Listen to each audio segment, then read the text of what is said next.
Hello, hello. Hello, Nifrost. What is not attractive about him? Is it because he's bald? That must be it. He's a good looking guy. I know a lot of women like muscular bodies who don't try to play me. Well said. Been a while. You weren't my Oshi, but you're a symbol for mental. Hope for the best and you're enjoying yourself. Alright. Alright, so we're pretty much done with this game, but of course there's DLC. Thank you for the watch streak.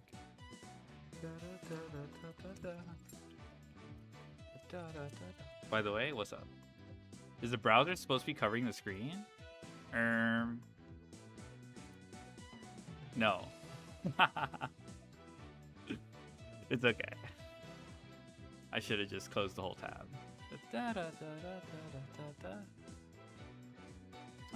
Anyway, where was I? Mr. Fresh Hours? Yeah. Speaking of hours, this episode might take 6-7 hours. Like, unironically, I'm not joking. So this DLC, you can't really see it. It's on the corner. I'm blocking it. But, yeah, 6-7 hours. I don't have any idea of this. Because, like, for me, the game already wrapped up on episode 5. But, I didn't even watch the playthrough. Lock in for it? Yeah, this should be it. How men being like, Kratos from Game War is so hot and attractive. A lot of women saying he looks awful and scary. Is that what that's for? I don't know. That sounds like...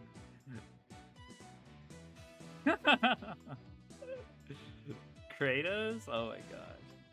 To be honest, he's not that, like, good looking. When he grew, I don't know. That discourse is hilarious, though. Like, it was from a Corpo VTuber song video? Oh my god. Okay, it's like definitely sincere, but it just sounds insincere just because of the lack of like tone indicators, and just like there's not much care for people who don't have tone, who need tone indicators. It's just the way it's written is not very well.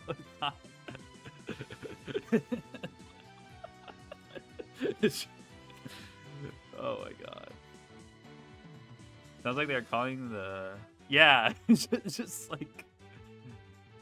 Even if it was like a joke, you know, like, hey, we're supportive of my Minhera Queen, you know, it just doesn't land. It just it's just not well crafted. Anyway, so I have no idea what I'm getting into. I know Larry Butts is in this episode, and Larry Butts is like everyone's favorite character. Kinda. He's just from the first game, you know, the first trilogy. What's the most handsome male character in a VG? Handsome evokes something else.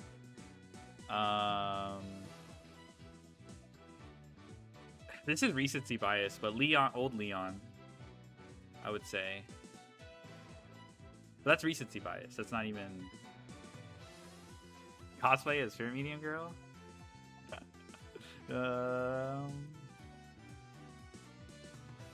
I don't think so. I don't think I could pull it off. He's really short. That's like the toughest part. Same answer, W? Yeah. But it's recency bias. I'm pretty sure there's someone more handsome. He's too tall. I know. Flexing. The hair doesn't seem that hard. You can just put a wig.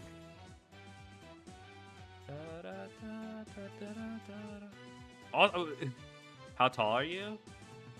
Like 5'9"? I'm not that tall. But relative to like when growing up, I was like probably one of the taller people. I was like, I don't want to say like, that's a classic, yeah.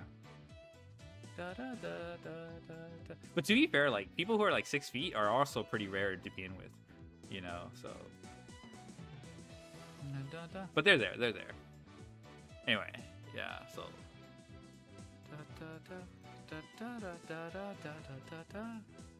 I am warming up to this game a lot, though. I heard some mixed reviews, and I'm just like thinking about it. I'm like, you know, I mean, I get the criticisms. There's, you know, some are valid, but like, I just spent a lot of time thinking about this case. This case really stood out. It just gave me a lot to chew on, to reflect on. I was doubting this. I mean, the other day I saw two girls based on my height, and I'm like, maybe it was true after all. Oh, damn. Yeah, 6'2" the. When I finally like collect all my thoughts on this.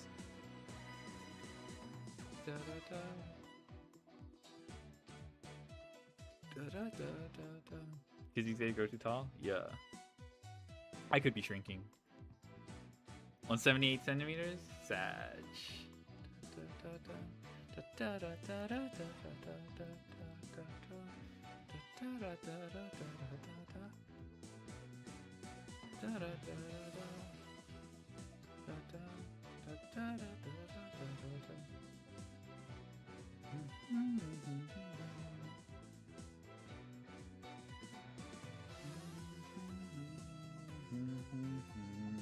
Hold on, let me check something.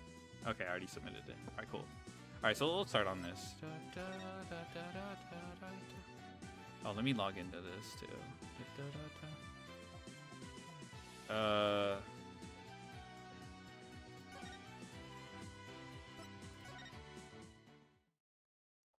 Alright, cool.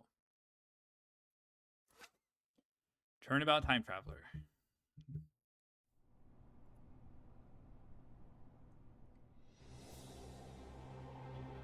I'm not completely heartless. I'll even throw that time machine you cherish so much overboard with you. Please take me back. Back to that blissful moment. Just like a TV show?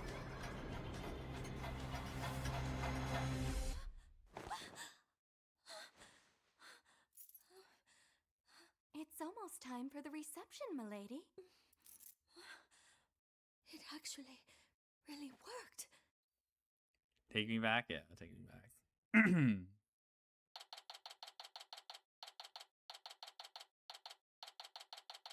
Why is there a trilby tipping emote?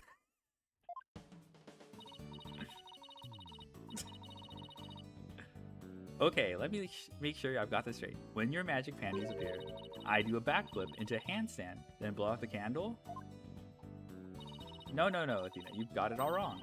You do a backflip through the ring of fire while holding the candle in your mouth. There's no way I'll ever be able to do that. Sure you can. I believe in you, Athena. Trucy, what are you and Athena up to? Athena's agreed to be a part-time performer in my magic show. I couldn't say no to some extra cash, but I probably should have thought it through first. Now it's human cannonball this, guillotine that. It's not like I have 9 lives, you know? You made your bed, Athena. Now you've got to lie in it. What? Oh my god. Phoenix is such a dick. Like he's cool. He's constantly a dick like that. No, I'm too young to be taking out a life insurance policy already. My name is Phoenix Wright. I'm the head of this law office. And since when did you become the head of this office, Daddy? I mean, who exactly does all the cleaning, accounting, and scheduling around here, huh? Oh my god, thank you so much for the subscriptions. Holy shit, 5 subbies? Thank you, so shoddy. Yippee! Ratga arrive. You've arrived almost in time for the finale of AA6. I was just saying earlier that, upon reflection, I think AA6 is pretty strong. Mostly just thinking about the second case, 6-2. That has given me a lot to chew on. It's like an entire Chipotle burrito? Yeah. Yippee! Haha, you got me there, Trucy. This is Trucy, right? She's my adopted daughter and magician. Yes, now you, Firo, now you can use Dot Clown and what other exclusive emotes? I haven't had Chipotle. Yeah, me neither. And I'm Athena Sykes, the Rising Star lawyer of the Write Anything Agency. Or rather, the Rising Star assistant to Trucy, you mean. Why is he such a dig? They're shrinkflating? Yeah. I don't get back into a courtroom soon, I'm gonna forget everything I ever learned. Speaking of the courtroom, we haven't exactly had any clients lately, have we? Oh, it's Maya. Or no, this is Maya. Only Maya calls him Nick. Business is as slow as ever, huh, Nick? Bet you made more money back. Oh, it could be Larry. It could be Larry. Bet you made more money back when you played the piano. No, it's Larry. Fuck you. Oh my god. Fuck you, Larry. All right, he's the worst character officially. Worst character ever, making me think it was Maya. Yo, long time no see. Laurice? Yeah, true, Laurice. Oh, I forgot he has a beanie. The artist. Larry? I haven't seen you in years. What brings you here all of a sudden? Some big news, that's what. Okay. Who's this guy, boss? This is Larry Butts. He's, well, let's just say he's an old friend of mine. He's gonna break the fourth wall right now. Oh, no. Okay, so Larry, what's so big that you had to come and tell me in person? There's somebody I want you to meet. Hey, you can come in now.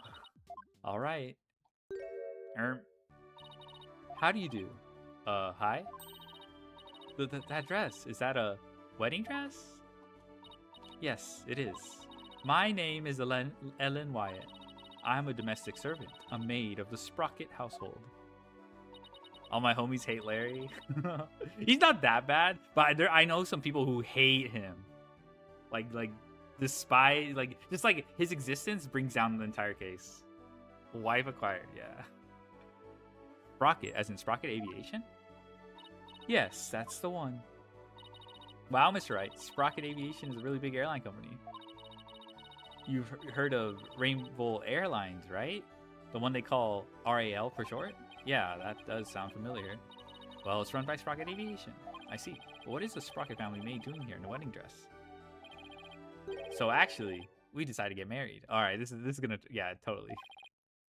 You what? I'm not so young anymore, you know? I figured it's time to finally settle down. What? You're getting married? No way, I don't believe it. Besides, why would someone as well put together as her choose someone as flaky as Larry? You're kidding, right? Hey, appearances can be deceiving, okay? Jealous? I don't blame ya, but green's really not your color, you know? Ugh, alright, Larry, lay it on me. He's mocking us? He is.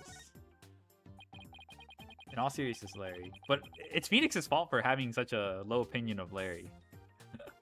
He literally said, how could he bag her? Huh?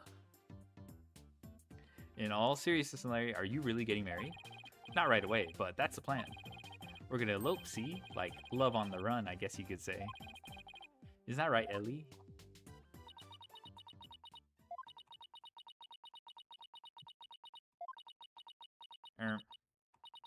Larry, I do believe there's been a major misunderstanding here.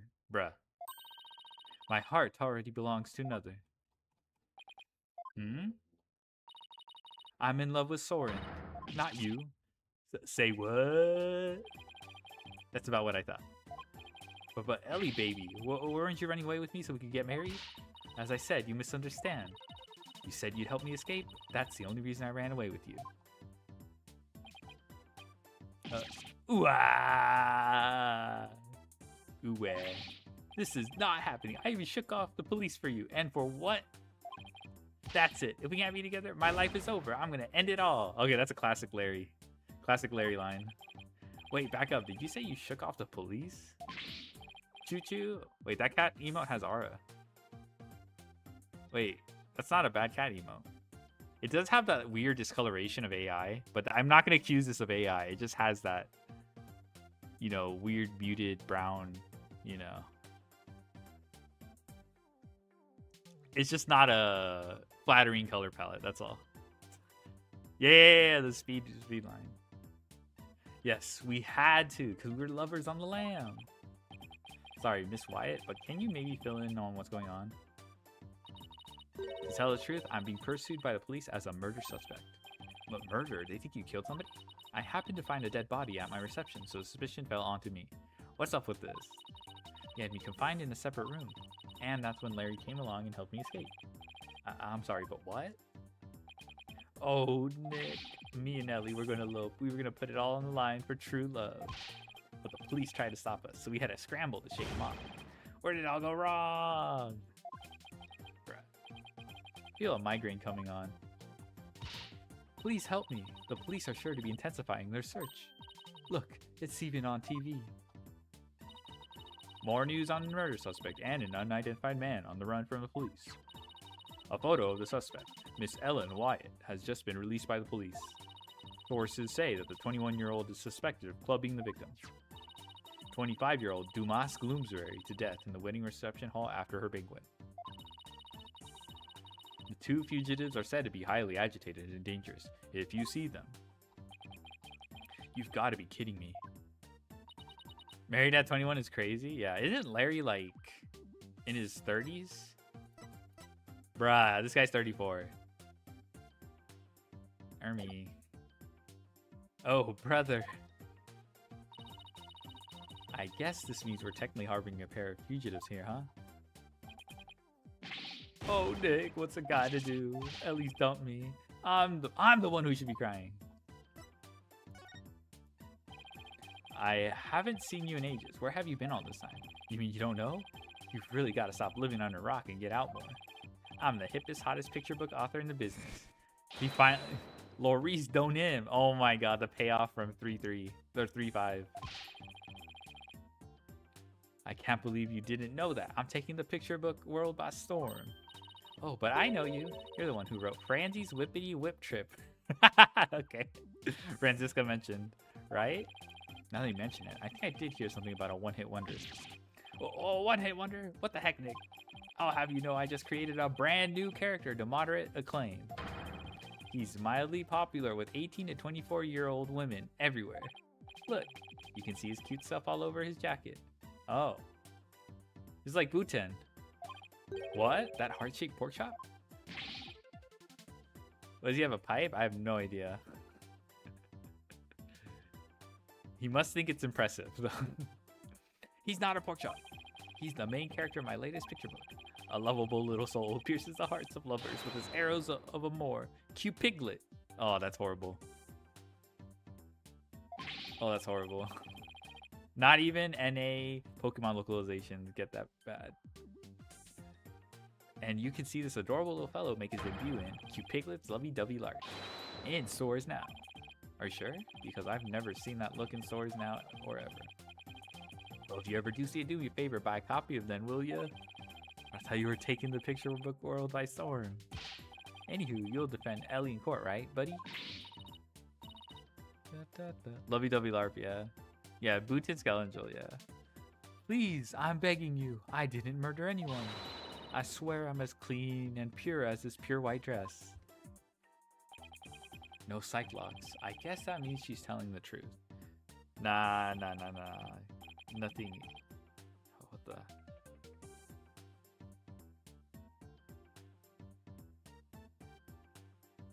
Okay. But helping a fugitive on the run? What am I getting myself into? There's actually one more thing I really need to tell you. Succuba, Ohio. Hello. Hello, Scuba. She's not a Cyclops, true. Oh? You might find this hard to believe, but the truth is, I'm a time traveler. Huh? I'm not sure I follow.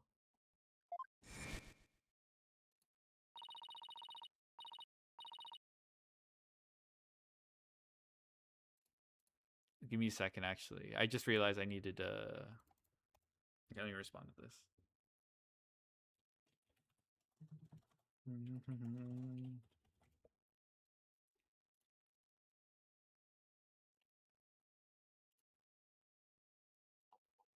Da da da da. Da da da da da.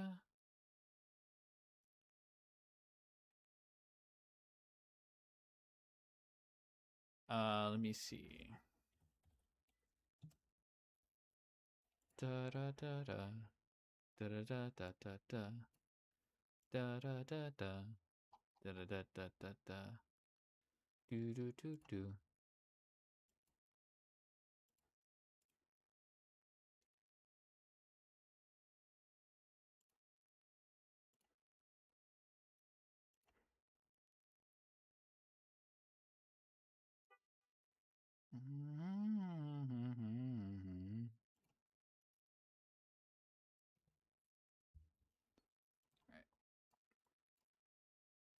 let me move this. Okay, all my things are in order.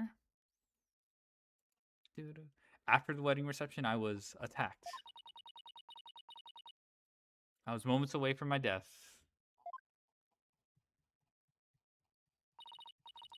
But then, in that instance, I made a wish upon this pendant around my neck, and I went back in time to just before the reception started.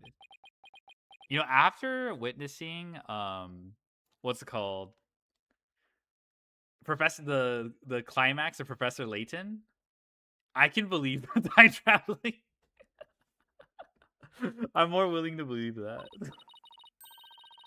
Only this time around, the man who was trying to kill me was already dead. And somehow, I became the suspect for his murder. It's as if history had been rewritten. Now wait just a minute here. It's probably not time travel, but I'm very interested to see how they unravel this. Like, because like if he's already dead, it must. She probably never went back in time. Woo! Well, what's going on? Mr. Wright, there are police cars outside. Not just one or two, but a whole bunch. Uh-oh. Bruh. Are we gonna see Emma? Daddy! A whole squad of officers has the building surrounded. What? This is the police. There is no escape. Drop your weapons and come out with your hands up. Hey, Nick! What do we do? Heck if I know. I see a bunch of armed officers out there. 1, 2, 3. 44, 45. Wow, talk about overkill. Well, yeah, they're like wanted fugitives. I'm actually time traveler from the past. I got samurai jacked into 2020 to stop 6-7 from happening, but I failed and I'm just chilling here. What's it called? What's the John Titus? Is that the famous time traveler that people documented? Oh shoot, 75 stream streak. Yeah, almost. Yeah, nice. Yeah, there's like an ARG or something like that. Like John Tibor, I think is the name. John Tibor. Listen here, you criminals. Think about what you're putting your poor parents through. I'm sure this isn't how they raised you. What the? Think about their smiling faces and their warm home-cooked meals. Ah, who in the heck are you? A detective? No, hold on there. John Titor. Okay, it was John Titor. Okay. Yeah, that's exactly what I'm talking about. Hey, you can't go in there. It's too dangerous. Wait. Okay, wait, this is definitely Emma. Is everyone okay in here, Mr. Wright? Emma, I'm sorry for all the commotion. So what in the world is going on? Well, I raced on over as soon as I heard that it was Mr. Buh, who'd holed himself up in here, with the murder suspect after he made off with her. And the fleet of patrol cars? The police are being extra careful, because apparently a certain somebody yelled out, "Stay back, I have a bomb!" Another bomb? I'm sure you can guess who I'm talking about.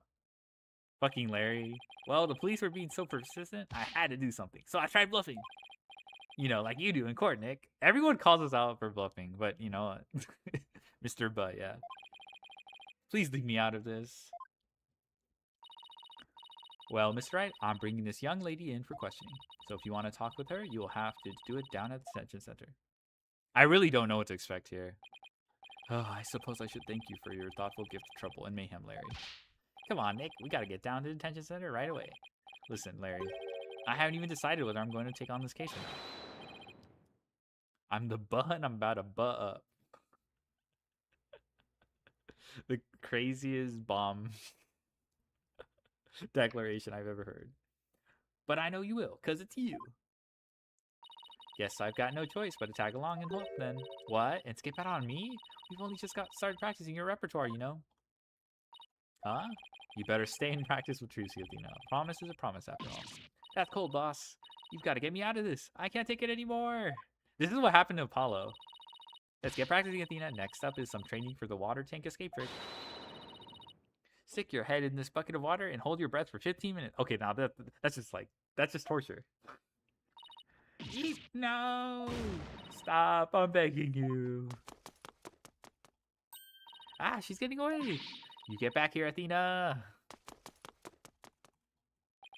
Haha, I guess the only person cut out to be Trucy's assistant is Apollo. That's crazy. Well, guess we'd better get to the detention center and ask Miss Wyatt some questions. But especially about that whole time traveling business she was talking about.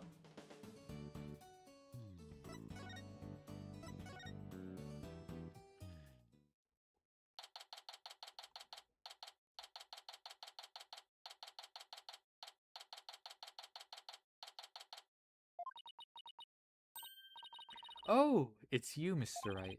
Miss Wyatt, would you mind if I ask you a few questions? Nick's gonna defend you, Ellie. Isn't that great? Larry, I told you I haven't decided yet.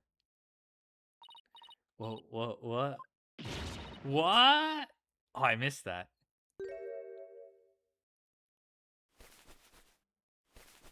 Wait, I think I remember this. You're not going to take my case? Wait, you're gonna... Wow, I'm never gonna be happy. Miss Wyatt? What the? Did I do something wrong? Wow. Miss Wyatt, please calm down. I'm innocent, I tell you. But the police won't believe me. And neither will anyone else. I'm gonna die all alone in a jail cell. Alright, I'll do it. I'll take your case. Just please stop crying. Really? You will? The fact that Larry was the one who brought you to me had me a little worried, but you don't seem like a killer to me. Where'd you get that pan? Oh, thank you. Wow. Thanks, Nick. I knew you'd come through. Did I really have a choice? I guess not. In any case, it doesn't seem like Miss Wyatt killed anybody. Plus, it's not like I'm up to my ears in work at this moment. Miss Wyatt, Ellen, let's do this. Together. Wow. Oh, thank you, Mr. Wright. There. It's going to be okay. Now, try to pull yourself together. All right. Just give me a moment. Oh, her mascara's dripping.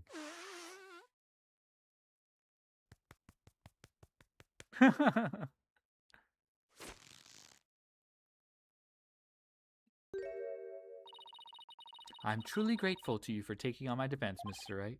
Sure, no problem. Wow, she literally pulled herself together.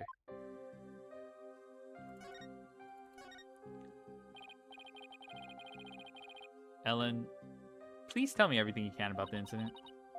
Alright, it happened after the wedding reception. That's not how it works. I was attacked by Mr. Gloomsbury. Wasn't Gloomsbury the name of the victim in that news report?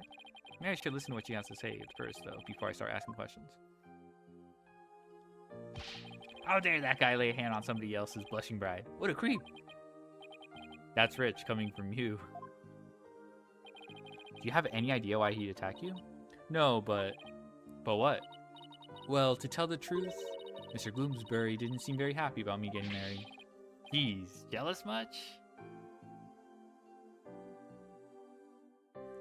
What a loser. Mr. Gloomsbury had forced me onto the Vista deck and was going to push me off. Oh, how frightening it all was. I was just about to lose my life on what should have been the happiest day of my life. So that's why I made a wish upon this pendant. That pendant? Yes, it was a gift from my husband to be, Soren. He said it's a symbol of our love. And so you made a wish on it? Now, you may think what I'm about to say is very strange, but I beg the pendant. Please take me back to that blissful moment.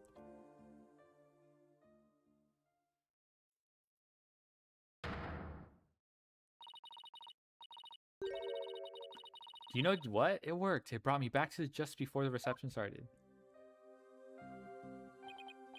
So that's the time traveling thing you mentioned back at my office. I'm sorry, but I have to say it's pretty unbelievable. Unbelievable? Uh-oh. No, Phoenix. It's over. I knew you'd never believe me. Nick. Ellie here's an honest-to-goodness time traveler. He did the... Don't you believe your own client? The magic of that pendant sent her back in time before the creep could kill her. Sure, Larry, sure. But it's really true, I tell you. This pendant is an important part of the time machine Soren made. I begged it for help, and it really did send me back in time. Is she listening to herself? I haven't experienced the reception again, even though we'd already held it once before. And during it, everyone there acted as if nothing unusual was happening at all. Oh my god, why does she have salt here? Could you not cook while we're talking, please?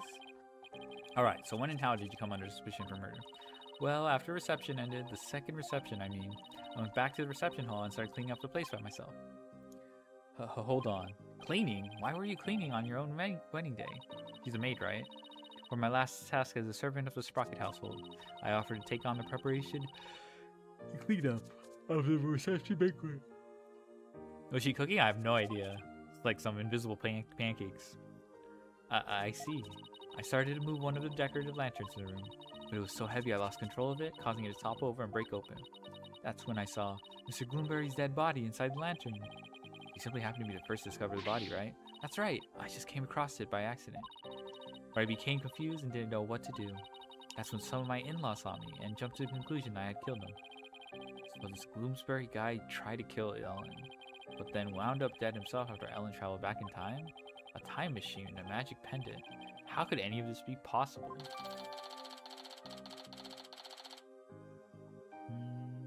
I wouldn't be surprised if her fiance set this all up. Ellie, why don't you tell Nick about that other thing too? About that shadowy figure you saw when you were being attacked.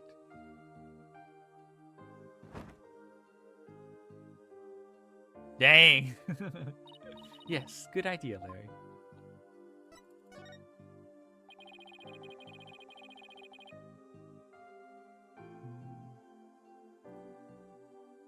So you and Larry here were never planning on getting married, right?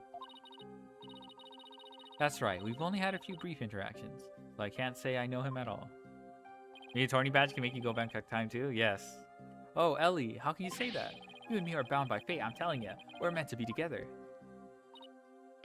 What?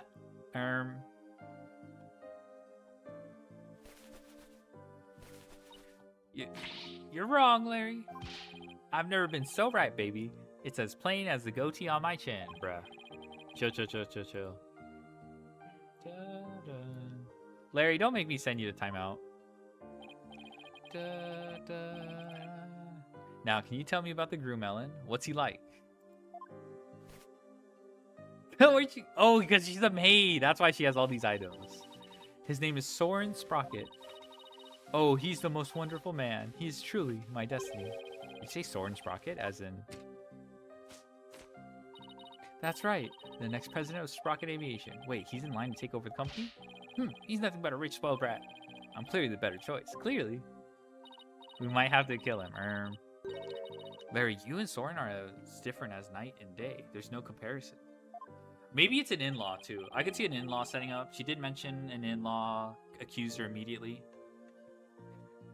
But just based on the characters we've been introduced, I could see the groom. If it's not, it's probably an in-law. Ellie, you're breaking my achy, breaky heart. So she's marrying into money, huh? I can't believe Soren chose me, a simple house servant. He's my knight in shining armor, my prince. Oh, my Soren. Da, da, da.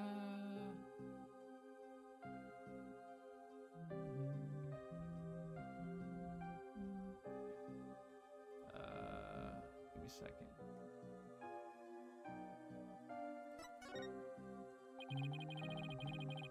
So what's the shadow figure you saw, Ellen? It was Mr. Gloomsbury who was attacking me. Right after I made a wish upon this pendant, I started to pass out. But just then, just as I lost consciousness, I saw somebody strike Mr. Gloomsbury from behind. It was the shadow duelist. That explains, his mask explains why his visage was obscured. You did? Then that person must be the true culprit. Did you see who it was? I'm afraid not. Have you told anybody else about this? I told some of my in-laws, but nobody took me seriously. They said it was all just a dream. Can't exactly say I blamed them. I mean, time travel? Larry, for my peace of mind, please tell me that figure wasn't you. Of course it wasn't. Da, da, da, da.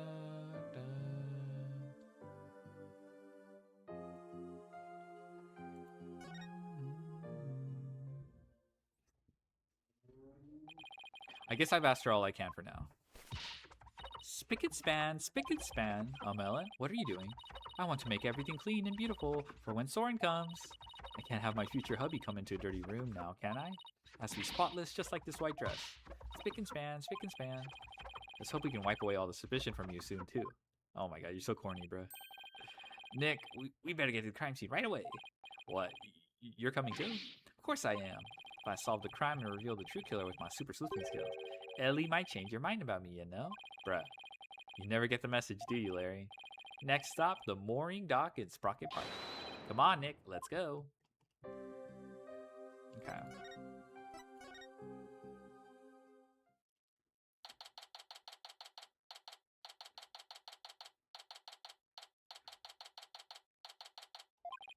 So this is Sprocket Park, but where's the reception hall? The reception hall? Oh, that's... Wow, looky there. Well, what is it? I just spotted me a cute mamacita. Don't wait up, Nick. Hold on, where's the reception hall? Sorry, Nick, a man's gotta stop and smell the roses when they appear. I am an artist after all. What is being an artist and what is this, bruh? Oh, miss, yoo-hoo. I thought he was gonna take me to the crime scene. Oh well, I'm sure he'll come slinking back when he inevitably gets rejected. I'll just take a quick look around until then.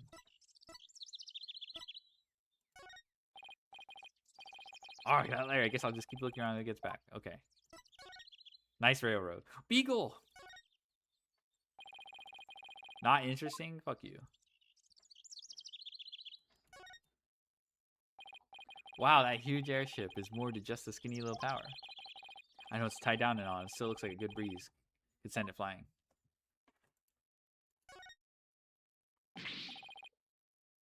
Wow, that airship is huge. Oops, didn't mean to say that out loud. I've only ever seen airships like this up in the sky. But I've got to say, they're mighty impressive when you can see them up close like this.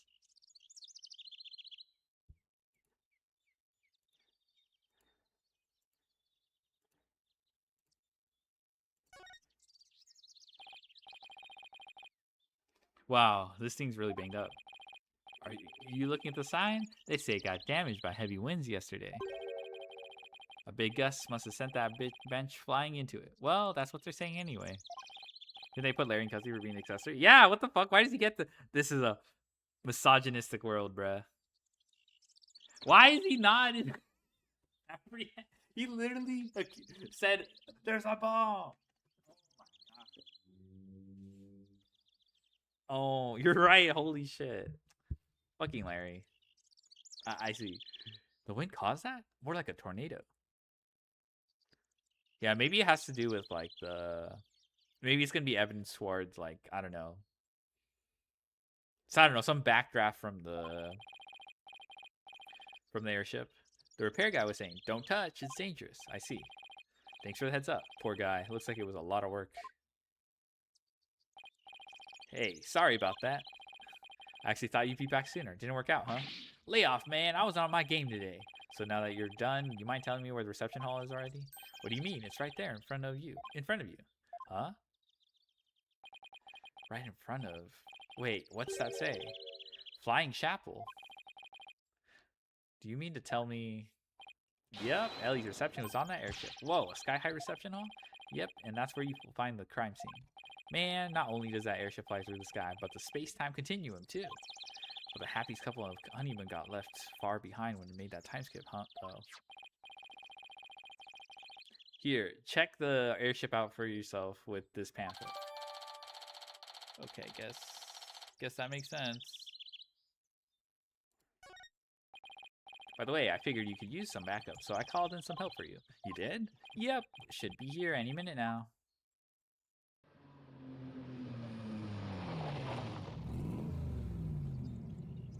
Who could... Is this Clavier? No, it can't be. Nah, okay. Is it Edgeworth? It's Edgeworth. That red sports car. Larry, don't tell me you called. You know it, buddy. It's Edgeworth. I trust you've been well, right? Oh, it's Maya. Surprise! Now admit it. That was a pretty good Mr. Edgeworth impression, wasn't it? She always does this. I mean, she's done this like once or twice. This is not... Finally. Maya, what are you doing here? Larry called me up. Okay, I forgive Larry. Larry's the best character ever for bringing back Maya. I forgive Larry for making me upset that Maya didn't show up. Larry called me up. He said something about it finally being time for him to tie the old knot. Well, that's funny. I'm pretty sure he mentioned something about being here with his bride. Maya! I know this is sudden, but please marry me. Bruh. Out of pocket. Nick, what's Larry talking about? He was dumped by his bride. Well, by his imaginary bride anyway. Wow, poor Larry. That's a new low, even for him. But, hey, imaginary girlfriend's never hurt anyone, right? More power to him.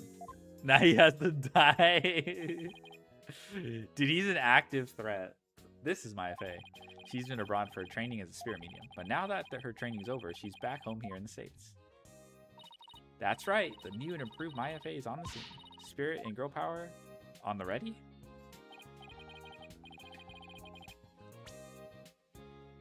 Oh, yeah, at the ready. Okay. Hey, look at you, Maya. All grown up and as cute as ever.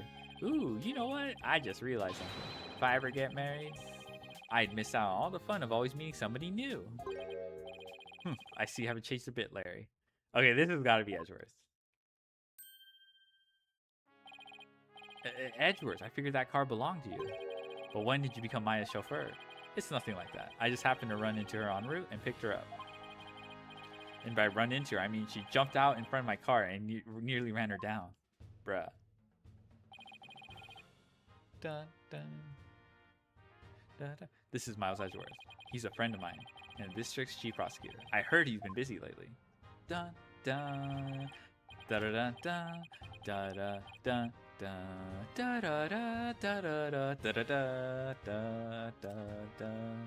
So what brings you here? Wait, don't tell me Larry called you up too. He did. However, I have business of my own here at the crime scene. Business? What kind of business? Da, da, da, da, da. Just so you know, Mr. Wright, I am the lead prosecutor on this case. What? You? Yes. It appears we'll be standing on opposite ends of the battlefield this time around. So I'll be up against Edgeworth tomorrow. Da, da, da, da. But I don't get it, Edgeworth. What about this case warrants the personal attention of the district's chief prosecutor? It's a bit complicated, to say the least. In what way? The groom is a member of the Sprockets, a family with immense influence. If his bride were to stand trial in court, it would solely his Sprocket name. So they try to apply some pressure on the prosecutor's office. Pressure to settle it amicably, right? What do you mean, settle it amicably? It means that they're trying to sweep this whole thing under the rug. Wow, Sprocket Aviation really has that much clout? Yes. Rat gay, true. True. Yes, they have especially strong ties in both the political and the judicial worlds. Bruh. To the point where no one dares oppose them. Don't tell... That includes you. Don't be ridiculous, right? It's quite the opposite. Prosecutor's office is filled with cowards, as I found out. Every last one of my subordinates was loath to prosecute a Sprocket. Damn. So that's why you decided to take on the case yourself, right? That's right. I will personally see to it that justice is served. I always prosecute to the utmost of my abilities, regardless of who I'm up against. For that is a part of my creed. Nothing and no one can sway me from that. Not even the almighty Sprockets. Right. If they think they can use their influence to bend the truth, they have another thing coming. You know, I almost feel sorry for them. They were only trying to protect their interests. But all they got instead was you. Edgy, come on, man. How can you prosecute my poor sweet Ellie? What kind of heartless jerk are you? I'm simply doing my job. I'm warning you, right? I won't hold back. Not for you or anyone else. He always says this. Thanks for the warning, your righteousness. He says that every fucking time. So, how's it going, Mr. Chief Prosecutor? Busy as always, I presume? Of course. Unlike somebody who has too few clients and too much time on his hand. What is he saying, bro? Huh. Guess that explains why your brow is more furrowed than last time I saw you. Maybe you should learn to relax a little, Edgeworth. Nice try, right? But as always, I have no intention of showing anyone any mercy, including you. As inflexible as ever, I see. Besides, I think I've mellowed out a bit. So if anything, those furrows should have smoothed out a little as well. Da-da. Honestly, Edgeworth, are you really that blind to yourself? Excuse me? He's really self-conscious about those lines, isn't he? Edgeworth, about this incident, don't forget, right?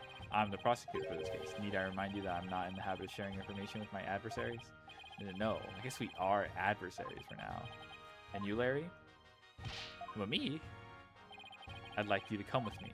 You have a lot to answer for after that little stunt you pulled with the suspect. Bruh. But Edgy, we're old pals, aren't we?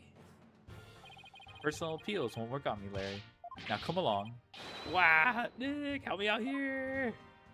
Nah, you deserve that. Yeah, get his ass. Holy shit. Yeah, bro deserved that. Is it just me, or is Mr. Edgeworth as relentless as ever? Yeah, I guess some things never change. So much for mellowing out. Well, Nick, we better hop to it too. Hop to what? Investigating a crime scene, of course. What else? It's been a long time since you and I teamed up like this. Da da da da. But fun, huh? It has been a long time though since we were last together like this. All right, to the crime scene then. Yeah, and away we go.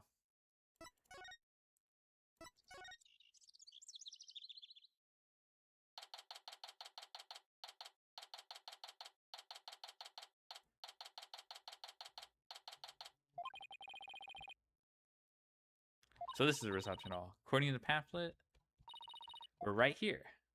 Okay, hall. Oh, September? Oh, yeah. I remember. Yikes, we're pretty high up, but at least we're indoors, so it doesn't seem that bad. Oh, look, Nick, it's Emma.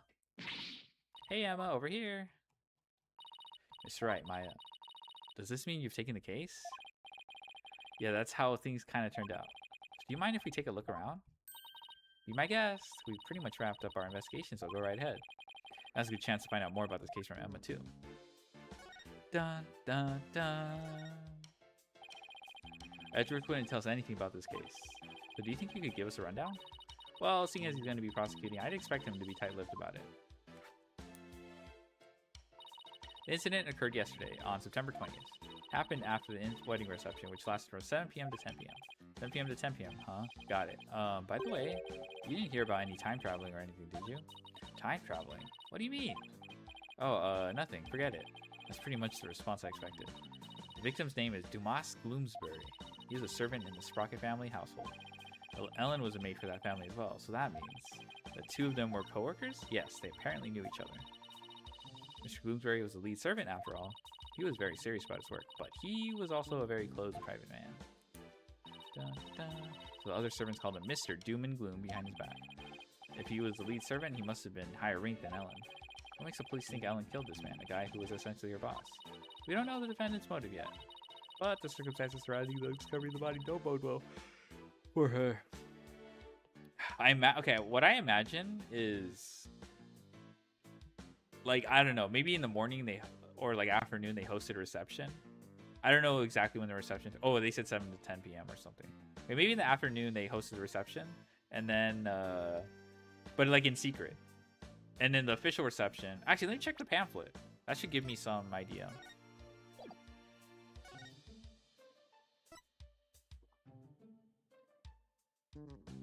Dun dun dun dun. Peg a cow lantern. Peg a bull. Love is always in the air. Sprocket Ivy's Pega Moo mascots will light up the happy couple from both sides of the sweetheart table. Wait, there's no fucking timestamp. Oh my god.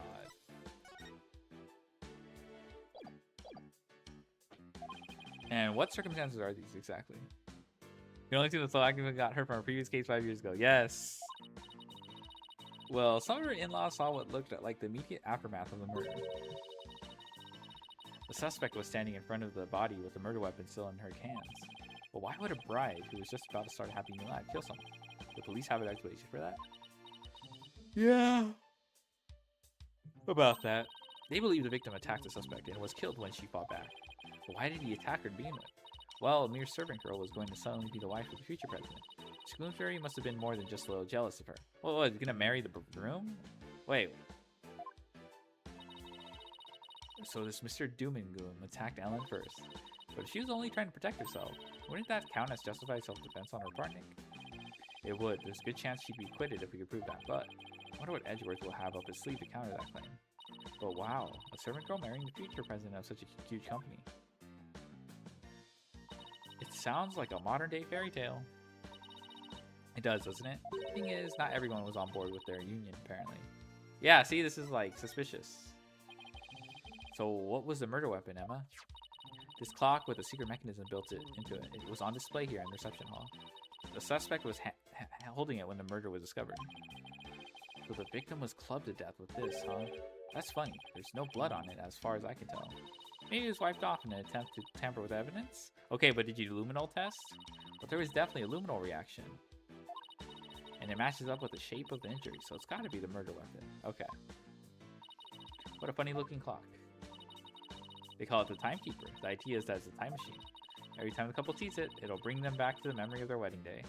Ermi. Hello, Vesta. Time machine, huh? Come to think of it, Ellen said her pendant was part of a time machine.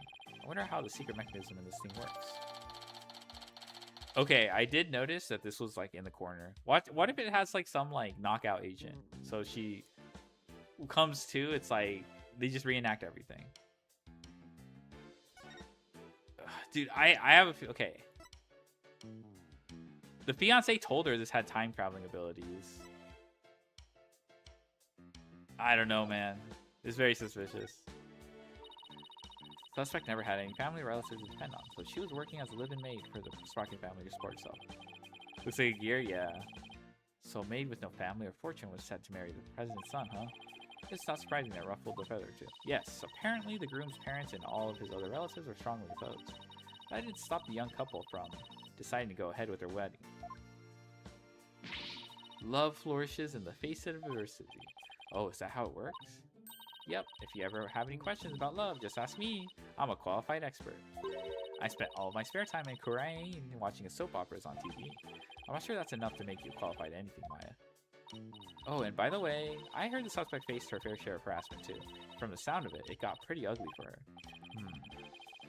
So even though this incident could cause a huge scandal for the company, it might be a boon for those who opposed their marriage to begin with. After all, with Ellen's arrest and everything, the marriage is most definitely off now. Dun, dun, dun, dun, dun. Okay. What's this Pegamoo? Pega cow. Wow, look at the horns on this flying bovine. It must be a bull. It seems he made it through the ceremony in one piece. By the look of those wheels, I bet he can be rolled around rather easily too. Yeah, I bet he would be quite a hassle if you had to lift and carry him everywhere. Trojan bull, yeah. And this is what the backside looks like. What's that by the bottom of his tail? A wheel handle? The slow-acting poison is there. Well, I get it. The way they can get inside to change the light bulbs. Watch this be actually used to transport. Like, she was knocked out, but she was transported into with the Pega Bull or something like that. Well, the body was found in the other Pegasus or whatever statue. So, oh, I get it. That way they can get inside to change the light bulbs. I see they left the wheel handle on the inside unpainted. I guess they figured nobody will see it. So why bother? Oh, this is probably going to be relevant. It makes sense to cut costs where you can. Well, overall, I can't say I see anything strange about this thing. I mean, it's literally like a winged bull. That's pretty strange if you ask me. Oh. This must be where the time machine was placed. I can't believe that such a beautiful memento is used for murder. It's just awful. Nick, we have to prove Ellen's innocence no matter what it takes. I agree. You can't let this go down as the saddest flying wedding reception in history. This is a sweetheart table where the bride and groom sit. Where they gorge themselves on the wedding feast, you mean? I'd be too nervous to eat in front of a bunch of guests like this, though. Say the newlyweds are usually really busy during the reception, you know, to greet and talk with all the guests that came to give their blessings. They don't actually get all that much time to enjoy their dinner. Aww, I would be able to stand that. I can't imagine having a huge feast right in front of me and not being able to eat it. They say bodies tend to have an especially hard time because of their wedding. They say brides tend to have an especially hard time because of their wedding dresses. Those tight corsets squeezing their waists, they can barely eat a bite. Really? Sounds like a wedding receptions are absolute torture. I guess food still wins out over romance in Maya's book. No! Wing bulls are commonplace in the AU, like spirit channeling. Or rat guy.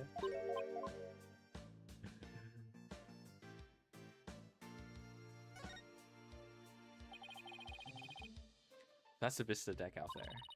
Bet the view is amazing. I guess it also must also kind of freak you out, huh, Nick? Yeah, kind of.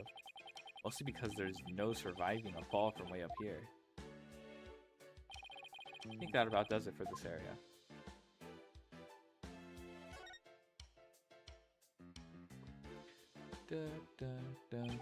This must be the lantern the body was found in.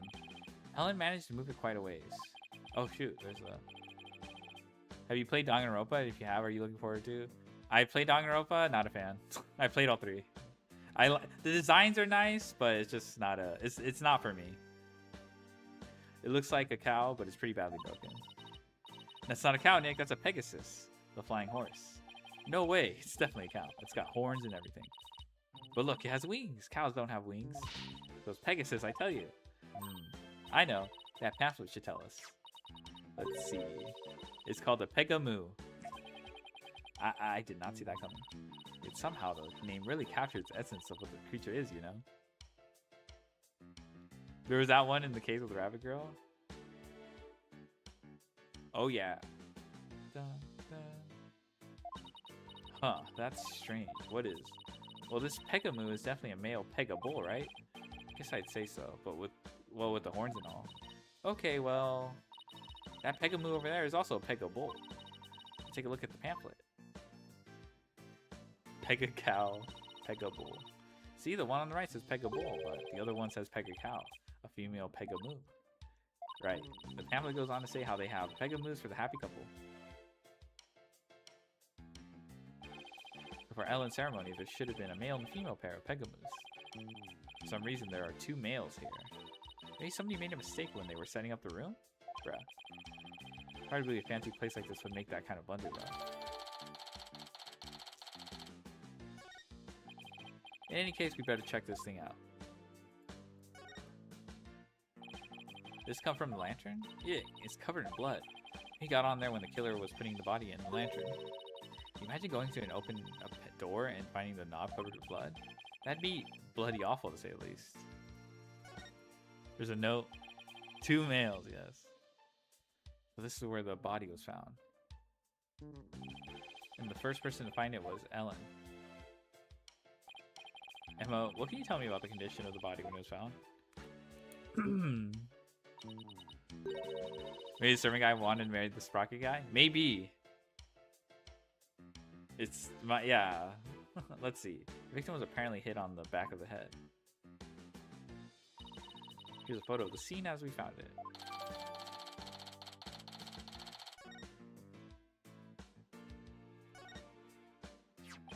Hey, what's this? Grab Ellen when convenient, send her off from the Vista deck. Oh, let me take a look. Grab Ellen when convenient, then send her off from the Vista deck. It looks like a note outlining the murder plot. Whoever wrote it has better handwriting than me, but it looks like they wrote it in a rush. Why do you say that? Oh, the blurs. Like the ink was still drying before it got closed up. Because the writing is only smudged starting from the middle of each line. I happen to be a right-handed person with a slight hook writes in a hurry. I do it sometimes myself when I'm not paying attention to where my hand is on the page. I guess I'll take your word on that, Miss Bad Handwriting Expert. Hey, even I don't smudge my handwriting this bad. Alright, let's get back to the note. That note was apparently written by the victim. But why would he feel the need to write instructions to himself like this? Are you sure the victim wrote it? I sometimes write a note to myself before I go shopping. Potatoes, carrots, onions, flour. Maya, are you craving curry rice or something? Whoops. So, Emma, where's this Vista deck the note mentions? It's that heliport you see right outside the window over there. So you plan on pushing Ellen off from there? What a monster. It probably means something else. Yeah, it probably means something else. Okay, what's this? What do you think this is, Maya? Looks like a flower petal to me. Or an unusual shape for a flower petal. You suppose it's from one of the flowers here in the reception hall? No, I don't see a single flower like this at any of the tables. Wonder where it came from. I guess that about does it for this lantern. Really? Oh, here, there's a...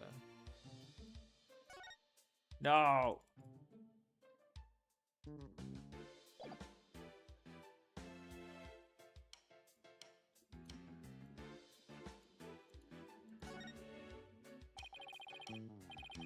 It's a hot air balloon, a symbol of humanity's ambition to take to the skies. Kind of romantic notion, don't you think? Yeah, but I just noticed that it doesn't seem to be tied up to the ceiling all that well. Sure, it's fine. Please don't let it fall on my head. Bruh.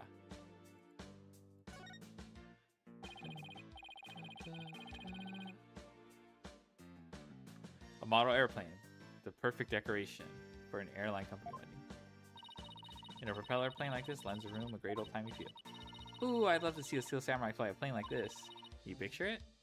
The Steel Samurai zipping through the clouds over New Old Tokyo. If Sprocket Aviation ever becomes a sponsor of the show, I can see it happening. Why didn't I think of that? I think I'll go suggest ideas to them later. But please wait until after the trial's over.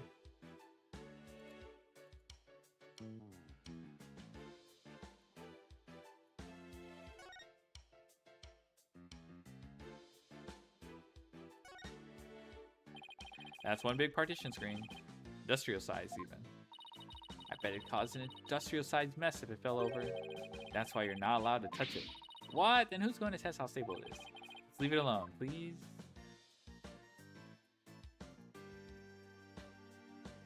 Oh, there's a little... Da, da. Looks like a business card wallet. Wonder who did it. Oh my god, it's fucking Larry. Face looks awfully familiar. Bring back the Steel Samurai. I get to see my old bag. She does reappear in the Ace Attorney Miles investigation games. So maybe when I get to those, we'll see old bag. That face looks awfully familiar. Yes. Yes, it does. Guess I'll bring it to him later.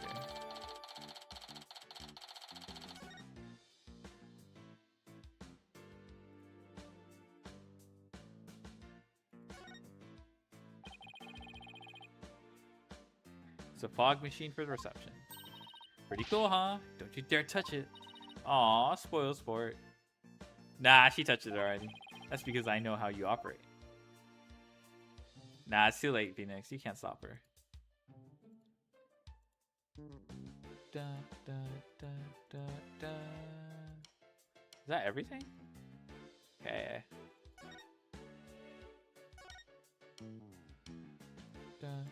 Okay, other partition.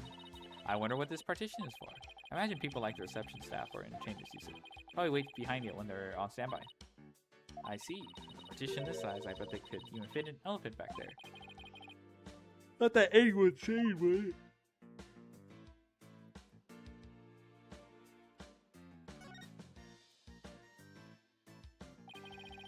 The fog machine. I wonder if they use it during the reception. Ooh, hey Nick, go stand over there for a sec. Why? Just because, now go. Alright. Got a bad feeling about this.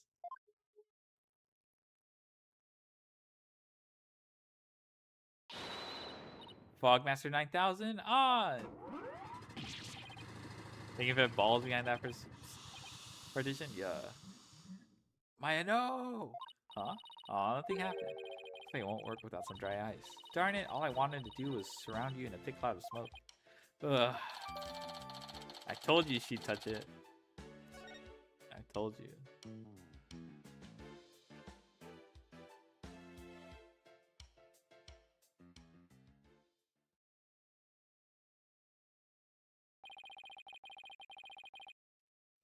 Well, I guess that's just about does it for the crime scene. Hey, Nick, I want to see the rest of the airship. We might as well since we're here. True. We might even run into some of the older people involved in the case. Is this Soren? Nick, how long has that guy been standing there? I didn't even notice him until just now. Excuse me, are you with Sprocket Aviation?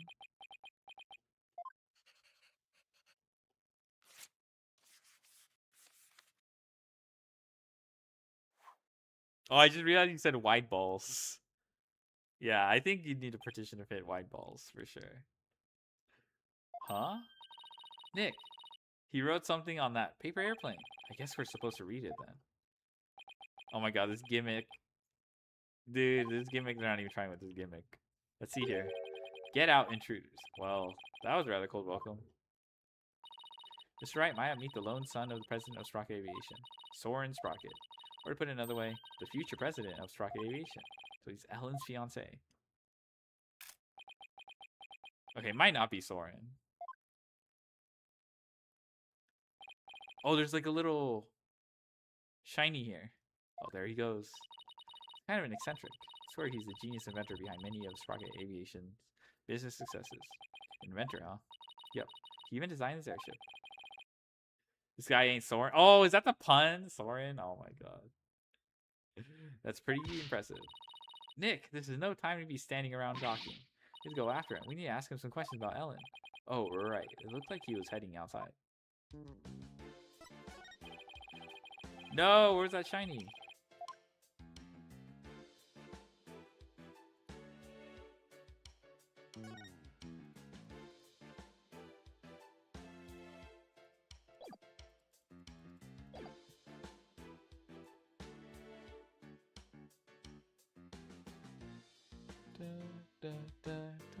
Okay.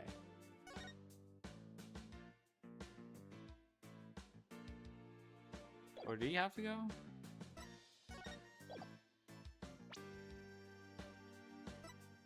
Chase after Soren.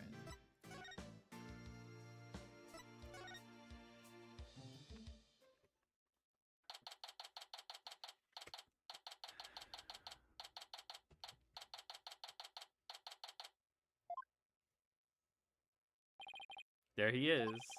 Excuse me. I'm not gonna lie, I'm not a big fan of this steampunk getup. You show me your tourney match, you'll see he's dealing with a professional. Yeah. Yeah, he totally does not hold people in contempt that aren't, you know, geniuses. Excuse me, could we talk to you? Excuse me? Do you mind if I ask what you're doing? Oh my god, this gimmick. He shares riding up a storm. It is possible.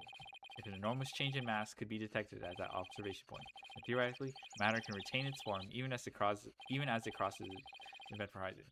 Let's see what let's just see what he has to say about Ellen.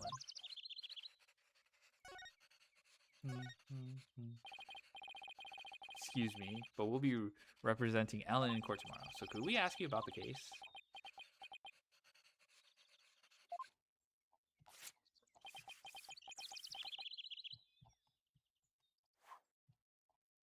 Oh my god. What the? Not interested? Not interested? How can you say something like that? This is about your fiancée. She's under arrest, you know. Oh my god, this guy's insufferable. The diameter of the airship is approximately 80 feet. The amount of energy necessary to move matter comprised of that amount of mass is... He's off in his own little world. Technically covering up the F and flying... Oh! Oh my god, how did you... Hold on, I need to screenshot this. That's pretty funny. In IQ too high? Oh my god. Here, I'm going to save this here. Yeah, let's go. I can't believe he said he was not interested in talking about his own bride's arrest. We'll just have to talk on his level then, with something he might be interested in.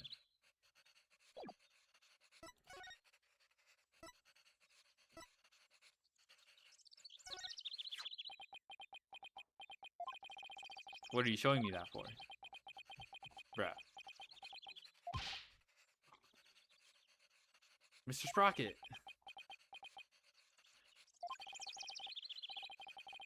I can't read him at all, not even with an item as loaded with sentiments as this. Okay, surely he has something to say about this. Could you take a look at this? Is that Ellen's? Ellen told us that she traveled through time during the incident.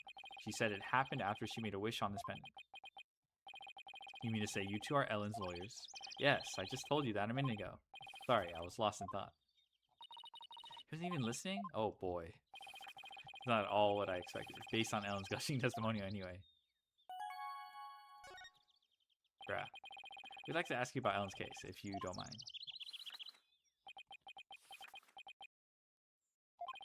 I don't know a thing about it. So why don't you go ask the police? In other words, not interested. Good afternoon, register or log in. Hello, hi JJ. This guy is the worst. Now I feel sorry for poor Ellen. In that case, can I ask you about how Ellen traveled through time? Go on. Guess that got your attention. So is time travel really even possible? Yes, it is possible. Only one YouTube chatter? The GOAT. Alrighty then.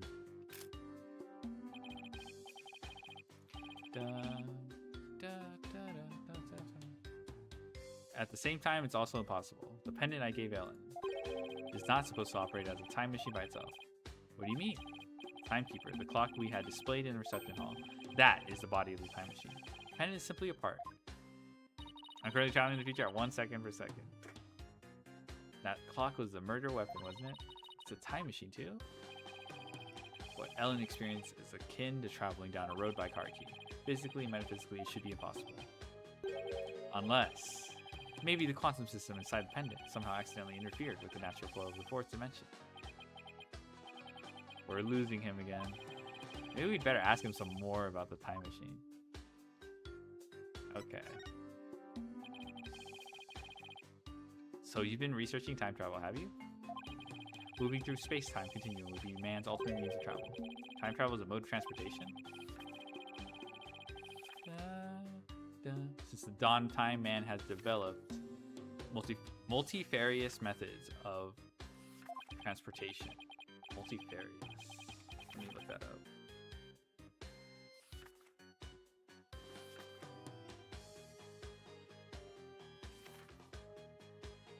Meaning to have many different parts, elements, or forms. Something that is highly diverse, varied, and manifold. But horses, steam engine, gas engines, airplanes, spaceships. And they are all fundamentally similar in that they constitute three-dimensional movement. Travel through the space-time continuum would shift mankind into a new paradigm. I don't know why, Nick, but I'm getting awfully sleepy all of a sudden. For generations, sprocket aviation has advanced development of transportation. Therefore, it's only natural that I would research time travel as man's next great leap. Oh, he's using course. I know, he's just like, yeah. Oh, is he done? What exactly is all that stuff he was saying, Nick? Well, basically, it's like taking a hamburger joint and adding a drive-thru to it, I guess. It was like a Persona character was cosplaying steampunk. I do not like the steampunk. I do not like the steampunk.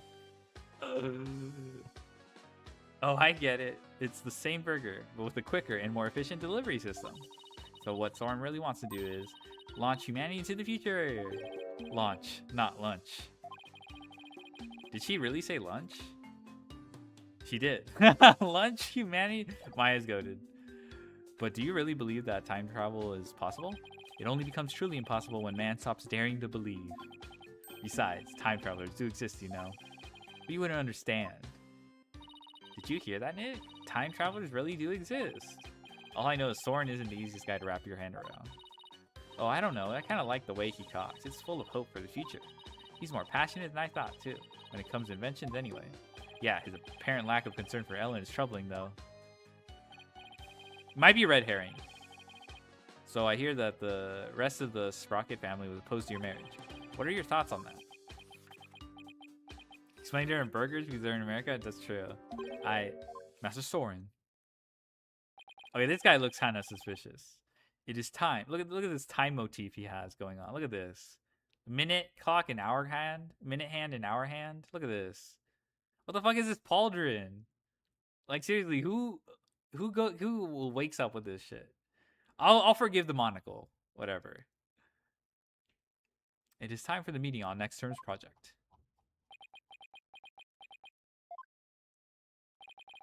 What is this? Daydreaming about your inventions again. Yeah, this dude is... Tut tut. You're the future president. You must consider the business side, too. Oh, hell nah. It's fucking Dottler. It is I. I found Soren. Send the car over at once. I'm not interested. Oh, Master Soren, you do give me quite the headache at times. In any case, your attendant is waiting. Please go to him now.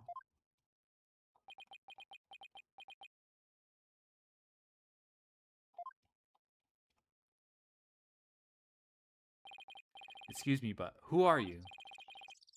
Oh, where are my manners? My name is Pierce Nicody. Pierce Nichody. Nicody. Please call me Pierce. I am the Sprocket family butler. Oh my god, he's the butler.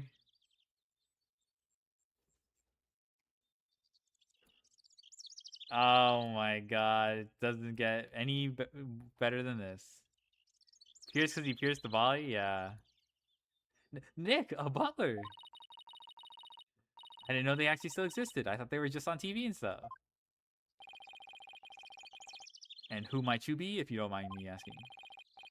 Oh, I'm Phoenix Wright, Ellen Wyatt's lawyer. I'm his assistant, Maya Fey. I'm a spirit medium. Oh, so it is you. I'm most grateful to you for taking on Miss Ellen's defense. You have my sincerest thanks. Okay, this guy is probably the culprit.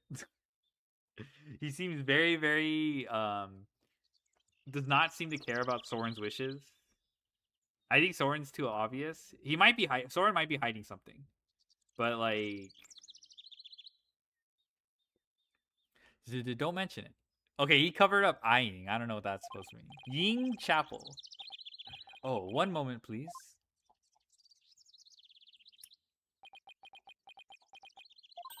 Wow, what a beautiful pocket watch. Oh, this? It's just a bit of a good luck charm. That's one expensive good luck charm. But I guess it makes sense. Knowing the time is pretty important in his line of work. I guess that pocket watch is as important to him as my attorney's badge is to me. There's a little time before I must attend to Master Soren again. Why not come to Sprocket Manor? Huh? You mean to Soren's home? As a token of appreciation for taking on Miss Ellen's defense, I would like to serve you some delicious tea and refreshments. Oh boy, Nick, a fancy high society tea party with high-class snacks and everything. I don't know. I've seen cucumber sandwiches. They do not sound appetizing. I've seen what they look. They're like a little tiny too. What about the investigation? Are you kidding? What better place to investigate next than Soren's house? Ying is a versatile Chinese word and name with multiple meanings depending on its context. Character and context. It is most commonly translated as clever, brave, heroic, reflection, projection. Also frequently used as a Chinese surname. Noted. I don't know, but I don't know. Do you really think his house is going to give us any new leads? Of course it will. Of course it will. I say we take the butler up on his kind offer and go to Soren's place. All right, you win. Very good. To Sprocket Manor, then. I was thinking yin and yang. Low key, I was also thinking that too.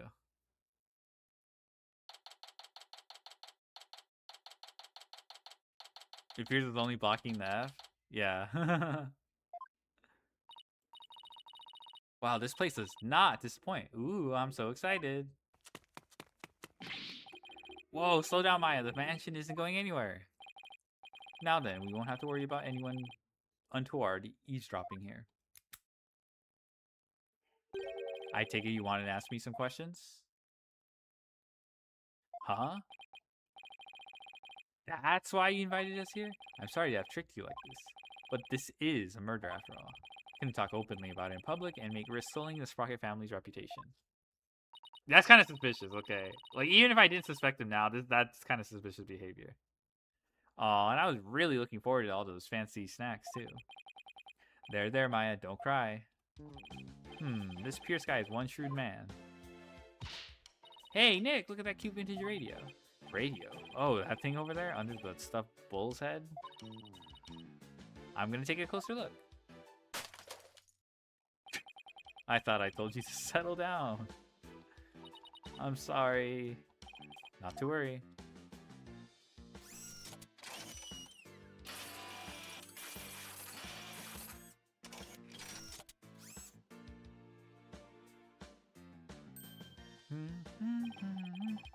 Wow, that little mech fixed it right up. I am not only the butler, but I'm also Sprocket Aviation's repair department director. One might say that patching things up is my specialty. That was incredible! What is that little doohickey on your shoulder anyway? It's my fixer-upper shoulder mech. Master Soren made it for me.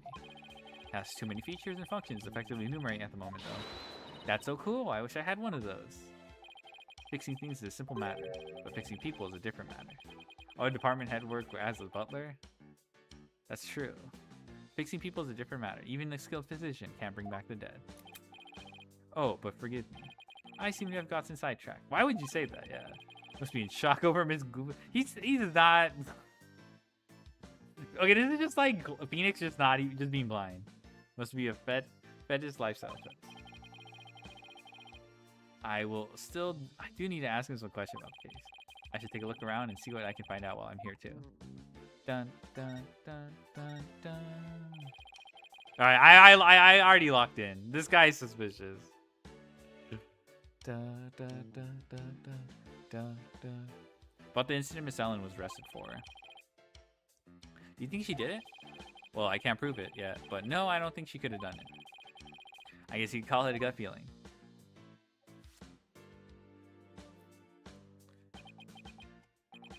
What is this look at me fucking animation? I see. I guess we have different opinions then. This is literally look at me's animation. Do we now? The prosecution says that when Bloomsbury attacked Miss Ellen, she fought back and ended up killing him. I agree with this perspective. Or rather, that is the consensus of the entire Sprocket family. Even so, I heard an interesting story from Chief Prosecutor Edgeworth. I heard that the Sprocket family had tried to pressure the prosecutor's office into burying this case. Oh my god, this is literally look at me. I fear you are mistaken. All we saw was merely a legal consultation.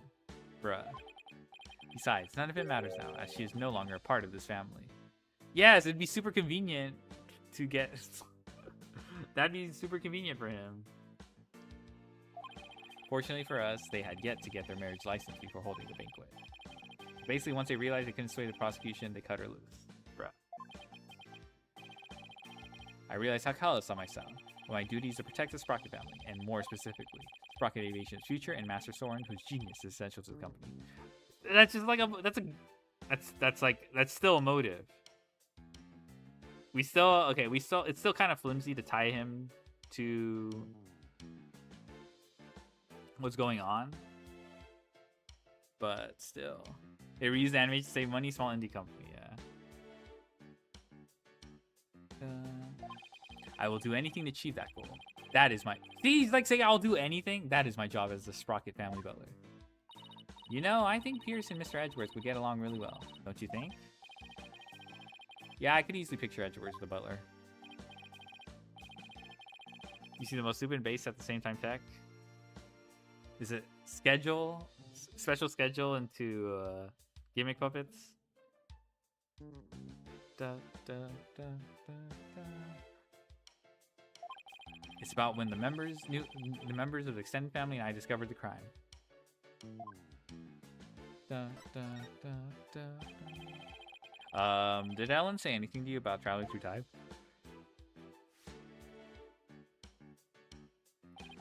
She must have been delirious. There is no need to take such a claim seriously. Thorin himself said that time travel was possible, though. Subspace Battletech on blind second trains with Carnot. Oh, Carnot? Carnot's cool. That's awesome. Master Soren said that? It sounds like he is still stuck in the past. He's psychologically stuck, I take it. Dun, dun, dun, dun. Excuse me. Dun, dun, dun, dun, dun. What is it? I see. I believe I told you the madam will be having milk tea. Still, have lemon slices at the ready just in case. We must not disappoint her, understand? You sure are busy. All in a day's work. Still, we really do need Master Soren to start focusing on the business side of things soon. Could you tell us about that thing you mentioned about Soren's past? There is something in Master Soren's past that he wishes he could change. Please forgive me. There isn't something I should be sharing with strangers. Now, I really want to know what Soren's still hung up on. Okay, yeah, he's hiding something. It was sometime after the reception. Some of the Master's relatives and I went to clean up the reception hall, and that is when we saw it. A woman standing in front of the victim with the bloody murder weapon in her hand. It was none other than Miss Ellen. But Pierce, it wasn't what it looked like. That's right, she just happened to find the body. I do not know what Miss Ellen has told you, but what we witnessed was unmistakably the moment immediately after the deed had been committed. Can we prove this with the autopsy report? That is what I told the police who came in response to my call. I see. So Pierce was the one who reported it to the police, huh? Oh, a little card. This looks like a pamphlet. Oh. Excuse me, but there's a card here on the floor. Well, look at that. It's a Flying Chapel keycard. Flying Chapel? What areas on the Flying Chapel require a keycard, if I may ask? Mostly areas I want to keep the public out of, such as the staff room and the hold, which is a chock full of machinery. So you can't enter those areas without a keycard? That's right. This one here belongs to Ellen. Wait, what's Ellen's keycard doing here? Autopsy logic on my superstitious recurring scenarios. Sag. No DNA test, no fingerprinting. No luminal testing. It's over. Did Ellen come back here after the incident occurred? I don't believe so, and she was arrested by the police straight away this morning. Although, there was a strange man with a gaudy jacket in here earlier. That man... wearing a beret by any chance? Yes, he was, as a matter of fact. He was also wearing sunglasses and a big mustache.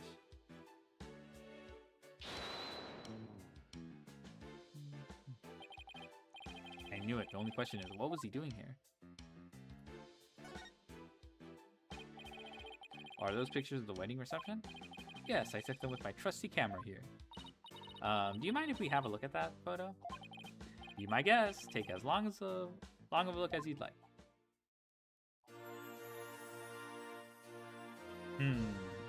Got my eyes on this, Emma. There's a fog machine, too. Almost forgot about Larry? I know. Well, what do you think of this gorgeous dreamscape?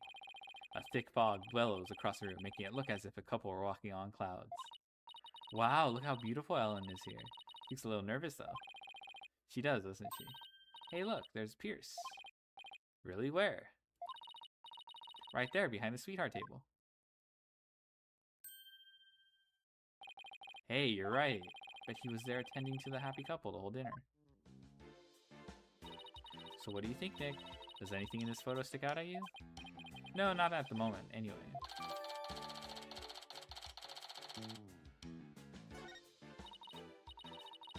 Hey, Nick, if Ellen really did travel back in time... Hold on. Okay.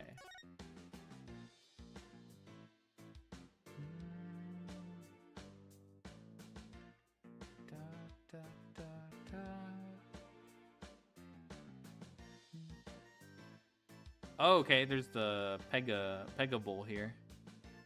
Da, da, da, da,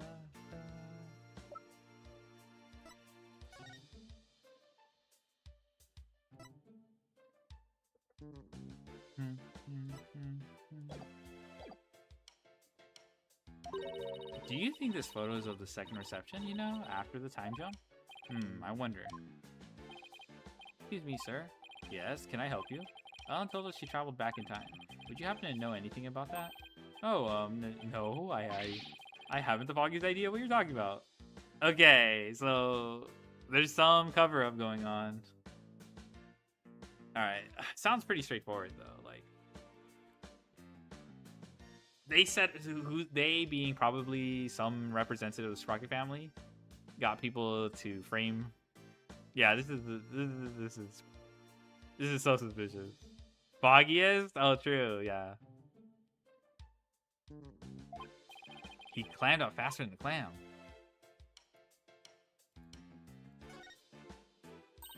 Hey, Nick. Now here's a real lady. She looks smart as a whip, doesn't she? I wonder who she is. We didn't see her on the airship. Another character. That's Selena Sprocket, Soren's elder sister. Beautiful and capable, she was a great lady. Oh my god, is she dead? Soren's sister. I think I see the resemblance. Maybe I'll show Pierce this photo later and ask him about it.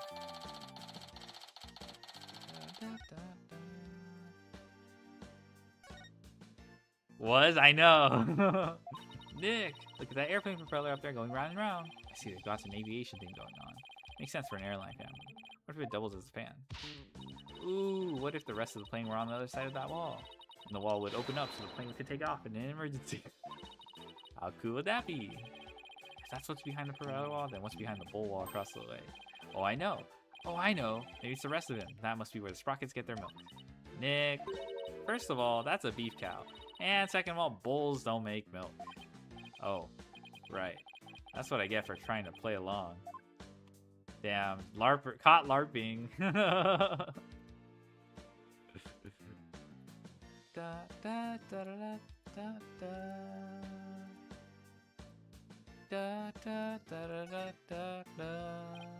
Oh, it's the bridal bouquet.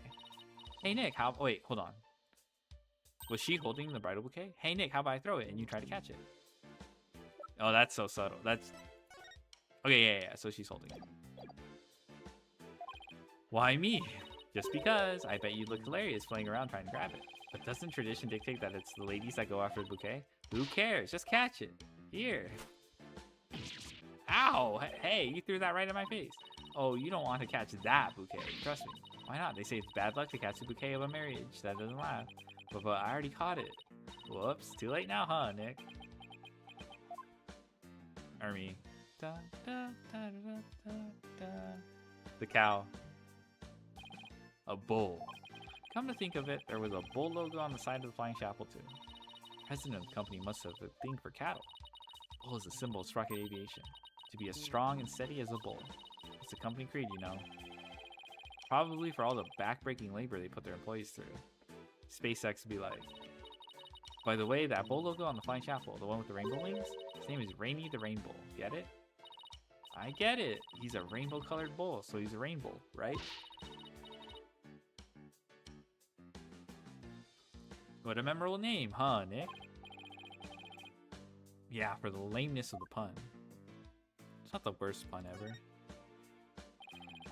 Don't you dare touch that radio again. It's like an expensive antique. What are you worried about? If it breaks again, Pierce will just fix it up again. I really hope he's nice enough to waive the repair bill.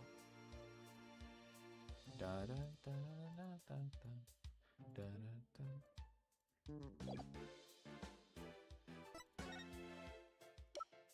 Yeah, she's dead, isn't she?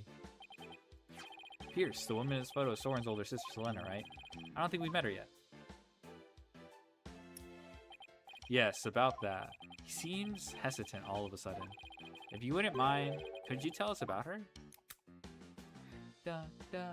Alright, very well. She's a big part of Master Soren's past, after all. Soren's past? Master Soren will become the next president of Sprocket Aviation. However, that wasn't always so. Miss Selena Sprocket, Master Soren's elder sister, was next in line. So why is she becoming the next president? President attorney badge. Because she died in a car accident, bruh. What? I had no idea. Actually, Master Soren was also in the car with her at the time of the accident, losing the sister he loved right before his eyes devastated him. Ever since then, he has buried himself in his research on time machines. He also became a quiet and meticulous, almost compulsive note-taker around then. He seemed so stiff and robotic. I had no idea he was carrying all that around inside him. That's why he wants to time travel? Yeah. Master Soren has abandoned the company's business and spends all his time on inventions. As a family butler, I'm truly concerned. I believe it is high time he let go of the past. Hey, Nick, what are you doing here?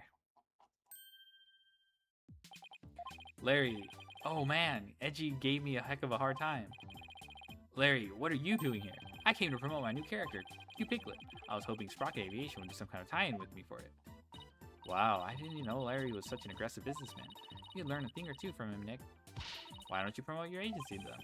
Now is not exactly time for that, in case you haven't noticed. See, and this is why you'll never be rich. Actually, Larry, I've been meaning to ask you something. You were there on the Flying Chapel yesterday, right? Huh? Was I? What were you doing there? Nothing. Whatever it was. I bet it wasn't anything to be proud of. But never mind that. Did you see anything that had to do with the... Shit. Do with the case? Scratch that. Let's start with... You weren't involved in this case, were you? Larry? Oh my god. Hey, he took off. I just knew it. When something smells, it's usually the butt. Come on, Maya. After him. Or are you leaving so soon? We have to run. Thank you for making time for us. I know you have to investigate, but please try to spare the family's feelings as you do. Yes, of course. Okay. Bruh.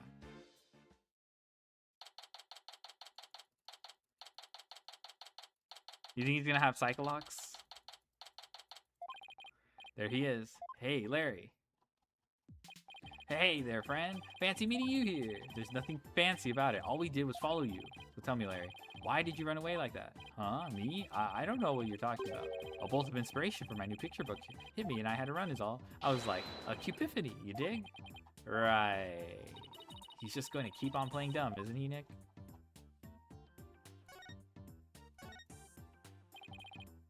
Come on, Larry, I know you're on that airship, so what did you see? I didn't see anything. I didn't see anything because I was never on the stupid airship. Oh my god, though.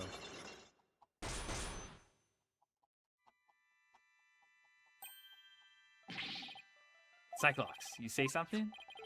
The spiritual power of this Magatama allows me to see these mysterious locks that appear when someone is trying to hide something from me. They're called Cyclocks, and when I see them, I simply present the Magatama to try my hand at breaking them. If I can unlock them, I'm sure to finally get a straight answer out of him. Take that!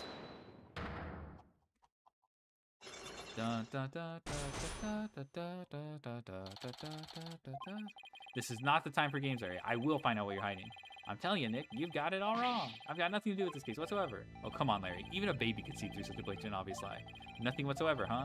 If you weren't involved, Larry, then you wouldn't have been involved with this person. Okay. Easy. Take that! You're the one who brought Ellen to my office in the first place. And all those cops. Nothing to do with the case whatsoever. Isn't going to cut it this time, Larry. If you have to lie, at least do a better job of it. Oh, ah. Don't diss me, Nick. If you're so convinced I'm lying, then let me ask you this. What makes you think I was on the stupid old airship anyway? Let me see some proof. If you got any, doubling down, are you? If you want proof, Larry, here's proof that you were on the airship. The wallet. Where's the wallet? Take that! Yeah, take that, Cyclops. Uh-oh, this is your business card wallet, isn't it, Larry? I found it in the reception hall. Yeah! Time to come clean, Larry Butts. What exactly are you hiding? Wah! All right, fine, you got me. I'll tell you everything. Cooked.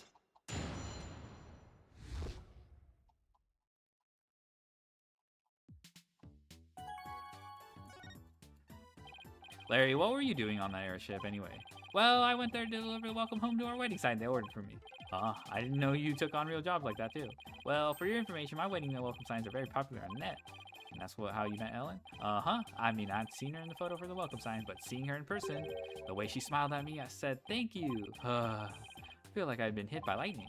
And that's when you fell in love with somebody else's bride, huh? So were you invited to the reception? Can you believe they told me only family and relatives could attend? They wouldn't even let me into the reception hall. Smart move on their part, I'd say.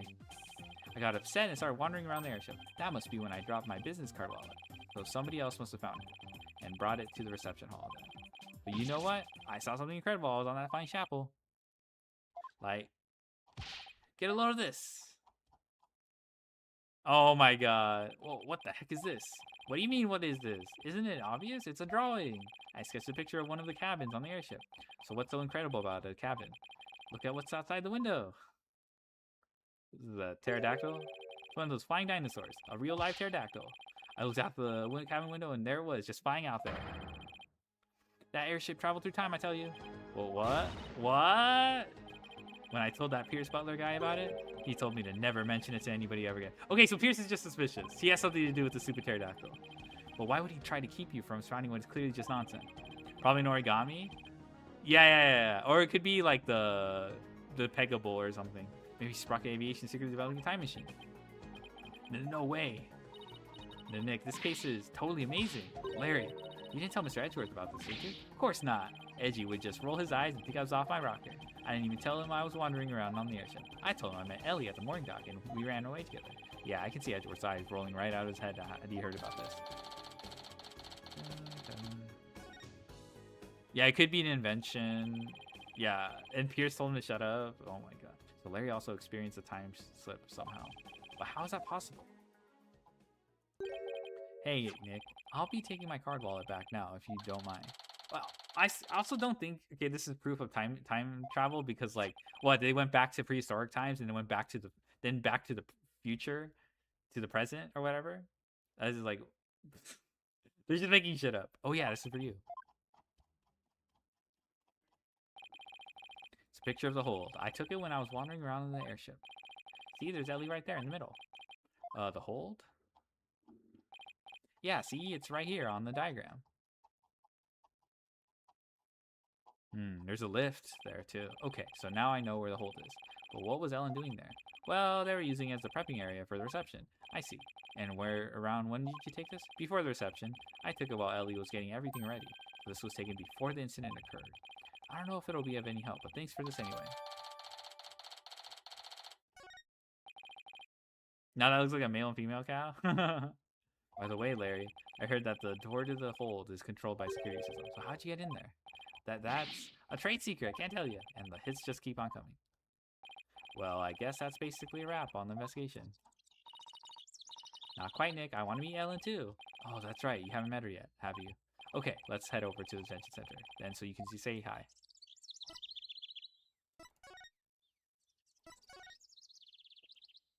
He acted in the card reader? Yeah, didn't he just steal the card, basically?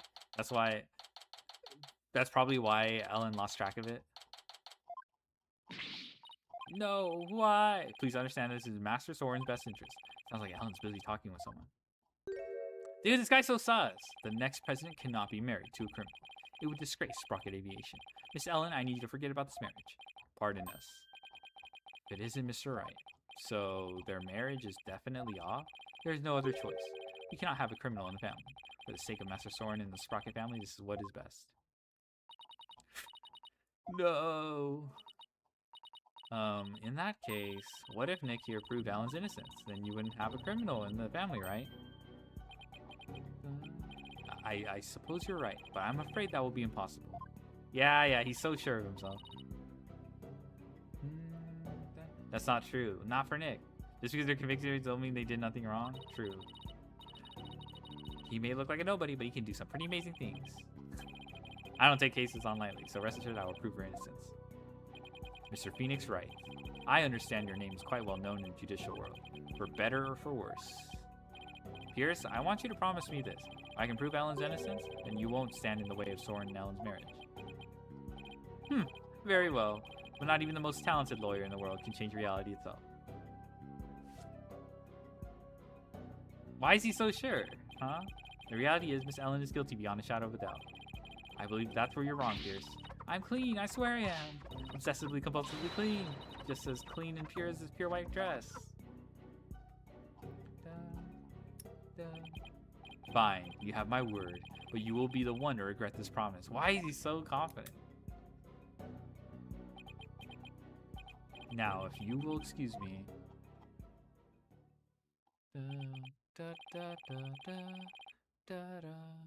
Now I have all the more reason to win this case. Ellen, we finished our investigation, and we'd like to talk with you about what we found.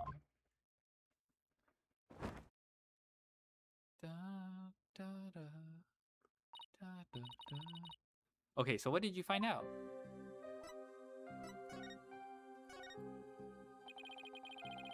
In the course of our investigation, we heard that you had been seen standing in front of the victim with the murder weapon in his hands. Ah!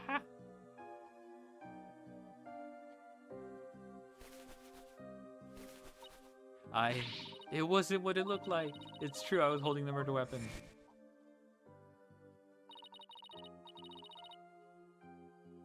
But when I found him, he was already dead. I panicked, and I was hoping I could go back in time again like I had done earlier. So I picked up the timekeeper from the pedestal and brought it over without thinking. You were so desperate, you were ready to try anything, huh? Unfortunately, that sort of behavior makes you an easy target for the prosecution. No. As for your little trip through time, none of your in-laws can confirm your story, I'm afraid. I see. The only exception is Larry. He said he saw something. Really? What did he see? Can't say I quite believe it myself, but Larry claims he saw something incredible. This doesn't prove time travel. Like, why would you go back to prehistoric time only to go forward to the day before? He claims he saw a pterodactyl flying outside the airship.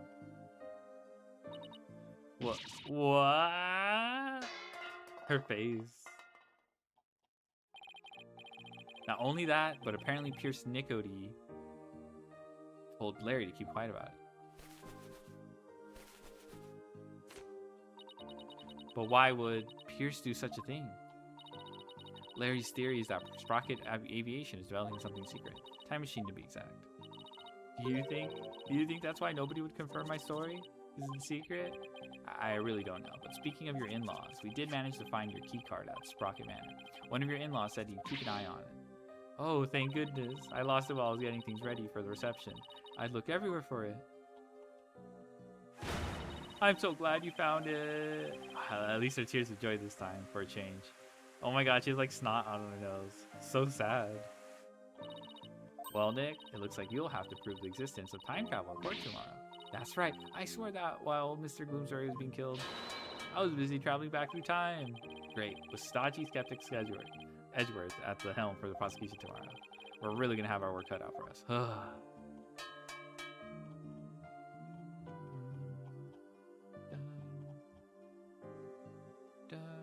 To be continued. Okay.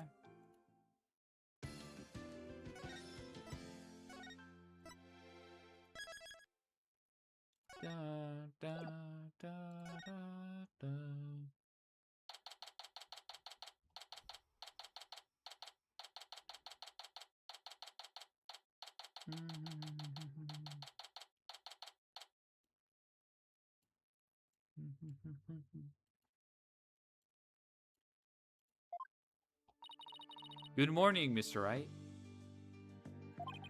Good morning, Ellen. I see you're still wearing your wedding gown. And I will continue to wear it until our marriage is saved.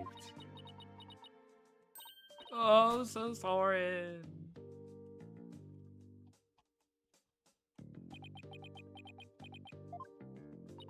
Do you think he came to see how she's holding up? Soren, my love, you came all the way to the courthouse to see me. Oh, Soren, I don't know what to say. Blueprints. Huh? The engine blueprints. I can't find them. Do you know where they are? Oh, they're in your room, third shelf from the bottom on the right-hand side. Ah, I see. He just dips. He's leaving already? Don't tell me he came just to ask about some stupid blueprint. Is he really that cold of a person, or is that just how he comes off, I wonder? What about me, Soren? Ellen, he's back. Come home soon. I'm lost without you.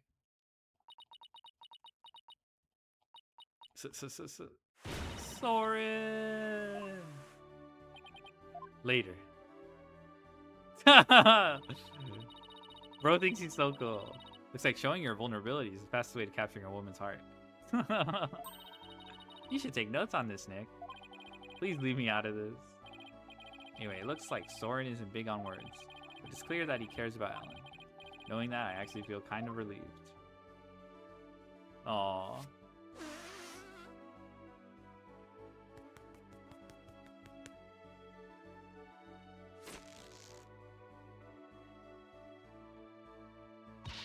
Mr. Wright, I just absolutely can't be found guilty, you hear? Don't worry, I'm going to do everything I can to prove your innocence. Thank you, Mr. Wright. The trial's about to start, sir. Edgeworth. Knowing him, he's not going to yield an inch. So I've just got to fight with everything I've got and save Ellen. Da, da, da.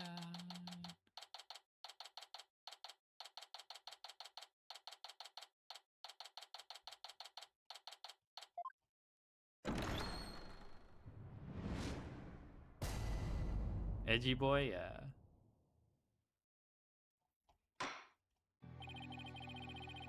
Court is now in session for the trial of Ellen Wyatt. Defense is ready, Your Honor.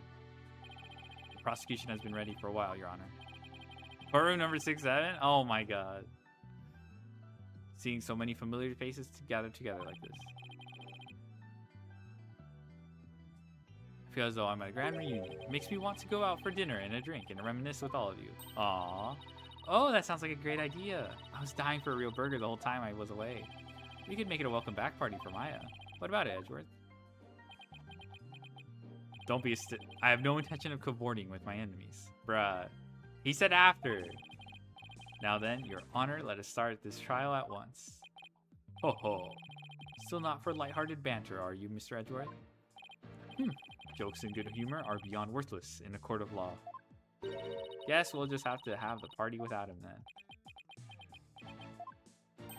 However, were it after the conclusion of this trial, that's what they said. I might consider joining you for your little welcome back party. I certainly wouldn't mind an invite at the very least.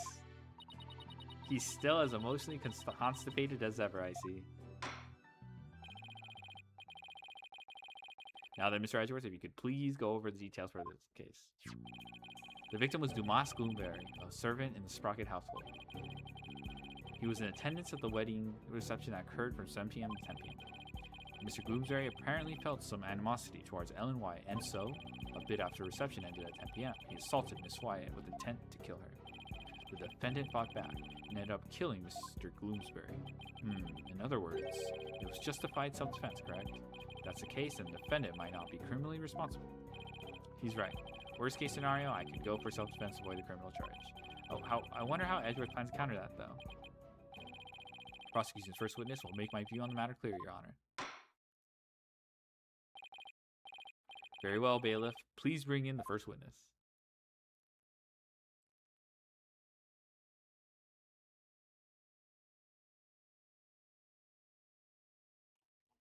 Da, da, da, da, da.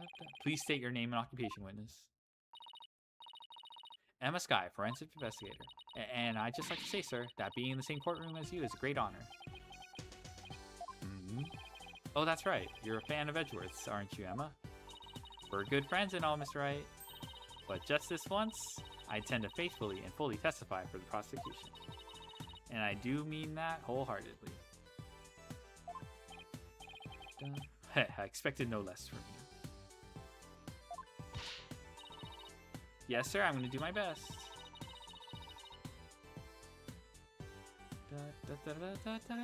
Forensicing time? Yeah. Forensicing. Looks like you lost a popular contest to Mr. Edgeworth, Nick. Man, I really could care less. Besides, she'll see who's the better lawyer once I win this trial. Yeah, maybe then you'll actually really care for less.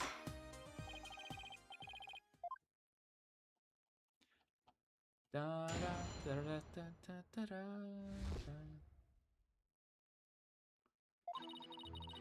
murder weapon was a clock called the Timekeeper.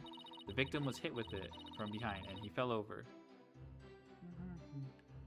Right into the lantern. The defendant was spotted then, standing in front of the body holding the murder weapon. Okay. The victim was struck twice, by the way. Huh? Twice. Da, da, da, da, da, da, da. Da, da, da, da, da, da, da.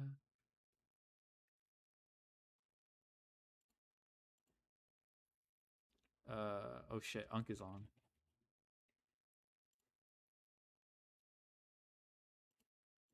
Give me a second. Dun, dun, da, da, da, da, da. If they were struck from behind, self-defense probably is gonna fly. Oh, that's true, yeah. You're right. He was struck twice. That's right. There's no mistake about it. The first blow was to the back of the victim's head, and it was hard enough to knock him unconscious. Yet, despite the fact that he had been immobilized by the first blow, the defendant delivered a second fatal blow to the side of the victim's head. Which means, what exactly?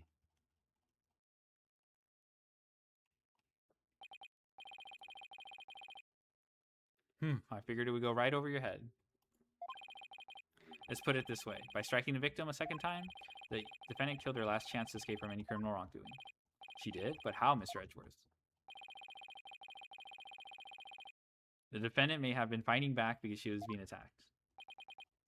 However, she then went on to deliver a fatal blow to a man who was already fully unconscious. Then Nick, is he saying what he thinks he's saying? I don't feel so well. And thus, Mr. Wright has justified self-defense been removed from the table. The prosecution intends to prove that the defendant killed the victim with murderous intent. Allow me to belatedly submit the victim's autopsy report.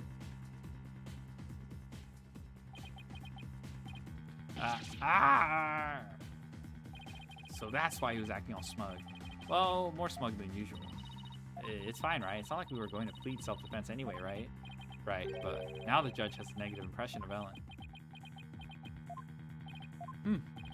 You may not get to prosecute much anymore, but he definitely hasn't lost his touch.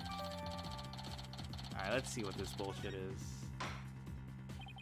Now then, Mr. Wright, you may begin your cross-examination. Alright, so what's this bullshit? Time of death, 10 p.m. to 1 a.m. Ooh.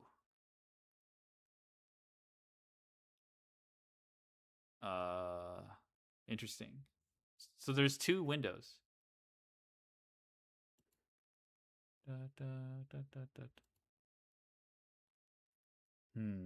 Cause of death, cerebral hemorrhage from strong blow to the head. 1 contusion was found in the back of the head and 1 on the side. Blows were caused by the same weapon. Okay, were they... I think he was hit twice. At different times. Like 10 p.m.? It's possible that these are like 3 hours apart. The what's called, you know, the blunt force trauma or whatever.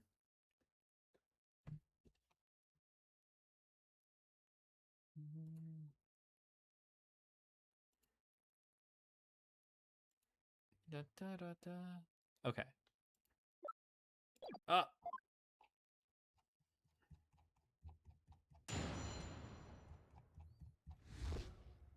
When was the car accident as well?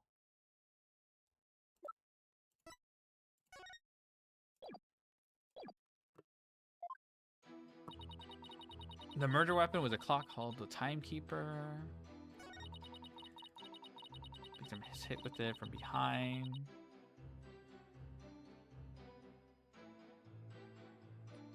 Right in the lantern. Right into the lantern.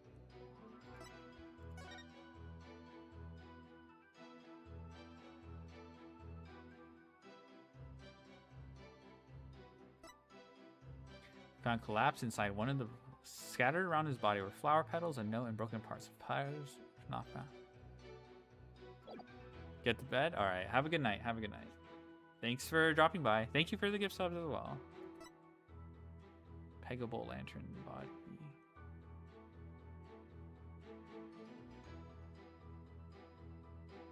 Doesn't make sense if you fell into it. Like, his position makes 0 sense. He'd be face forward. Hold it! The defendant was fighting back against the... If so, wouldn't she have hit him from the front, not from behind? The victim must have tried to run once Miss Wyatt started fighting back. That's probably when he got hit from behind. I see, that's the blow to the back of his head. The defendant must have looked awfully scary when she was brandishing that clock. I don't know about that. Regardless of how scary Ellen looked, the victim was definitely hit from behind. May I go on? Yes, of course. Please do. Spotted then standing in front of the body. Yeah, okay, if these happen in quick succession. Okay. Yeah, I think this is... Objection! Okay, cool. Detective Sky, I'm afraid I have to apologize in advance. For what? For embarrassing you in front of your idol. Well, what do you mean? If you take a look at this photo of the crime scene, you'll see that the victim is lying on his back. But if the victim had been hit from behind as he claimed, then he should have fallen over into the lantern face down. Yes. Ah! It's not enough to simply take someone's side, Detective Sky, even if it's Mr. Edgeworth's. Ah, ooh. There does appear to be a flaw in Detective Sky's testimony. Mr. Wright, if you think I'm going to just back right down, then you're sadly mistaken. I'm unusually fired up today. Don't forget, she's in front of her hero, Nick. If the Steel Samurai came to watch this trial, I'd want to do my absolute best too. Listen, Mr. Wright, it's entirely possible that the defendant moved the victim's body after he fell over. Yeah, that's true. But, like, he fell on the... We should have seen blood track, right? In that case, there wouldn't be any contradiction, right? Indeed, that was an excellent counter-argument, Detective. You can count on me, sir. So what do you have to say to that, Mr. Wright? It's possible that the victim's body was moved after he fell. It's probably not possible because of the way the lantern broke. Sorry, Detective, but there's no way the victim's body was moved after his death. Oh, really? What makes you so sure? One look at this, and it should be obvious. Yeah, okay, yeah. So you pulled a hole and then... Yeah, there's some bullshit on top of him.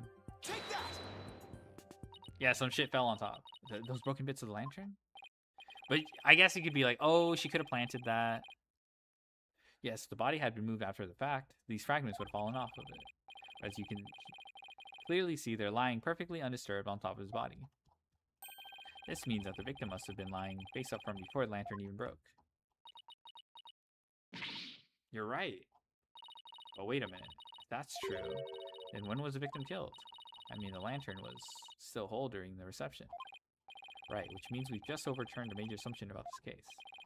The victim was already dead before the lantern was even broken. Then the body must have been inside the lantern since before the reception started. Isn't that the case? That corroborates what Ellie was saying then. In other words, defense asserts that the victim was killed before the wedding reception.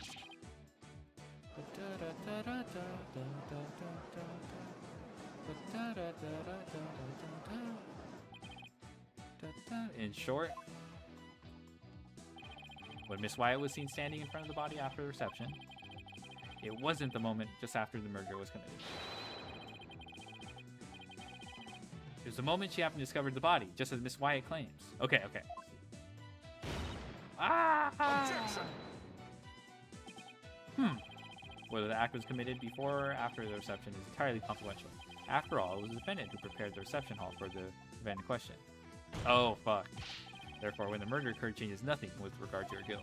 She could have killed the victim before the reception as planned, and then tried to hide his body in the lantern after the event ended. Sorry, but that doesn't make any sense. I mean, where would the body have been hidden during reception in your scenario? That's... Even you have to admit, Mr. Edgeworth, this has opened up a new possibility. Do explain, Mr. Wright. Well, if Miss Wyatt didn't commit the crime in the reception hall, then that means someone somewhere put the victim's body into the lantern.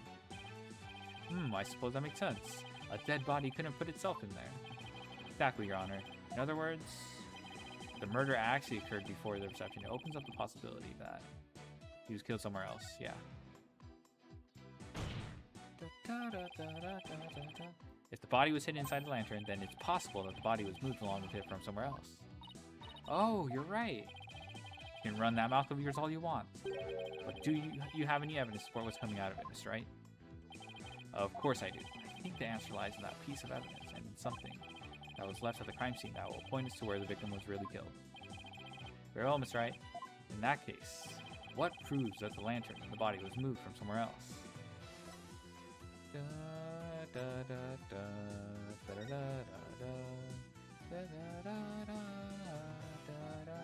The petals?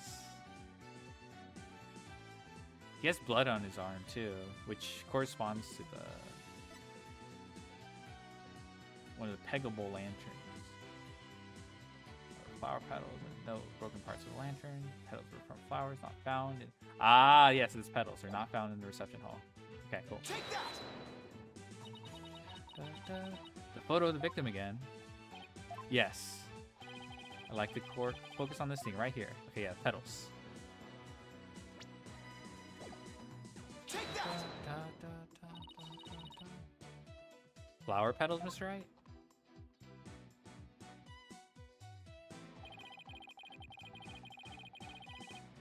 These petals are from a kind of flower that were not present in the reception hall.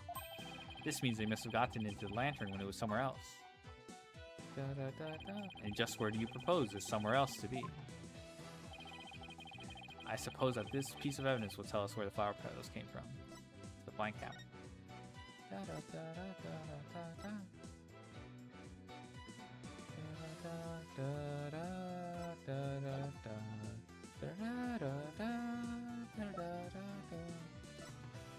Oh, photo of hold. Nice. Okay, cool. Take that!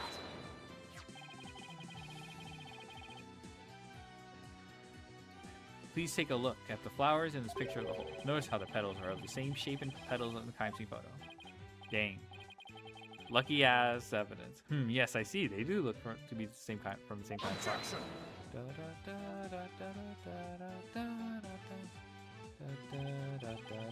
Is that really all you got? Flower is a flower is a flower. They're all the same. I would hardly call what you present compelling evidence. But the location is of the hold. I'm afraid I couldn't disagree with you more, Mr. Edgeworth. I gave a flower of this type to my lovely wife over when we were young. But I can assure you that this is a very meaningful, compelling evidence indeed. The soundness of my judgment in this matter is backed by nothing less than pure love. But your honor. Let it go, Mr. Edgeworth. It's clear you don't know much about flowers. It's not like you have anyone you'd actually give any to, after all. Bruh. Chill. Maybe you should study up on them, just in case the opportunity presents itself. No! This is from the man who only knows the names of 3 types of flowers. That's hardly relevant to the case at hand. The defense asserts that it's highly probable that the victim was killed in the hold.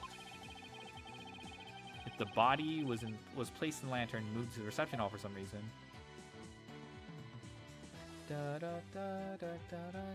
it would have completely destroyed the prosecution's case. And you're saying the body was... Yes, the victim's body was... inside the lantern during the entire beautiful wedding reception, while the defendant and her betrothed were celebrating their love. What? The fog machine is obscuring it, right? Objection!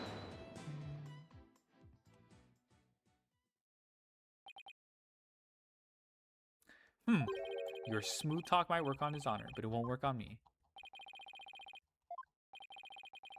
Take another look at all the evidence and you'll see what I mean. I wish you would just tell me already. Let me double check the lantern.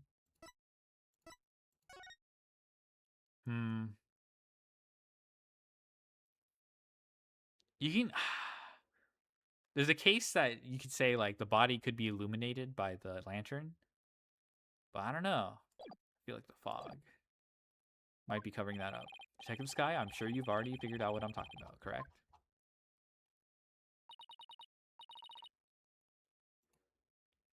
Hehehe, of course, sir.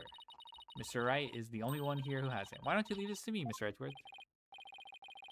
Very well, let's see what you can do.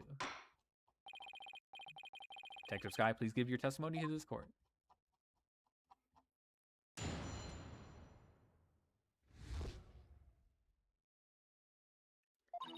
The victim could not have been killed before the reception. The autopsy report states that the estimated time of death was after reception.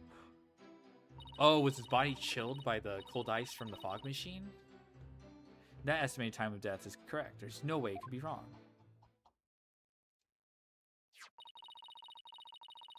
It's clear Mr. Gloomsbury was killed after the reception. That completely contradicts your claim. I guess so. Tell me you took at least a cursory glance at the autopsy report, Miss Wright. Appears you've grown rusty since our last outing. Might I suggest you go back and brush up on the basics? Sure, though I must say, you're as cocky as ever, Mr. Edgeworth. I beg your pardon? Well, what are you trying to say, Mr. Wright? I'm just saying that I'll go back to basics if that's what Mr. Edgeworth wants. I'll prove how badly he's underestimating you with a good old-fashioned cross-examination. Very well, let's see you put your money where your mouth is, Mr. Wright. Da da da da da da da da da da da da. The victim could not have been killed before the reception. Autopsy report states that the estimated time of death was after.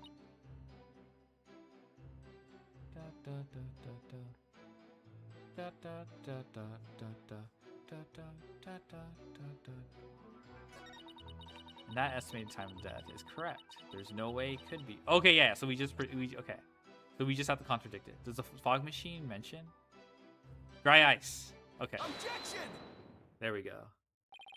That's kind of tricky though. You'd have to remember from the previous case that they established that cold can alter the time of death. I admit that the estimated time of death does contradict my theory. Finally, and that means your theory that the victim was killed before the reception is still entirely plausible. Huh? What makes you think that? The killer could have falsified the time of death by using certain items in the reception hall. Please take a look at this. And what is that contraption, Mr. Wright? It's a fog machine. Your Honor used to create a special romantic atmosphere in the hall. And this machine could have been used to falsify the time of death? Yes, Your Honor, because this machine uses dry ice to perform its magic. Dry ice? Ah, yes, the super cold stuff commonly used to make theatrical fog, right? I see. So your claim is that this dry ice was used to keep the body cold? Oh, in that case, I guess the victim could have been killed before the reception. But hello, never.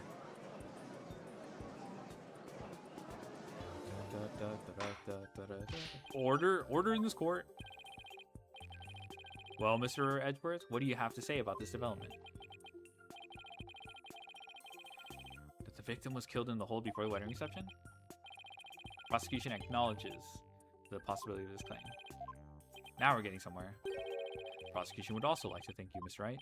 Huh? For what? I didn't know how a certain piece of evidence fit into this case, but now thanks to you, I do. What piece of evidence? To get into the hold, one needs a key card, like this one. And here we have a record of those who enter the hold with such key cards. Pierce Nickety, Dumas Gloomsbury, and then afterwards, Ellen Wyatt. Times aren't specified, but these are the last 3 entries on the day of the murder. As you can see, the last person entered the hold that day was the defendant. Okay, but we know Larry probably stole it. Oh, what? So the one who moved the body out of the hold must have been... That's right, it was none other than the defendant. Hey, Nick, take a look at this entry record. There are a couple of other names on here, too, besides Ellen. Hey, you're right. According to the entry record, Mr. Edgeworth, Pierce Nickety also had gone into the hold. Is it possible that he could have been the culprit? Objection! Sorry, but Mr. Nickety was escorting a few of the guests at the time. I'm sure they would be happy to testify to that fact if you'd like. Think me cocky all you like, Mr. Wright, but my confidence is rarely misplaced. Now then, it's probably safe to assume that after killing the victim in the hold... It's when the prosecutor doesn't whip, throw coffee, threaten us, throw beads. True. You're not just a bud, you're the entire Radga. Thank you. The defendant moved his body to the hall in order to dispose of this discreetly. What do you mean by discreetly? The defendant volunteered to take care of the reception's cleanup personally. That means she would have had the chance to dispose of anything in any way she wanted, including taking the lantern off the airship without raising any suspicion. Don't tell me you didn't know about Miss Wyatt volunteering for cleanup duty, Mr. Wright.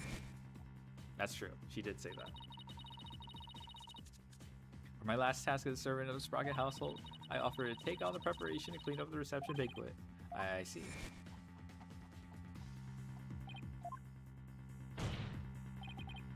Look at you, sweating buckets like a rookie, even after all these years. Nevertheless, thank you for proving that the only person who could have killed the victim in the hold is... Ellen Wyatt. Ah! Great job, Phoenix. Now we're back to square one.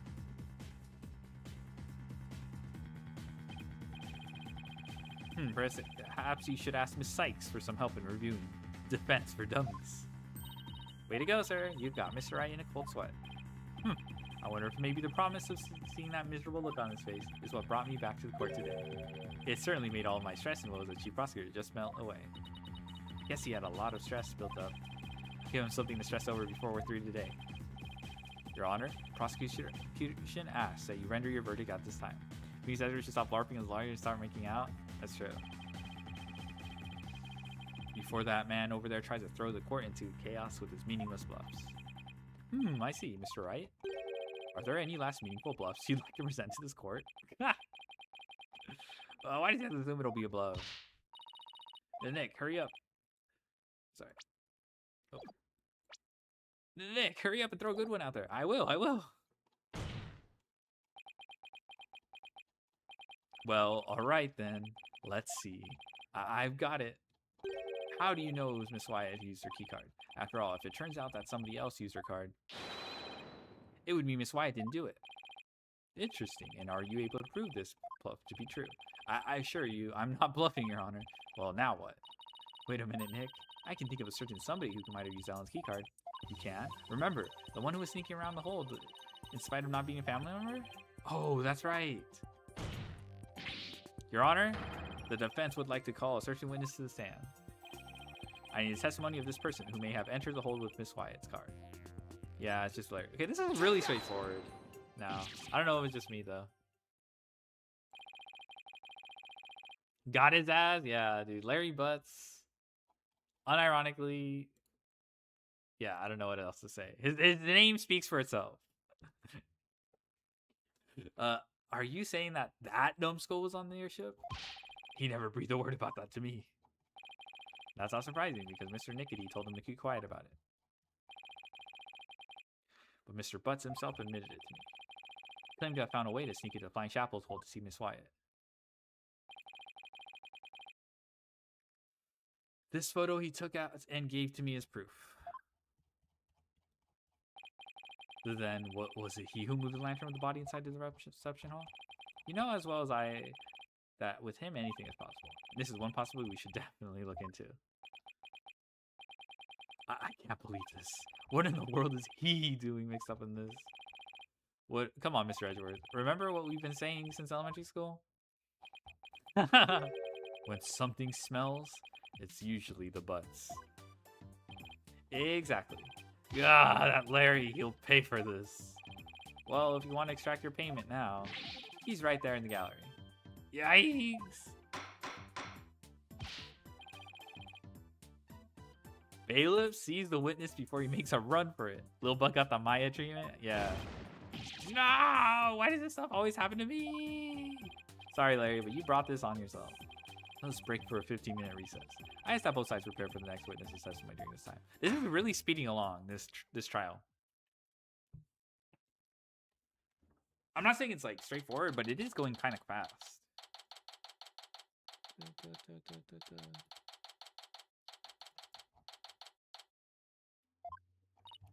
Wow, it's been a while since I've had this much fun and excitement. A face-off against Mr. Edgeworth. A harrowing tightrope walk for the defense. Ooh, I'm exhausted already. Boss! I'm here for moral support. Athena, are you all done practicing for Trucy's magic show? Well, to be perfectly honest, I sort of ran away. But that's because she was putting my life in danger, I tell you. I see. I think I'll need to have one-on-one with her. You're really athletic and fit, Athena, so Trucy probably thinks she can run you ragged. That may be true. Which is why not even Trucy can keep up with me when I run at full speed. Ah, looks like you spoke too soon, Athena. Never underestimate the resourcefulness of a great magician. Huh? Magical girl Trucy Wright is on the scene. No! Now, Athena, it's time to practice human combustion magic. Oh, this is the Gramarye theme. It's not Trucy's theme. Go on, douse yourself in this gasoline. But don't worry, it's a magic trick after all, so it's perfectly safe. Run away! What was the point of this? Hey, you're not getting off that sleep. I imagine there's gonna be a payoff, but they just showed up. Oh shoot, okay, let me take care of that. Hermie. XDD. Creator dashboard. But I know we gotta get rid of this. Hermie here. Oh my god. Got his ass. Okay. That took a little while, but I wasn't prepared. Ha ha ha. They get along so well, don't they? Reminds me of the good old days. You, me, and Pearly. Oh, and Detective Gumshoe. Can't forget him. We had all kinds of fun at the crime scenes back then, remember? Leaving me to do all the serious investigating, as I recall. Court will soon be back in session, Miss Wright. Right, thank you. So Larry's the next witness, right? I can't wait to see what happens. Sadly, I can already imagine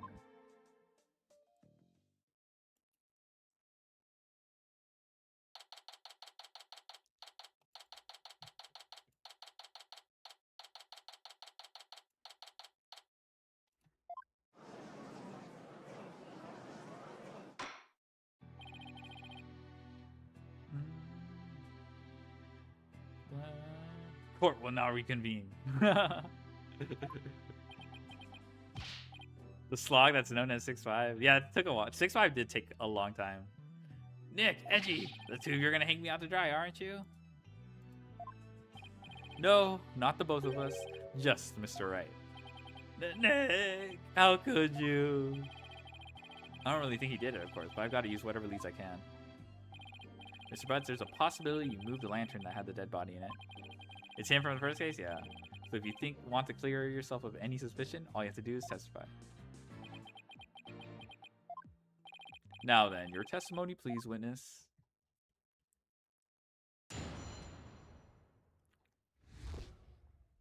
Nick is a jerk face. Nick, you big fat stinky jerk. How can you doubt your best bud? We've known each other since elementary school. Oh, well, get this, pal. Our friendship's over. What kind of testimony is this?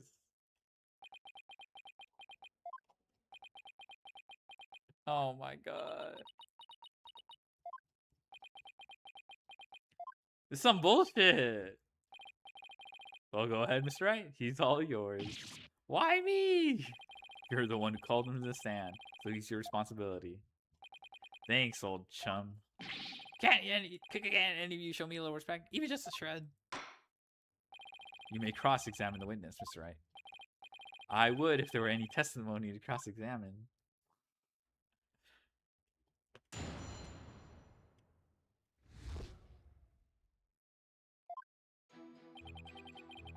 Nick, you big fat stinking jerk. Alright, you guys will press this. Hold it! I'm sorry, Mr. Butts, but if it wasn't Miss Wyatt that entered the hold with that card, then you're the most likely suspect.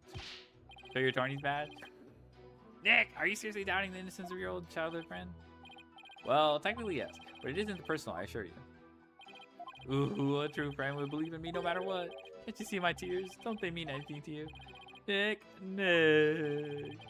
You don't really think you can cry your way out of this, do you? Okay, fine.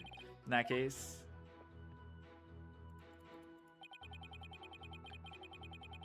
Alright. Hold it! Hey, Larry, listen to me. Shut up. I'm not talking to you anymore. This is getting us nowhere.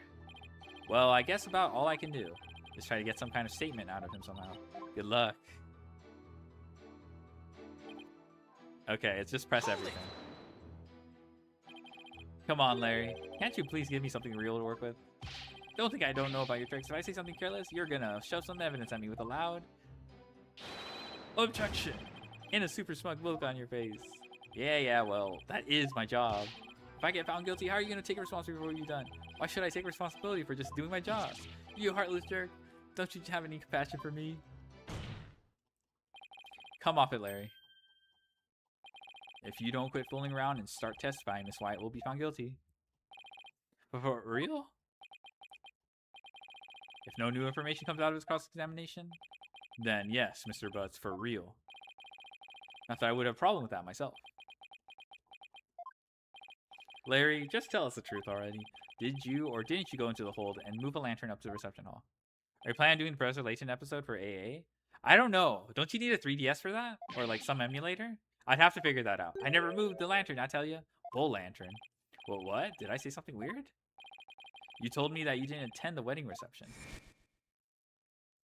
Yeah, I'll see. It'll be last, though. Time to bust out the emulator, then? Yeah.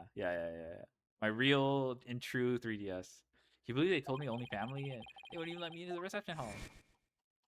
But it'll be last. It'll be after GAA or Miles' investigations are done. Yeah, so what? And when that's odd. No one in this courtroom ever mentioned sex of the lantern that was moved. So how could you know it was a bull lantern? You didn't have to actually go to the reception to know that. Anyone could tell there are two pega bulls looking at the flying scaffold family. Nope, there's a mistake. All I can tell right now is that there's a strong scent of bull in the air here. Please add that last statement to your testimony, Mr. Butts. Okay, we just show him the pamphlet, and it's just because there's supposed to be two different genders, not two bulls. Objection! I want you to take a look at this, Mr. Butts. Because unfortunately for you, the pamphlet clearly shows a peg cow and a peg bull in their example diagram of the reception hall. Huh? But on that day, instead of putting a peg cow and peg bull out for the bride and groom, there were 2 male pegabulls on display. Yet somehow you know there were 2 pegabulls in the reception hall that day. There's only one way you'd know something like that, Larry. It was you who moved the pegabull to the reception hall, wasn't it? Ah! He'd definitely be the one to make this mistake in the first place. No, Larry, he didn't. Mr. Butts, did you move the lantern containing the victim's body to the reception hall? That's what it looks like. What?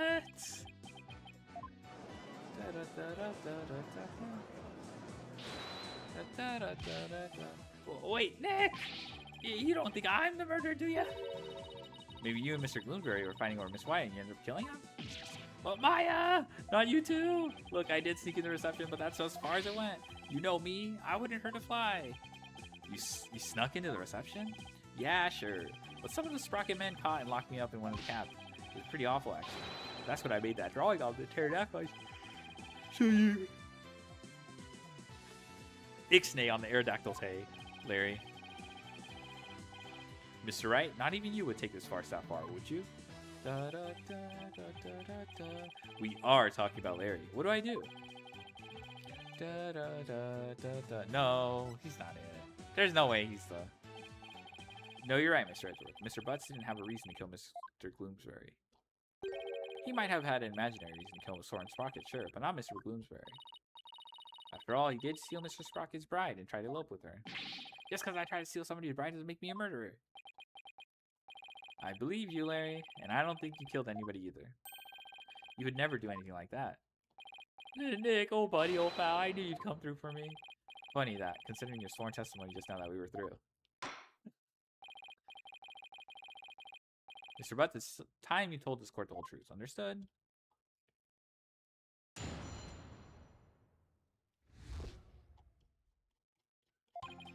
It's just like Nick said. Ooh, yes, the Allegro. See, we're just like wrapping up this. We have this song already.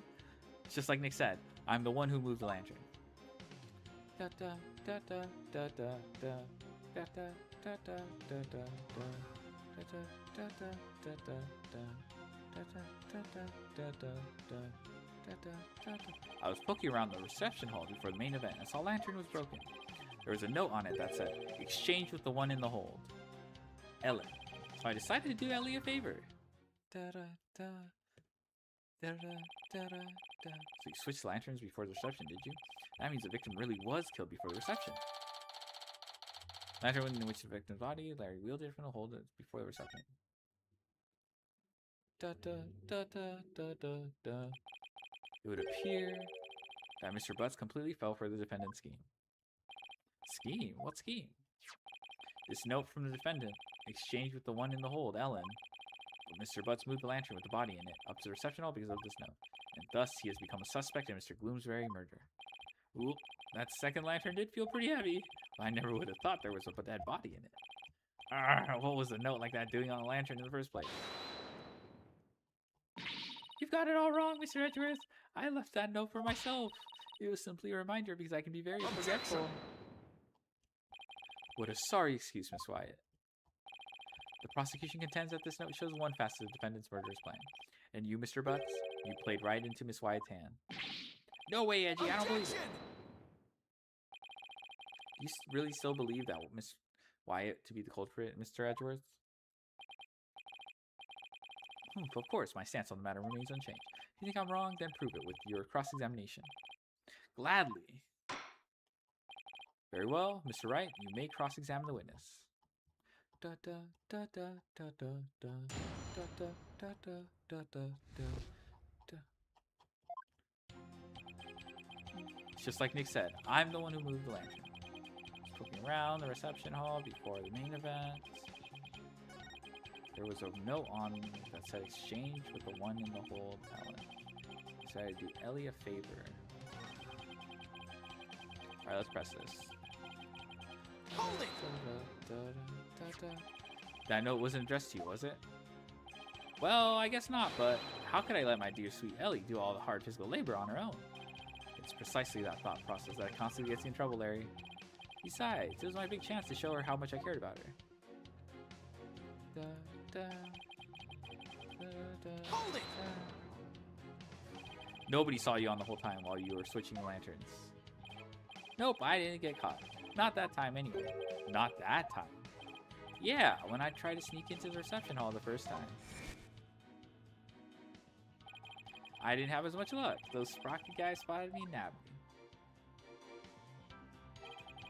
Oh, my words are failing me right now.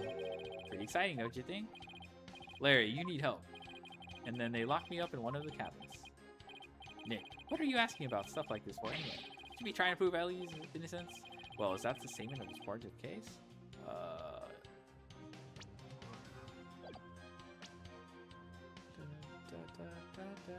Well, yeah. Mr. Bus trying to crash reception and subsequently getting locked up in the cabin. I guess we need more information. I believe these might be important facts in the case, Your Honor.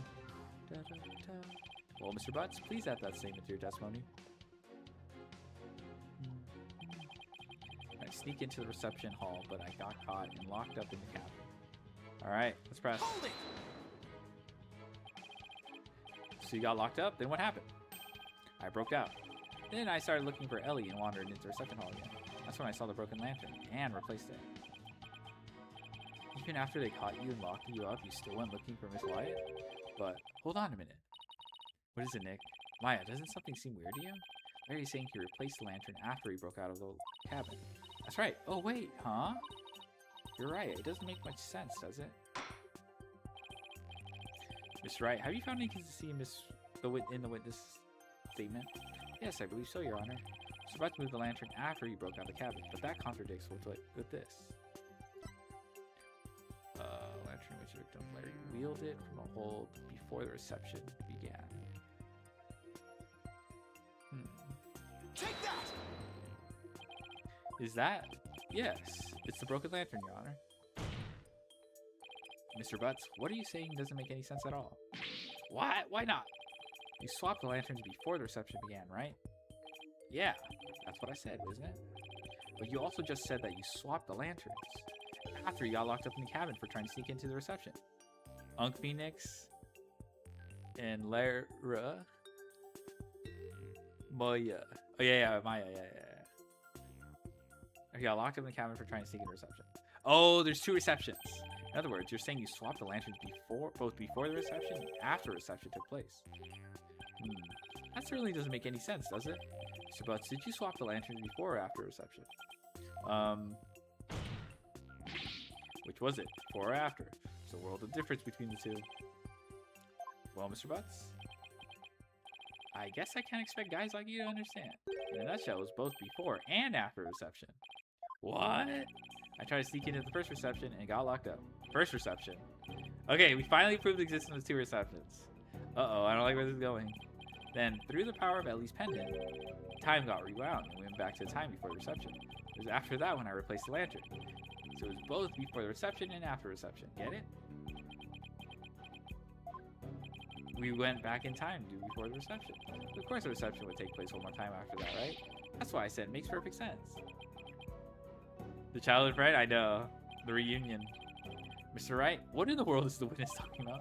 Has he developed some sort of intellectual ailment I'm not aware of since I saw him last? Well, none of the sprockets seem to remember the time skip, but I do. Ellie remembers it too. I think the power of our love for each other made that miracle happen. Mr. Wright, I'm sorry, but could you please translate this man's gibberish so the rest of us can understand? And I have to be the one to explain about the whole time travel thing?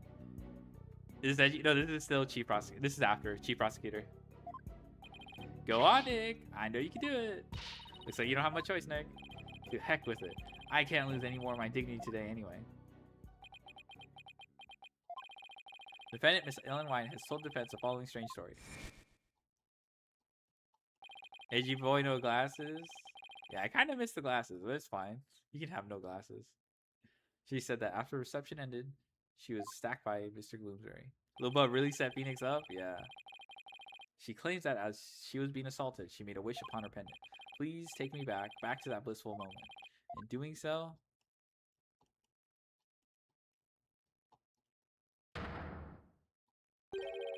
Time apparently rewound itself to just before the reception began. It what?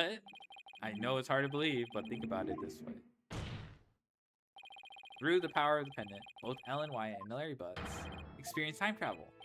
What?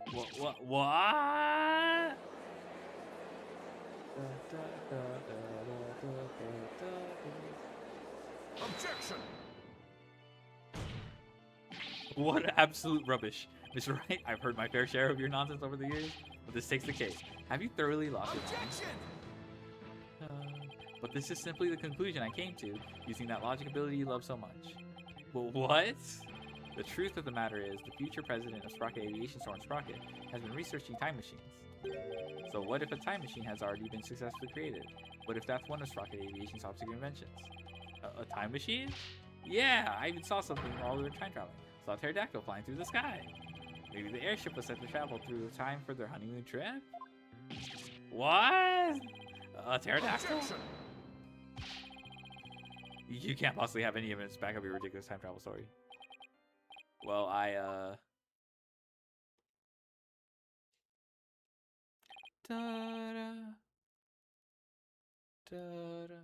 as I thought. In any case, I have the evidence to prove that you're no more intelligent than Larry.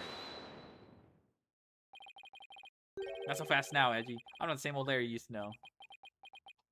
Come on, Larry, come in clutch. You want evidence? I've got your evidence right here. This is a photo I secretly took of the first reception. Yes! Okay, we have proof of 2 receptions. Different bouquet. Yellow. Red bouquet here. What? What? You might be goated? Yeah. Well, Larry, I can't believe you... Well, anyway, good job. If we compare the photos of the first and the second reception, we can find a difference. Then we'll be able to prove that the reception was held twice. But do you really think such a difference exists? It's the bouquets. Yes, Your Honor, I just need some time to find it for you. This is preposterous. Very well. Please show the court what's different.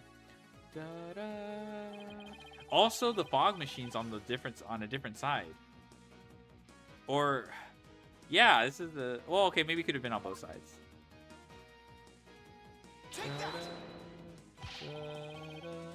Please direct your attention to Miss White's bouquet of flowers. In the photo, one of her in-laws took the defendant is holding a yellow bouquet. But in the photo Mr. Butts took, he is holding a red bouquet. You're right. That's impossible. It doesn't prove a time travel, but it does prove that there's at least 2 separate receptions. It means the defendant really did experience 2 wedding receptions. And she did that when she traveled back through time. What?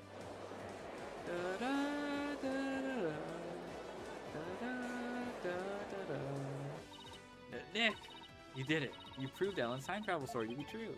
Yeah, I can hardly believe it myself. It's just as Ellen said, the reception was held twice. This turns every assumption we based this trial on upside down.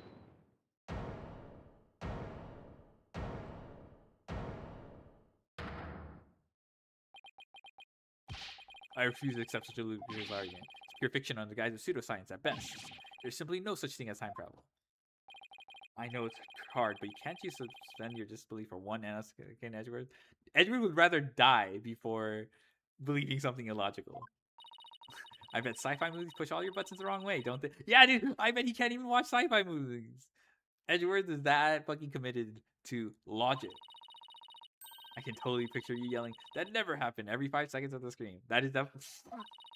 I would rather die than learn. Maybe you should stay away from movie dates altogether. That's neither here nor there. He didn't deny it. This is real life we're talking about. The proof is clearly shown in the 2 photographs. That's right, Mr. Edgeworth. No matter how... Fine, I'll entertain your absurd delusion, but if only to demolish it before your very eyes. What? Let's start with this then, shall we? There's one thing your time travel theory... Oh, there's his glasses right here. That's where he put them. Oh, I thought they just like removed them, but no, he has glasses right here. There's one thing your time travel theory fails to explain.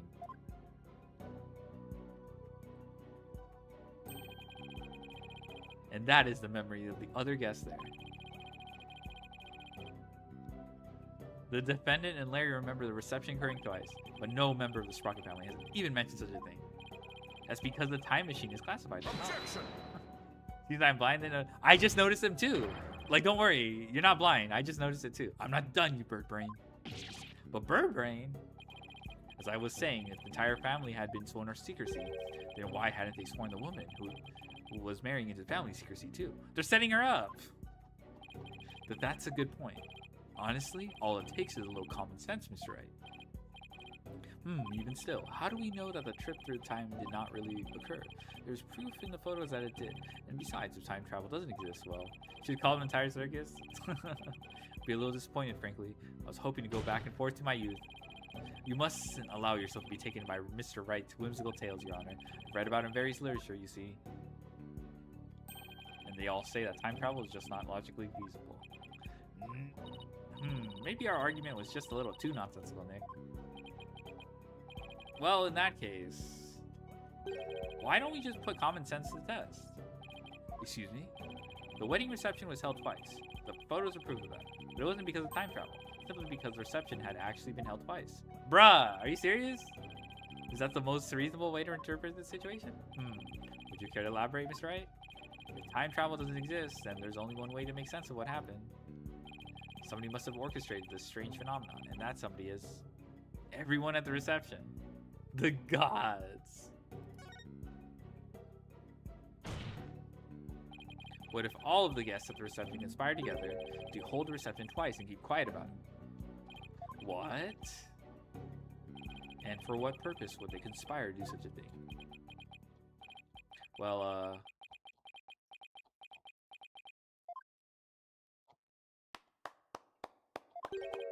ha, brilliant deduction, defense.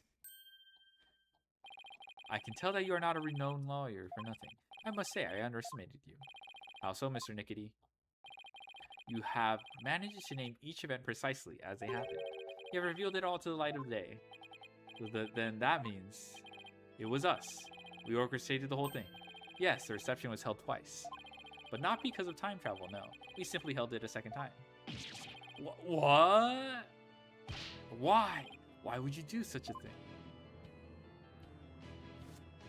Alright, look at me. Okay, dude. To make it as though the murder Miss Allen committed never happened. Who is the victim? He's like the maid's boss. So he's not even like the fiance is alive. He doesn't have much personality. He just tries to aura farm. It's this guy. He died. This is the guy who died. But he seems to be somebody like he works with them. He's like a servant. To make it as though the murder Miss Allen committed never happened. Dumbass.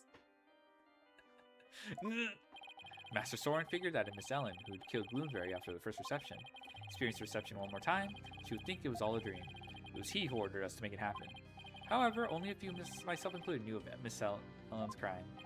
Are you saying most of the guests attended to receptions without knowing why? Indeed, they needed no reason. Master Soren told them to do it, and do what they did. And that is the Sprocket way. And who hid the body in the lantern? We did. But we did not anticipate the pedals finding their way in, nor the actions of Mr. Butts. Well, duh, who would anticipate Larry? And that's how you intended to cover the whole situation up? There is just one thing everyone here has wrong. The real scene of the murder was not the hold. It was the Vista deck. What? Then Miss Wyatt's recollection of events must be correct. I admit we tried to cover this incident up. But the fact that Miss Ellen killed Bloomsbury is undeniable. That is quite a turn of events.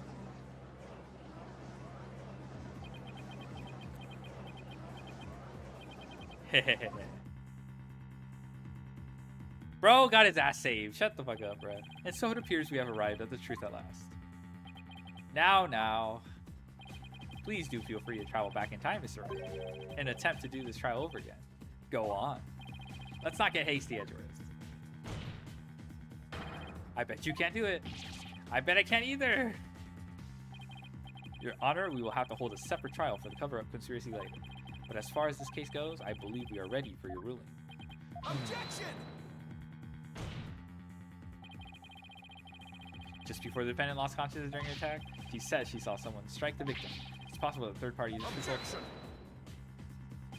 You still want us to believe the defendant's words? Perhaps you've lost more than your touch during your time abroad. This third person nonsense is nothing but rubbish, and you know. Objection! But by the same token, how can we trust those who conspire and lie to fool this court of law? For all we know, they might still be hiding something. You never know when to quit, do you? Lil Butt and having the name Dumbass. Okay. Now, calm down, both of you. In any case, there isn't enough trustworthy information yet for me to render a verdict.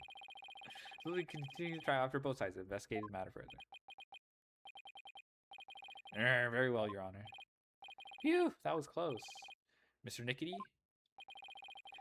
As for you and your cohort's attempt to cover up this crime, your case will be brought to a separate trial following the resolution of this current one.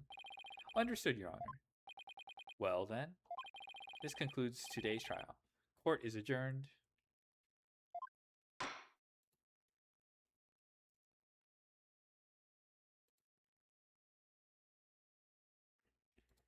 To be continued.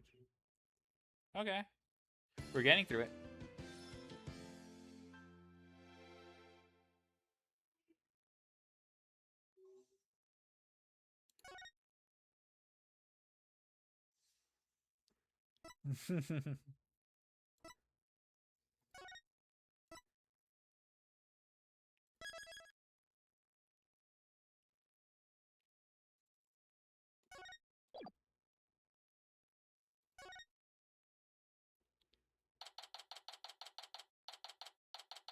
Okay, another investigation.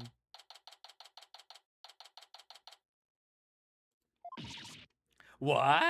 So the whole time traveling thing was just a ruse put on by the guests at the reception? Looks like it. I knew there had to be some kind of trick to it. Wow, 2 wedding receptions. Can you imagine? I wonder how much that must have cost them. I have no idea. If you have to ask, you're not rich enough to want to know. Still, if you got the money, it's a pretty good way to cover things up, if you ask me. You got that right. I'm sure I would have been completely fooled. Hi, I'm back. Hey Maya, are you all set to go? Yup, ready when you are. So what should we start with? Let's start with reviewing what we learned at the trial. What Ellen thought was time travel was really just a performance put on by the Sprockets. Other than that, it seems that what Ellen told us was actually all true. So what really matters right now is the identity of the mystery person Ellen said she saw while she was being attacked. So who is this mystery person? I'm 90% sure it's the butler. That guy is extremely sus. Oh, hey, Corin. How's it? Oh, yeah, thanks for lurking. Nice. Welcome, welcome. That's the $1 million question, I'm afraid. Well, if you want to clear Ellen of any suspicion, then figuring out who they are is key. I think I'll take toilets for 200 instead, Mr. Wright. Well, at least there were only so many people on the airship that night. And we know who the mastermind of the whole cover-up plot was, too, so that's good. You mean the groom, Soren Sprocket, right? Exactly. He might know something that could help us out. So then, what am I doing here?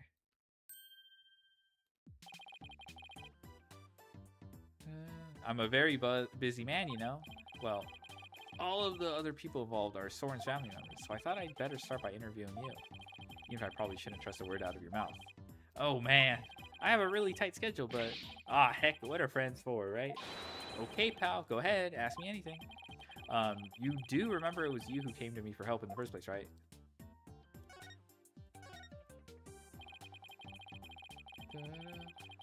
I want to go over exactly what happened before I stepped outside this office again. Since you were there, Larry, do you think you can help get it all straight in my head? If I gotta. Okay, so the first reception was held at 7 p.m. on the day of an incident. That's the one you tried to crash, right? Huh? Oh, yeah, that's right. And then they locked me up in a cabin. It was awful, I tell you. Too bad we're not here to focus on you, Larry. And then the incident occurred after this first reception at around 10 p.m. What is this? Ellen was attacked in the reception hall by Gloomsbury. What is this frame? I need to screenshot this.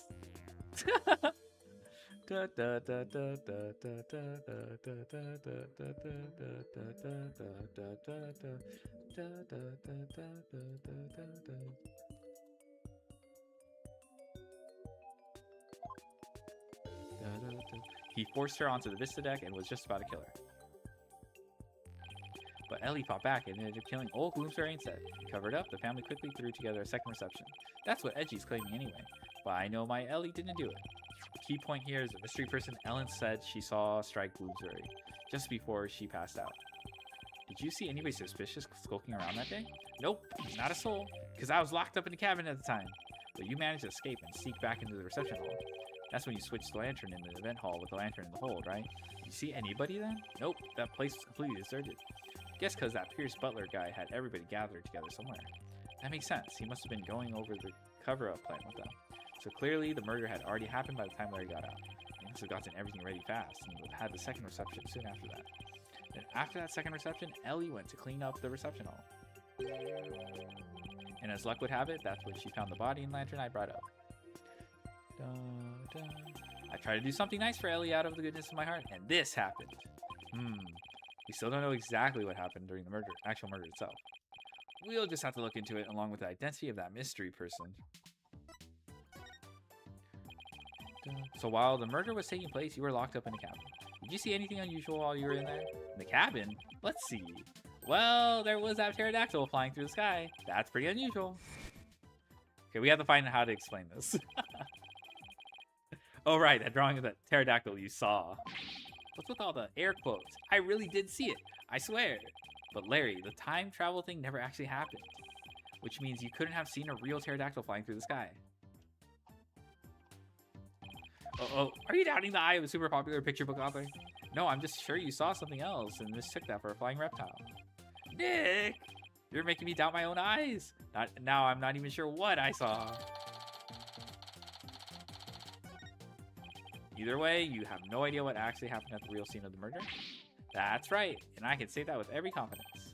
Oh wow, would you look at the time? I better go. I have a book signing to get to. A book signing? Whose book? Whose do you think? It's mine, of course. It's Laurice Dunim book signing.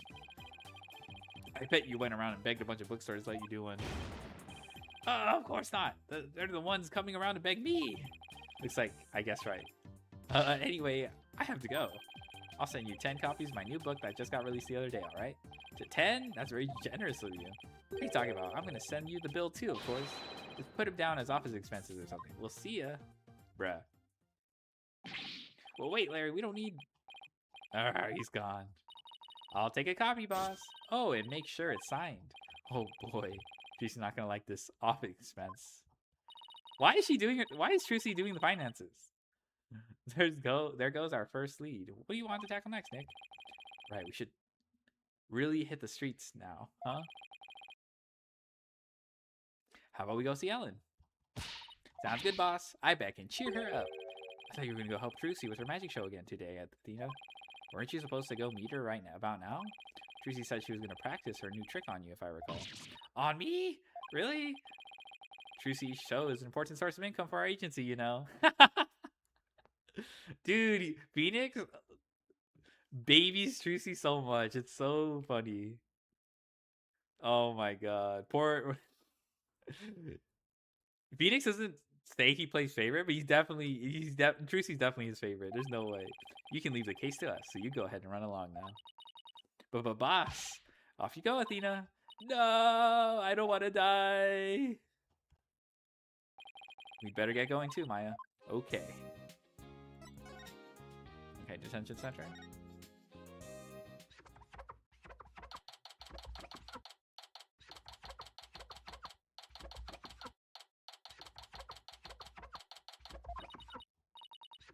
Oh, my poor sweet Soren. I wonder how he's getting along without me. Hello, Ellen. Oh, Mr. Wright, what's going to happen with the trial, do you think? Well, first and foremost, we have to hurry up and find this mystery person you saw before you pass out.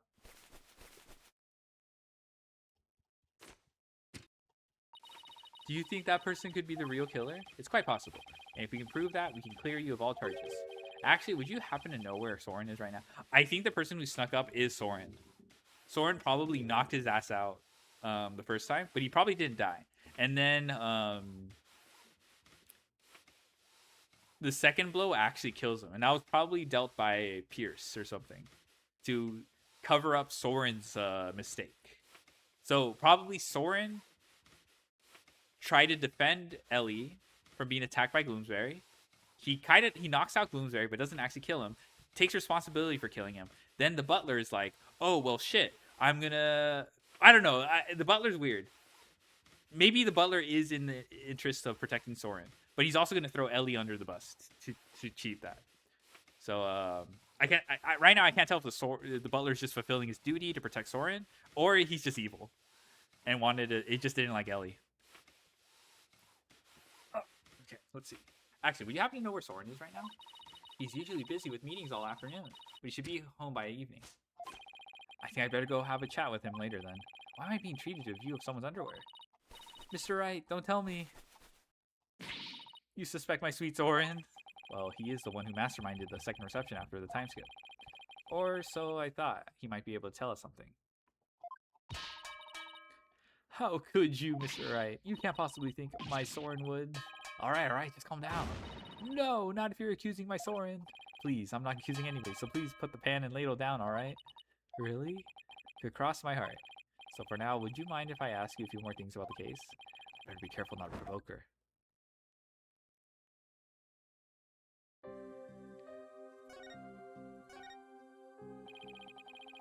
Could you tell me about Soren? There's nothing to tell. He's squeaky clean. Alright, okay. Maybe I should avoid the topic of Soren right now. Well, let's talk about something else then. Fine, but you won't hear a peep out of me about Soren. Talk about pulling teeth. Could you tell me about Pierce Nickety then? Pierce? He came to Sprocket Manor about a year ago. Wow, that's really suspicious. As a family butler, he's now in charge of everything in the household. Only a year ago, did he have some kind of special connection with the family? I'm just a maid, so I'm not privy to such things, I'm afraid.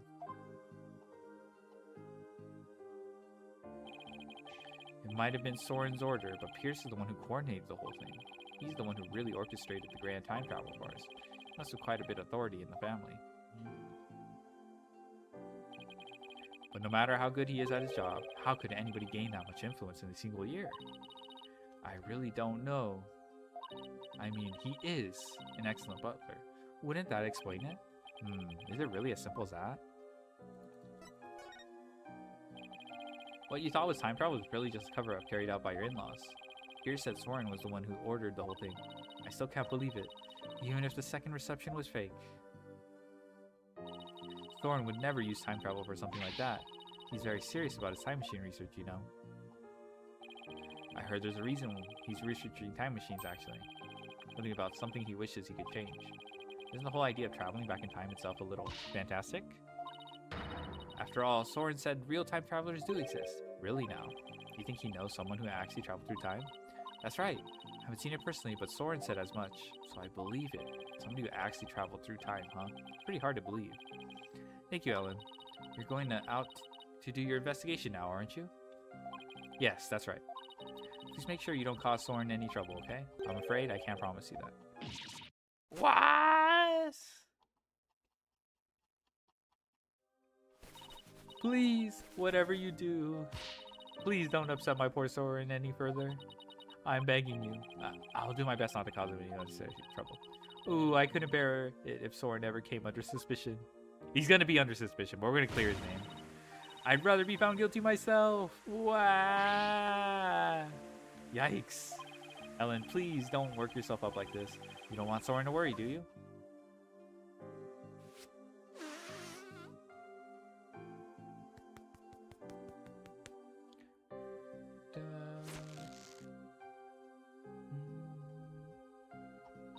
No, you're right. And the floodwaters recede once more. So what do we do now, Nick? Well, Ellen said Soren is usually in meetings until the evening, so let's save our house call until then. Why don't we go to the mooring dock and figure out our next move from there? Roger, Nick. Alright, mooring.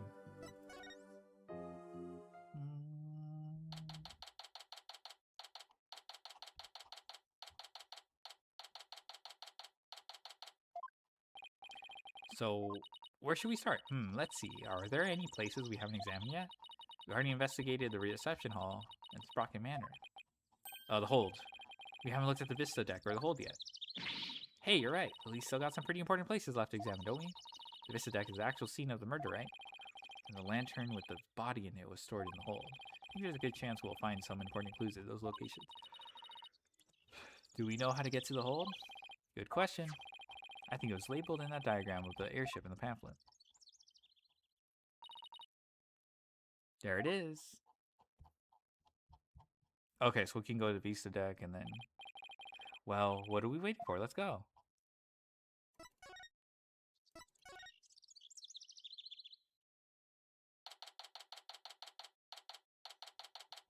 Oh, there's the Pega cow here.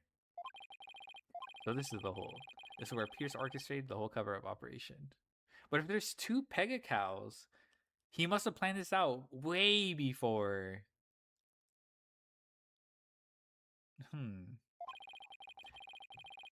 That's a lot of setup. We better go over this place with a fine-tooth comb. Hey, Nick, weren't we supposed to need a key card to get in here? You're right. Wonder why it was unlocked. How's it going, Mr. Wright? Emma, what are you doing here? Just a little independent investigating for my own sake. Gotta keep the mind sharp. Ah, so the door security system was turned off for the police investigation. We'd like to investigate the hold ourselves. Would that be alright? Yeah, sure. Police just finished their examination anyway. Thanks. We'll just take a quick look around then. Oh, right. You should know what the floor doubles as a huge lift. You can use that lever way back there to raise it up to the Vista deck. The police inspected it already, but didn't find anything of particular interest, it seems. You do go up to the Vista deck with the lift. Be careful not to fall off. Got it. Thanks. That goes double for you, Maya. Yes, ma'am. Well, let's get the show on the road.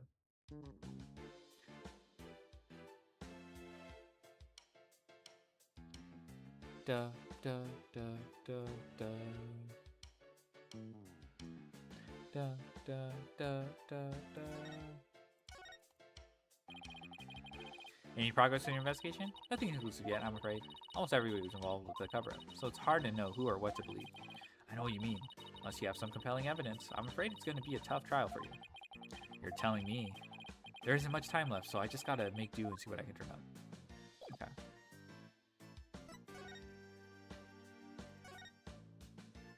Da, da, da, da, da. So there are 2 male peggable lanterns in the reception hall. That must mean that these 2 are female Pega cow lanterns. Larry got their sexes mixed up when he replaces the one in the reception hall, huh? Can you see the horns? The difference is pretty glaring if you ask me. And you manage not to notice. That's what makes Larry Larry. And Larry being Larry is why I've seen more than my fair share of trouble for a lifetime. Oh, Mr. Wright? You know that lantern the victim was found inside the reception hall? I'm just about to go piece it back together so the police can examine it. Oh, okay. We'll stop by for a look too, once you're done fixing it.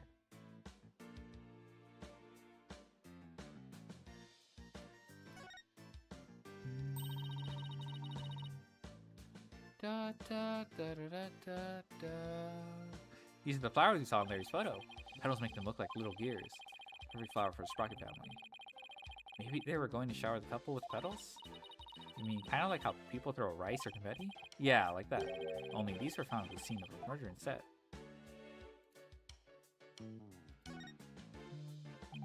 So this is the airship's engine. It's pretty impressive. And it's all rhythmic, like a heartbeat.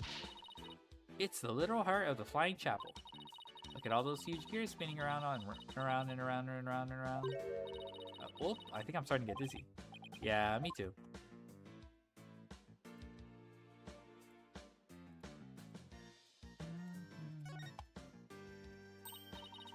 Ooh, it's a cake, Nick. A cake. It's so big, they wouldn't miss one little piece, would they? If you're that in the mood for a mouthful of styrofoam, sure, knock yourself out. You mean it's not real? Well, it sure fooled me. I was so ready to have some that I'm really craving cake now. Come on, Nick, let's go get some. Maybe after the trial's over. Huh? It looks like there are some fingerprints on this candelabra. Yeah, I just got done dusting that. I was able to pull a set of left-hand prints. Huh? You know whose prints they are? Yes, the prints belong to the victim, Dumas Bloomsbury. Bruh. Nick, I just figured out something amazing. You did? Get this. If the fingerprints on the candelabra were from his left hand, then Mr. Doomagoo must have been left-handed. What do you think of that? Do I have the makings of a great detective or what? You're a real silly Sally if you thought that deduction was in any ways encyclopedic. Hey, you're pretty good, Maya. I looked into it myself, and sure enough, the victim really was left-handed. Really? I got it right? Awesome! Oh, good for you, Maya. Good for you? That's all you've got to say. I think you did a real great job, Maya. Way to go! I guess one can never have too much info. Now you're talking.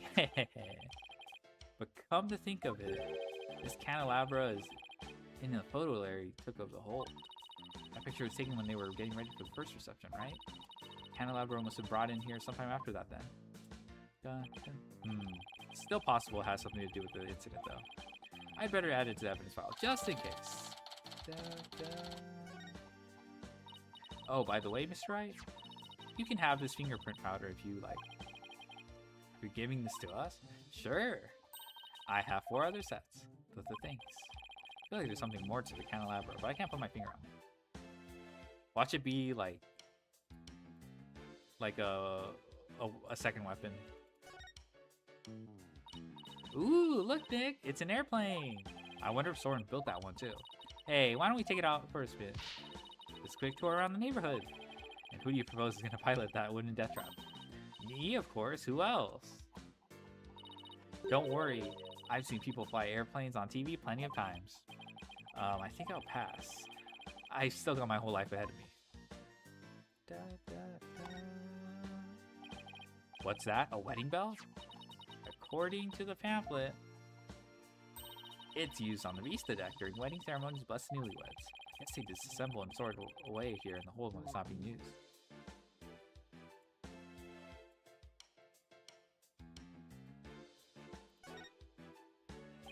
Oh, look, there's the lever to the lift Emma told us about. Let's try going up on it. I'll go flip the switch. Here goes nothing. Wait, I'm not even on it yet. Uh-oh. Ermy. Hey, Maya, stop the lift. Whoops, sorry. I got a little carried away. Never mind that. Move over a little. Oh, okay. Is that blood? Blood? Let me see. Did he Mr. Gloomsbury blood?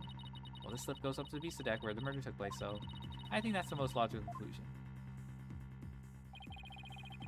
I thought the victim was clubbed to death and that there wasn't much blood. He tells me I'd better take a picture of this.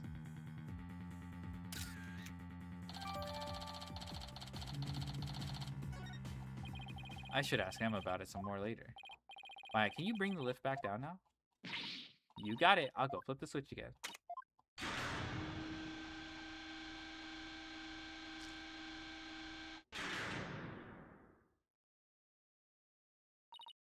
Done. I want to find out some more about that bloodstain, but for now, I guess we should go up to the Vista deck. Take a look around the actual crime scene for ourselves. The view must be great from up there. I bet it'll be awesome. You mean it would be? It would be if it wasn't for the scene of a murder. Okay, to the Vista deck we go.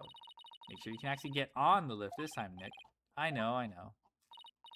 Okay, I'll just flip the switch again, and away we go.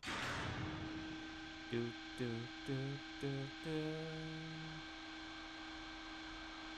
Do, do, do, do, do.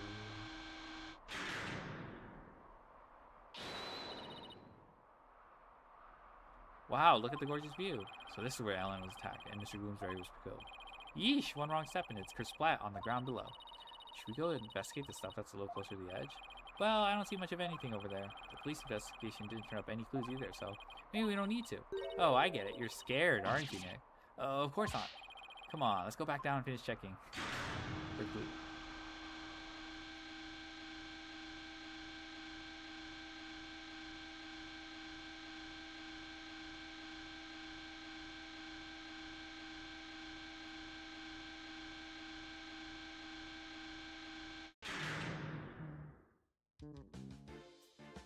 Da, da, da.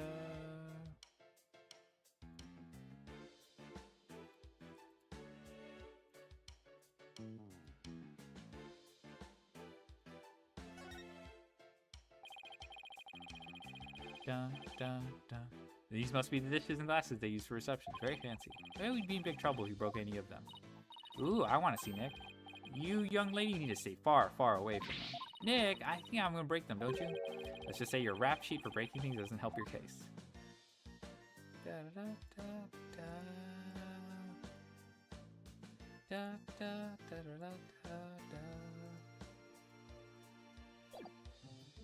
Oh, we can.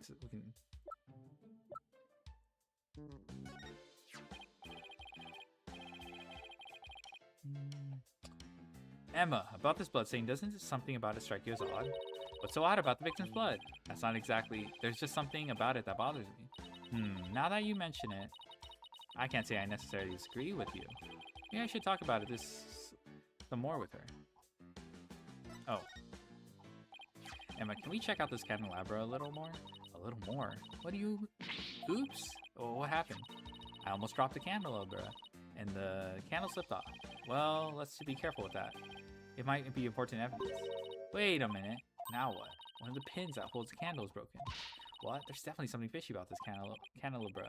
There is? What makes you say that? Call it forensic investigator's intuition. We already discussed this with Prince earlier. Let's test it with Luminol this time. Knowing Emma, she'd use every test she has at the same time if she could. Just hang on, this will only take a second. Hope this turns up a new lead somehow. Well, Emma, did you find anything? Take a look at this, Mr. Wright. What is all that blood doing on there? Calro update. Maybe somebody got hurt while they were setting up for the reception. These pins are pretty sharp, but if one of the pins is broken, it means there was some force involved. You think maybe somebody got stabbed? Well, but nobody reported anything like that. That's quite a bit of blood. Wonder whose it is. If I have anything that might shed some light on that, I should probably show it to Emma. About this blood stain. What about it? There's something about it that's been bothering me. Oh yeah? What's that? Well, there's a huge blood stain on the crime scene lip, and a blood stain candelabra. Now, this is only a guess, but I'm thinking maybe these two blood stains are from the same source. I'm thinking maybe these two bloodstains are from the same source. I guess that is a possibility. Can we compare the two bloodstains? Would that take a lot of time? Are you kidding? Don't underestimate the power of science. I'll be done in a jiffy.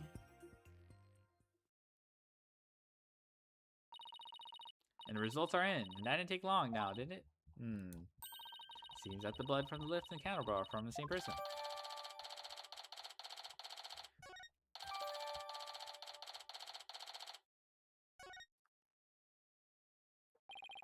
Well, the victim was clubbed to death, and there wasn't all that much blood. But if this isn't Mr. Gloomsbury's blood... Well, this is just a guess, but what if Mr. Gloomsbury stabbed somebody with the candelabra pin? That would explain both the huge blood stain on the lift and the blood on the candelabra. Oh my goodness, if that's true, then that means there was somebody else present at the scene of the murder. It does, doesn't it? This just might substantiate Ellen's statement about a third person. Now, could you have this blood analyzed? Sure thing. A mysterious blood stain on a candelabra with the victim's prints on it. This might be the thing to back up Ellen's memory of seeing a third person. Next up, reception hall. Might be worth taking another look around there. Reception hall? The forensics team is in there investigating right now. Oh, they are? Well, we don't have time to just sit around. Let's go check out something else. Good idea. Let's go quest some people.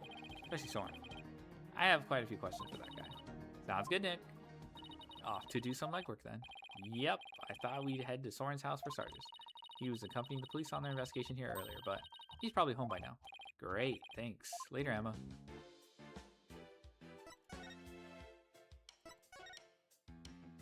Da da da da da. Da da da da da. I still can't get over how gorgeous Sprocket Manor is. Just don't touch anything. I wasn't going to. She was definitely going to. I was told I had guests. Thank you for seeing us, Sorens. Thank you for seeing us, Soren. We know you're busy. I'd like to ask you a few questions about the case if you wouldn't mind. Da, da, da, da, da,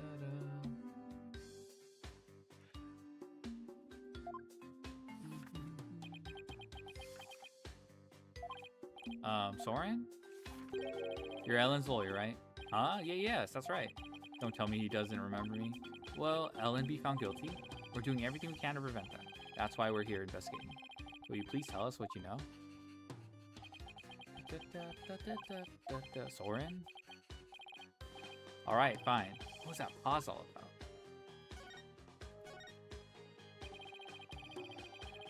It was you who gave the order for that large-scale cover-up plan, isn't that right? What large-scale cover-up? Don't play dumb with us. You held 2 wedding receptions in order to try and cover up Mr. Bloomsbury murder. Ellen thought that, through the power of the timekeeper you built. She traveled back in time. Ah, so that's why there were 2 receptions.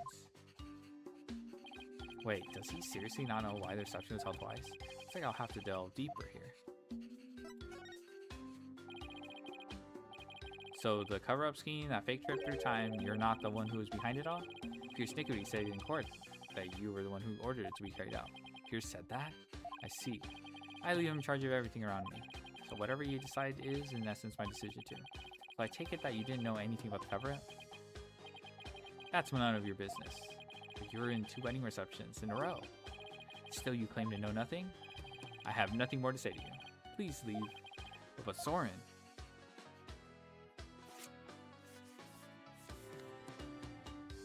Bruh.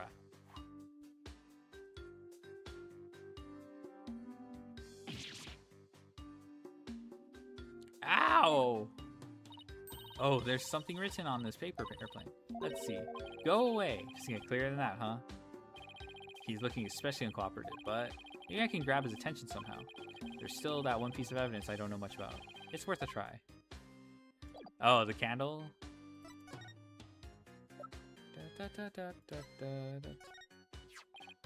Thorin, have you ever seen this before? That's... Well, Aaron, what is it? Nothing. Why did his whole demeanor change all of a sudden? He's gone pale as a ghost, too. Oh my god. So Soren! Nick, look at his stomach. He's bleeding. Somebody help! Soren's collapsed. Master Soren, get him to the hospital quickly now.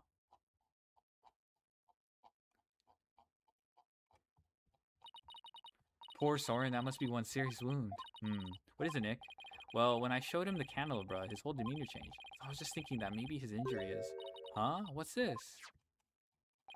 It's Soren's notebook. He must have dropped it in the rush to get him into the hospital. Oh, his notebook, huh? I wonder what's written in it. Don't you? Come on, you know you want to take a peek. Soren's notebook. What to do? Take a peek. Let's take a peek.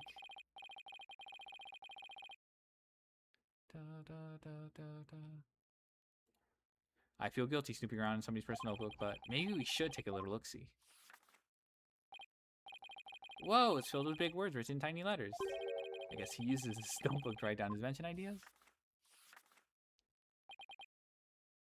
Huh? What is it? Did you find something? After March 8th of last year, the content of his notebook changes dramatically. Like, well, how? Ever since that date, Soren's been writing down every detail of his life, as in every. Maybe he decided to start keeping a diary? This is way too detailed to be an ordinary diary. Is it really compulsive, or maybe just plain forgetful? Is it really as simple as that? I feel like something happened on March 8th that made Soren change. Well, why don't you let me take a look at that? Oh, it's probably the car crash and his sister dying. Well, why don't you let me take a look at that, and I'll tell you. Hey, Maya, let's go warp it. Yeep. Now look what you did. You dropped it. You should have just let me take a look. How's this my fault? Oh no, Nick. Ah, I fell into that pool of Soren's blood. Can't read a thing on these 2 pages now. Uh-oh. You're gonna get it now. I guess it really is my fault. After all. Let's just put it away carefully for now. Can't let anything else happen to it, you nigga. Huh? Hey look, there's something sticking out in the notebook. RAL company air dies in crash. Looks like a newspaper article. Let's see. It's about the car accident Soren's sister died in. It happened on March 8th. That's the day Soren's notebook completely changed. Oh wow, what else does it say? It says the driver at the time of the accident was Dumas Gloomsbury. That Soren was in the car too, and that he had sustained severe injuries. Like Pierce said, Soren completely changed after the accident. So Gloomsbury was driving the car when they got into that car accident. I've been writing ideas so March 8th when we begin chronicle events of each day in excruciating detail. However, details of the day of the murder have been rendered illegible by a bloodstain. Bruh. You kidding me? Dang, that's how they drag out this story, huh? Soren also is in this car, so Gloomsbury had been the one driving.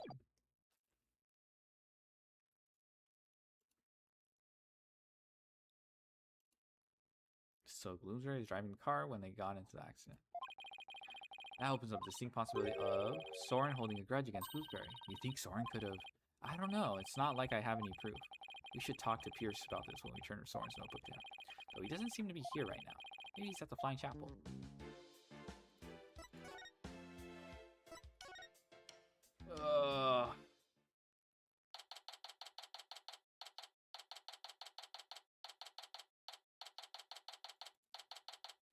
Dun, dun, dun, dun. I sure hope Pierce is around here somewhere. Ah, Mr. Wright and Miss Fay. Hello, Pierce. We were just looking for you. I'm sorry for Master Soren's sudden departure earlier. Yeah, my sincerest apologies. It's totally understandable, really, but shouldn't you be at his side right now? It's fine. The other servants are with him, and I'm in constant contact with them.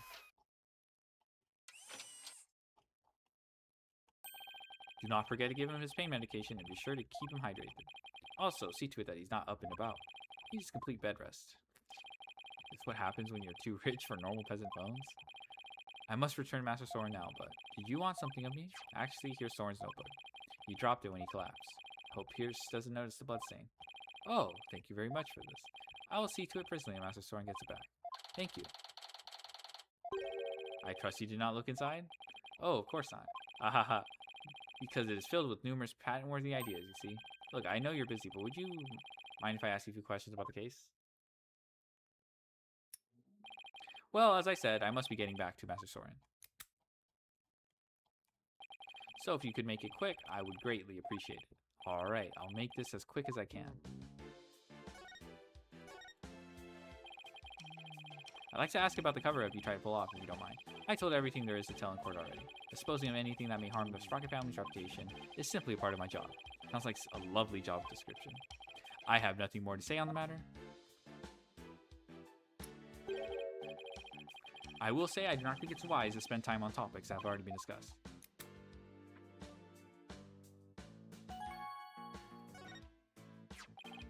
Pierce, could you tell us more about this accident? Where did you find that? And did I not already tell you about the accident? You did, but you conveniently left out one crucial detail. The fact that Dumas Gloomsbury was driving the car at the time. Oh, did I not mention that? I suppose it simply does not come up then. If Mr. Gloomsbury caused the accident, why didn't the Sprocket family fire him? Would that usually be the natural consequence of such a huge mistake? Please do not misunderstand. Gloomsbury stayed on with the family. On Master Soren's request. What? That is the type of person Master Soren is. Perhaps it was the influence of Miss Helena's kind nature. She was such a sweet person that even in her last moment she thought of Master Soren. Not only did Soren not hold a grudge against Gloomsbury, he insisted on keeping him on. Now I really don't understand how that guy's mind works. So you're present for Selena Sprocket's last moments? Yes, in my professional capacity. The accident happened on the way to a certain party. What kind of party was it? Oh! He has the locket! That's Selena's locket. It was Miss Selena's engagement party. Bloomsbury's injuries were minor, but Miss Selena's and Master Soren's were critical. They were brought to the Sprocket family's regular hospital. Wow, to have such a terrible thing happen on what was to be a day of celebration. Thanks to the surgeon in charge, Master Soren pulled through. But Miss Selena, the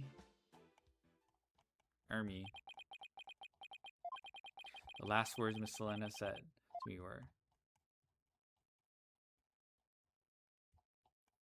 "Please help Soren."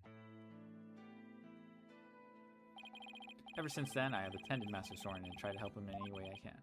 I see. Selena's fiancé must have been devastated. Indeed. The shock of losing Miss Selena was so great, he quit being a surgeon. He was a surgeon? Wait, so the surgeon who tried to save them both was he? Yes, he was Miss Selena's fiancé. What a terrible tragedy. How awful. So where is her fiancé now? Good question. I wonder that sometimes myself. So Selena had a fiancé. I'd like to find out more about him, but I doubt I'll find him anytime soon. Is that the fiancé? Is Pierce the fiancé? Bruh. So are we done here? I'm afraid I must be going. Could you please just tell me a little more about Soren?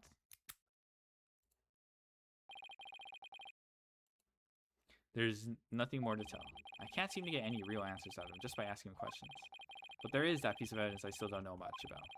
Maybe you'll be able to tell me something about it.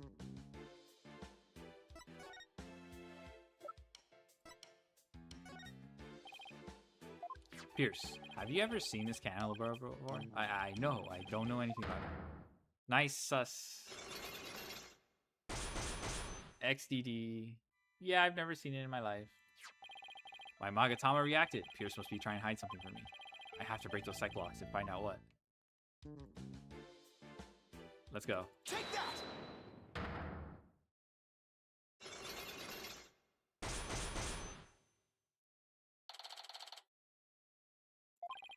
Pierce, you're hiding something from me about this caliber, aren't you? It is one of the candelabras from the Flying Chapel, is it not? Is there something special about it? Actually, yes. There's some blood on it, you see. I think the blood might belong to this person. Soren. Take that! Soren has a rather nasty wound on his body, doesn't he? Yes, Master Soren is indeed injured. Are any of the other people involved with this case injured? No, not as far as I know. I see. Then let me ask you this, Pierce.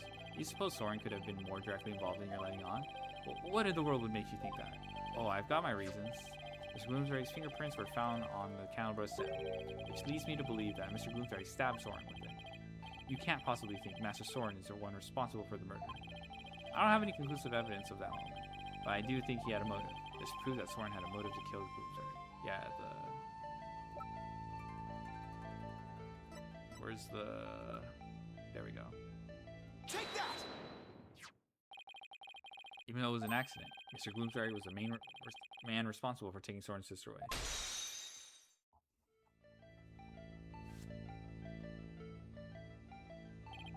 Let us suppose that Gloomsbury did stab Mr. Soren with a candelabra. Can you prove that it had anything to do with this case? He might have been stabbed at some other location for some other reason. Sorry, but I can prove it was related to this case. Oh, really? Soren stabbing Mr. Gloomsbury's deaths are definitely connected. Are they now? This is the piece of evidence that ties Soren's injury to Mr. Gloomsbury's murder. Lift blood. Take that! A blood stain was found on the side of the lift that goes between the hold and the deck. This blood matches the blood that's on the candelabra. I obtained the results straight from the police, so I can assure you this information is correct. This blood stain on the lift indicates an important fact. It shows us that Soren was there during the crime. Soren's blood is on the lift, which can only mean one thing. He was there, wasn't he? Soren was at the scene of the crime. You are very astute, Mr. Wright. It appears I cannot hide this from you any longer. Very well. I will tell you everything.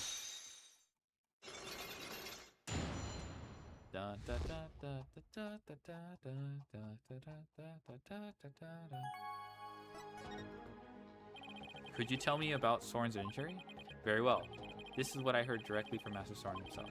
As you surmised, Master Soren was stabbed by Gloomsbury on the day of the murder. It happened after the first wedding reception. The happy couple was in the reception hall when suddenly Gloomsbury appeared. He attacked Miss Ellen and tried to take her away. Master Soren went to stop him and found himself in a struggle with Gloomsbury. That was when Master Soren was stabbed with candelabra, he said. Even though Master Soren was badly injured, he went after Gloomsbury. So Soren really was at the scene of the murder, was he? Yes, that is correct. However, by the time Master Soren arrived at the scene, Gloomsbury had already been murdered. So Pierce is saying that Soren was at the crime scene, but that he didn't have anything to do with the murder itself. Even still, why did you try to keep such an important piece of information from me? I am very sorry. Master Soren's injury and Gloomsbury's murder were not directly related. So I decided not to mention it, so as not to unnecessarily complicate the investigation. I am sorry, but I am afraid I really must go now. Please excuse me. Thank you for your time. Pierce should have just told us everything in the first place and saved us all a lot of time. Yeah, but I guess it isn't that simple for him. He is the family butler after all. Sure didn't make our job any easier though, did he? But at least he learned something new. At least we learned something new. Soren was at the scene of the crime. That's true. One step forward is better than none. So what's next, Nick?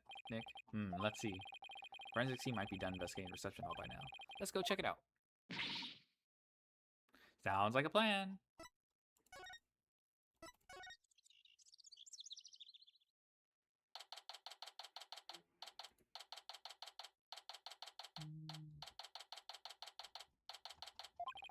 Looks like the police are done with their investigation in here.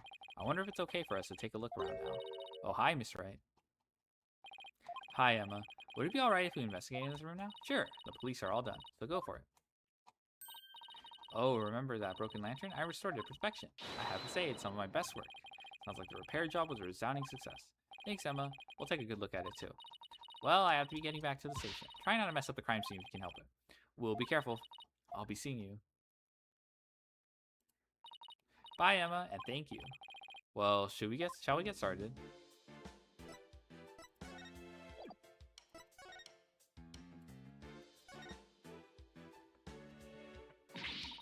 Nick! What's wrong, Maya?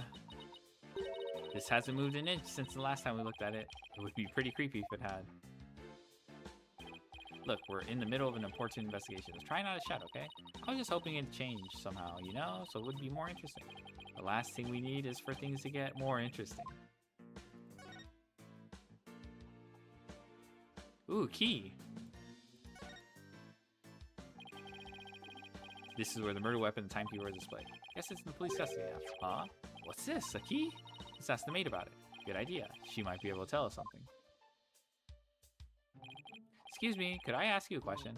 Oh, of course. What would you like to know? Do you know anything about this key? It's the key that starts up the timekeeper. A startup key? That's right. Oh, the first startup of love ceremony was so beautiful. The bride and groom each had a symbol of their love, and when they put them together, oh, how romantic it was. Key of love. First startup of love ceremony? What exactly did that entail? Or ceremony in which the couple activated the timekeeper together for the first time. I suppose it's kind of like a cake cutting ceremony. And what are those symbols of their love you mentioned? Well, that's kind of an industry secret, so I can't really say. I'm sorry, I better be getting back to my work. Like there's an order from above not to talk about it. Hey, I think that tablecloth is new. They must have changed it since yesterday. Huh? How can you tell? Because the food stains that were there are now gone. I should have known it's because it's food related. It's another beautiful day outside, isn't it? Yeah, if only it wasn't the scene of a murder, we could really enjoy it. True. Must be tough for the maids to have to work on a beautiful day like this. Oh, we don't mind. Whoa, I didn't think you could hear me way over here. We don't think of it as simply cleaning. It's more like we're wiping away all of the sadness stuck to this airship. Wow, talk about devoted. Guess we've checked out everything of interest in this area.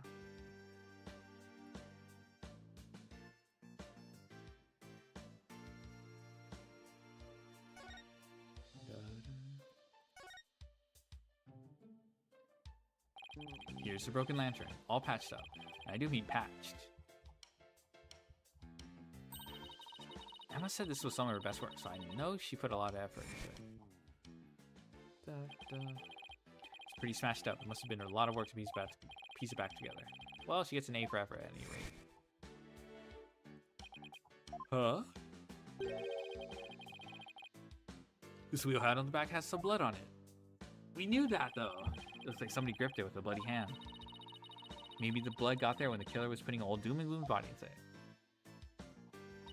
Do you see anything else worth noting? Well, there's another one of these lanterns over there, so it might be a good idea to really compare the two later.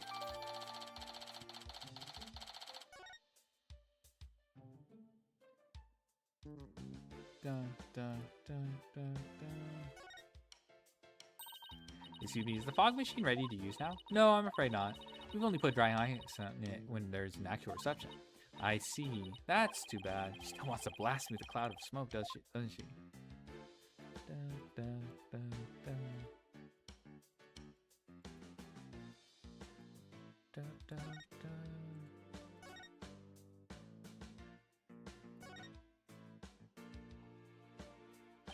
Hey, take a look at that door.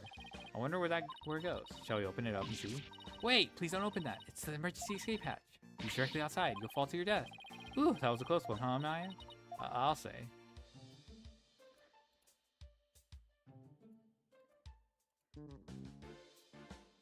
Unexpected banger? I'm not clicking on Trevor Allen. I'm not. I see Trevor Allen. I'm out. 1.7 seconds. Fine, I'll click on it and then.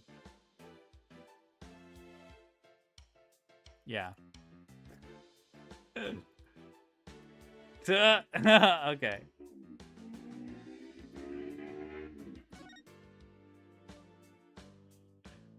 Da da da da da.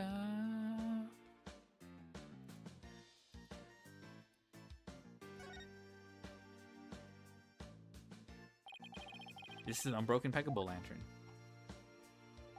And this is the one that Emma restored. I wouldn't say they look exactly the same, or that they're made up of the same parts. Wait a minute. What is it, Maya? I think there's something off about this Pegable. Just about everything about it looks off to me. I'm not quite sure what it is, but some detail isn't quite right. It's the... This is painted, but the inside's unpainted. Show me the restored lantern again. Yeah, this is unpainted. Hey, I know, it's this, right? What? Where? Well, restored lantern that's off is the color of the wheel handle. Look, it's the wheel handle. It's a different color altogether.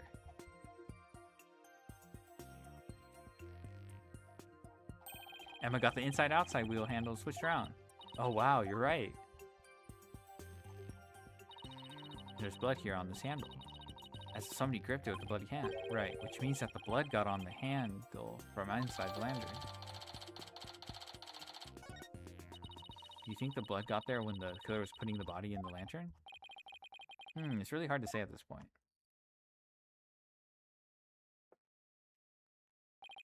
Ooh, well, I think we've checked out everything relevant to this case. What are you two doing here? Wait, what are you doing here? Soren, shouldn't you be resting in bed? You're injured. How do you know about that? Never mind. My notebook. Have you seen my notebook? I can't find it anywhere. My notebook. I need my notebook. What's the matter with him? Well, my notebook. I have to have...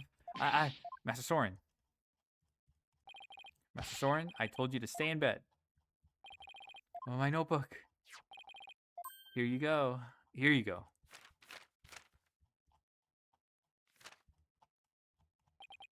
Yes, this is it. So Soren gets emotionally unstable without that notebook of his. Phew, looks like he's calmed down now. Soren, do you mind if I talk to you for a minute? I can allow you to do that. What if his wound were to open up again? He needs to rest. I guess you're right. Now, if you will excuse it. Dude, the butler's so fucking sus. Master Soren, let us retire. Alright.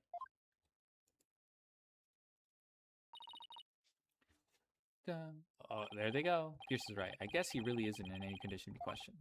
Well, let's get back to the agency and sort through what we've learned. That was a really quick investigation, too.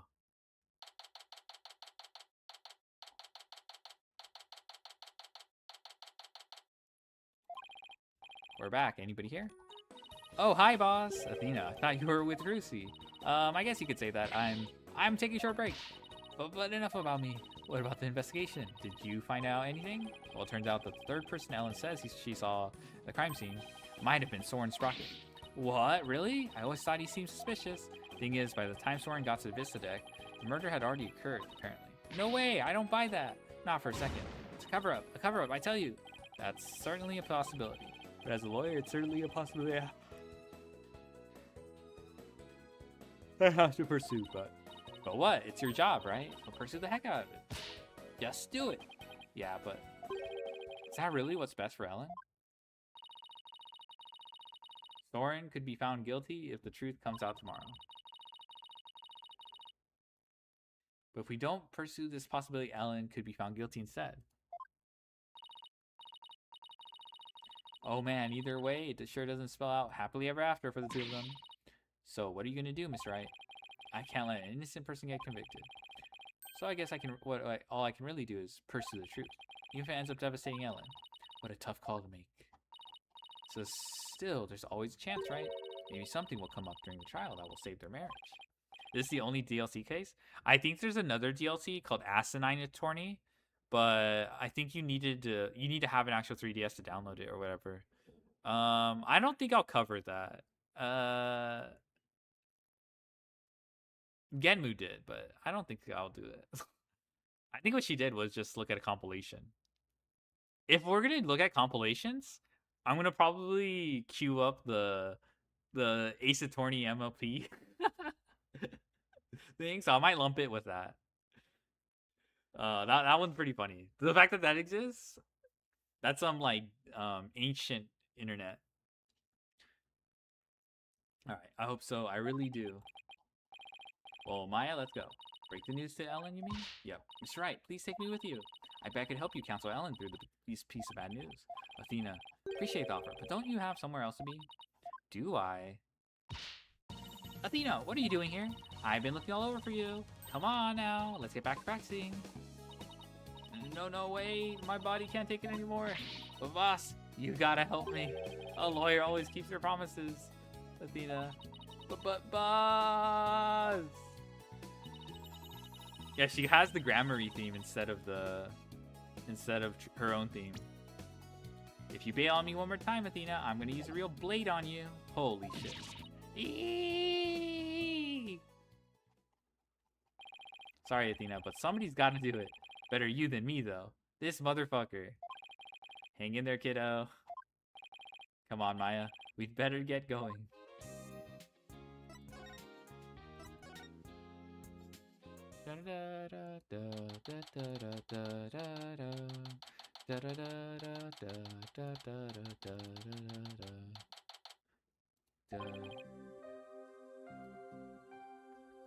Hello, Ellen. How did your investigation go, Mr. Wright? Before I answer that, I need to ask you something. Was Soren with you when Mr. Bloomsbury attacked you in reception hall? I'm sorry I kept it from you. I was afraid he'd come under suspicion if I told you, so I kept quiet about it. I'm really sorry. I see. I thought it was probably something like that.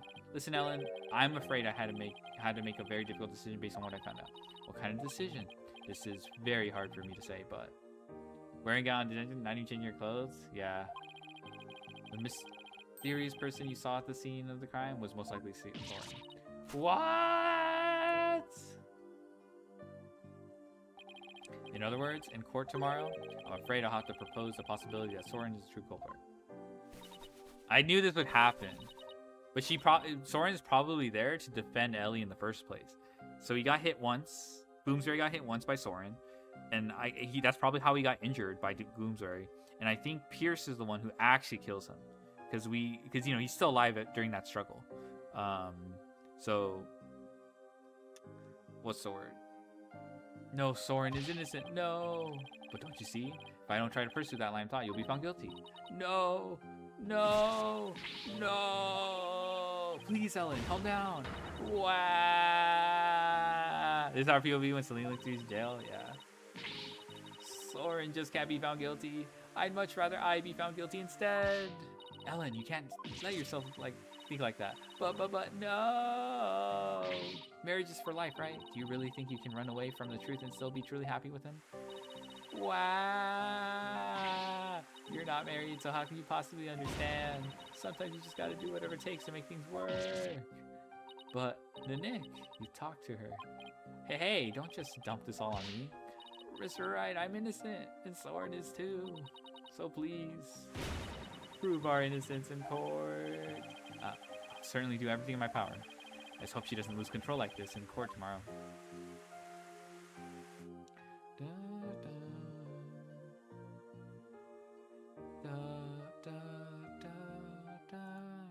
Okay, this should be the final trial.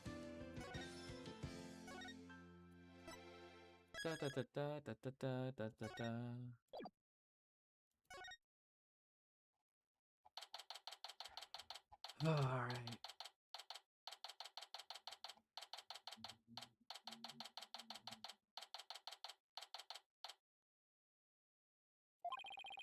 So the one thing we found out yesterday is that Soren was there at the crime scene. I only hope I can get some testimony from him that'll get to the heart of the matter. Mr. Wright. Good morning, Ellen. Look, I'm afraid you might not like the result of today's trial. Nevertheless, Don't tell me you're still thinking of going that route. Soren is innocent. He can't be found guilty. Take me instead. Ellen, please, try to get a hold of yourself.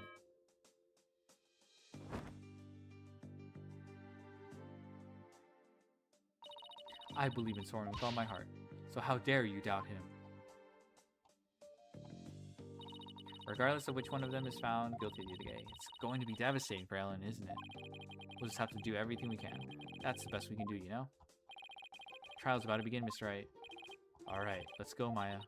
Yeah.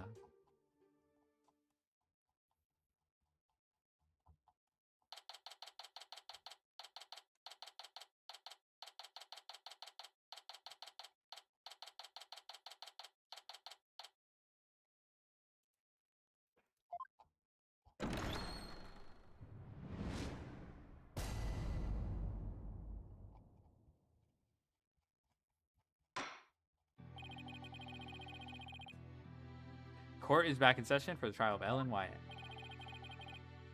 Defense is ready, Your Honor. The prosecution is ready, Your Honor. Let's see now. Where were we? In yesterday's session, we found out about the Sprocket family's conspiracy to cover up the murder of Dumas Gloomsbury with a second reception.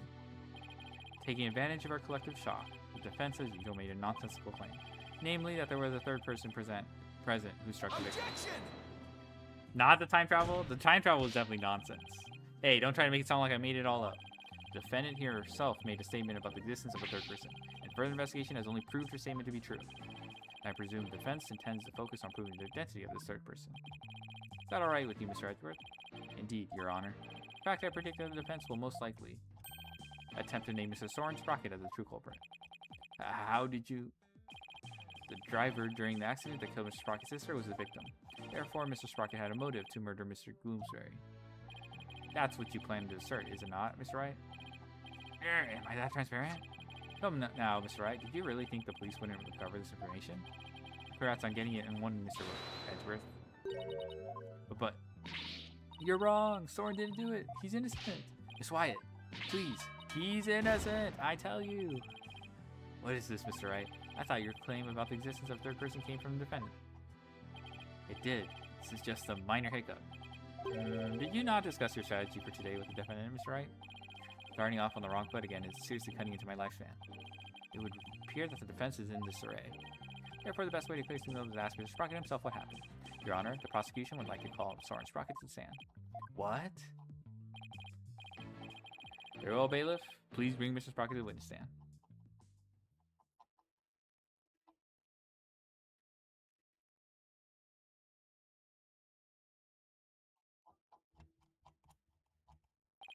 Witness, please state your name and occupation. Oh my god.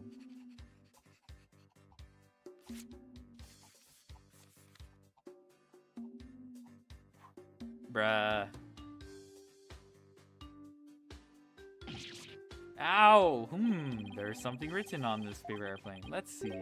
Soren Sprocket, Managing Director of Sprocket Aviation. Mr. Sprocket, please give your answers in words, not paper airplanes.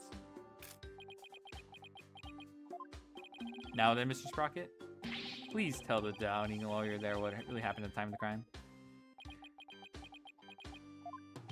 Well, Mr. Sprocket?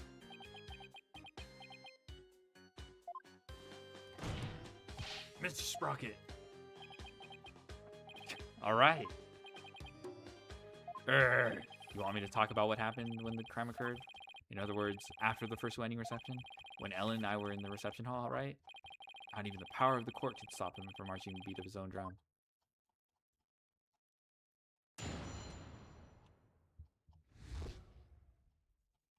What Soren remembers. I was stabbed by Dumas in the reception hall and I collapsed to the floor. The next thing I saw was Ellen and Dumas on the vista deck. I knew Ellen was in danger, so I headed for the vista deck. But when I got there, Dumas was already... I don't want to believe it. It must have been Ellen. Nothing else makes sense. Okay, we need to... He's being Vegas fuck on that statement. We need to press that. Well, wait just a minute here. You actually think Miss Wyatt killed the victim? That's right. Dumas was killed by Ellen. This is unbelievable. How can you suspect your bride, the woman you love? Objection! Why is Eisen in there?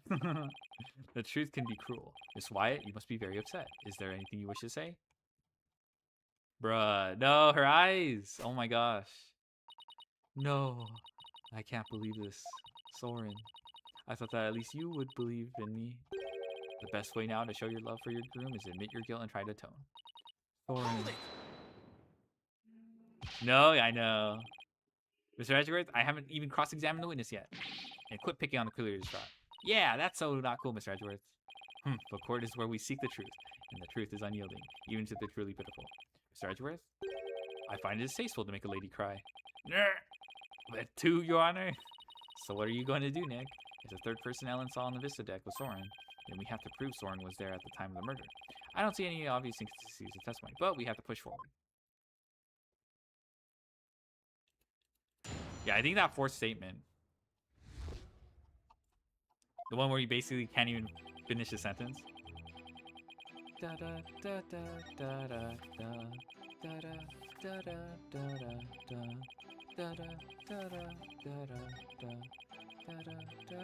Yeah. Spit it out, brother. Are you absolutely sure, Mr. Sprocket, that by the time you got to the Vista deck, the murder had already been committed? Yes, but the Vista deck is just on the other side of the glass windows in the reception hall.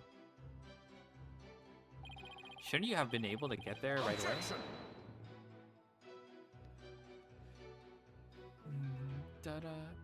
Mr. Wright, have you investigated nothing? The only way to Vista deck is to go to the hold and take the lift.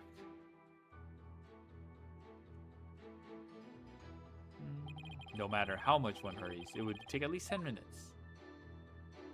Oh shit, I understood that, Scuba? Yeah, Ohio.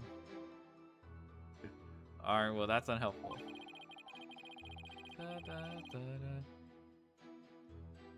Oh, he said Osatana. Yeah. Soren had to be got there before the murder, or my claim won't stand. You have any ideas for me, Maya? It's definitely easier to prove that someone did go to the hold than not. I mean, you can't leave anything if you don't go someplace, right? Can't leave anything. Wait a minute, I think Maya is on something here. Lack of searching something actually proves that Soren didn't go to the hold. What's the matter? Are you stumped already? No, I'm far from stumped. I know for a fact that Mr. Sprocket didn't go to the hold. You and your paper-thin bluffs. Mr. Sprocket's bloodstain on the lift proves he went through the hold. What possible proof could you have that he did not, in fact, go through there? You want proof? You got it. You can do this, Phoenix. There's got to be proof that Soren didn't go through the hold. Oh! There's no record of him. Yeah. How'd he get there without the... As anyone can see from the hold entry record, there's absolutely no mention of Soren and Sprocket entering the hold. The defense asserts that Mr. Sprocket used a different route. Bah! Machine, yeah. The bah machine, yeah. You can assert all you want, Mr. Wright. But can you actually prove another route exists? Can I prove the existence of another route to the Vista deck you have? No. We don't have that shit. Well, yes, there is, actually. Not that I really think about it. I guess it's going to be hard to prove. But I can't back down now. The trial will be over if I do. There's only one thing I can do at a time like this.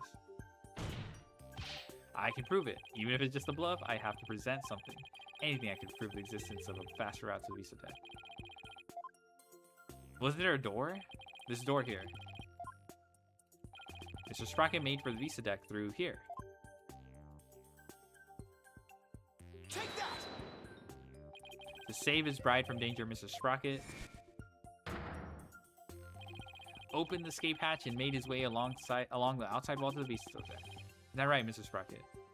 Damn, how'd he do that? That's crazy.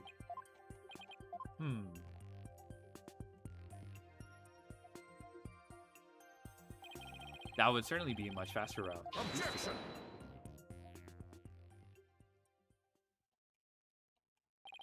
I'm disappointed, Mr. Wright. Is that really the best you could muster?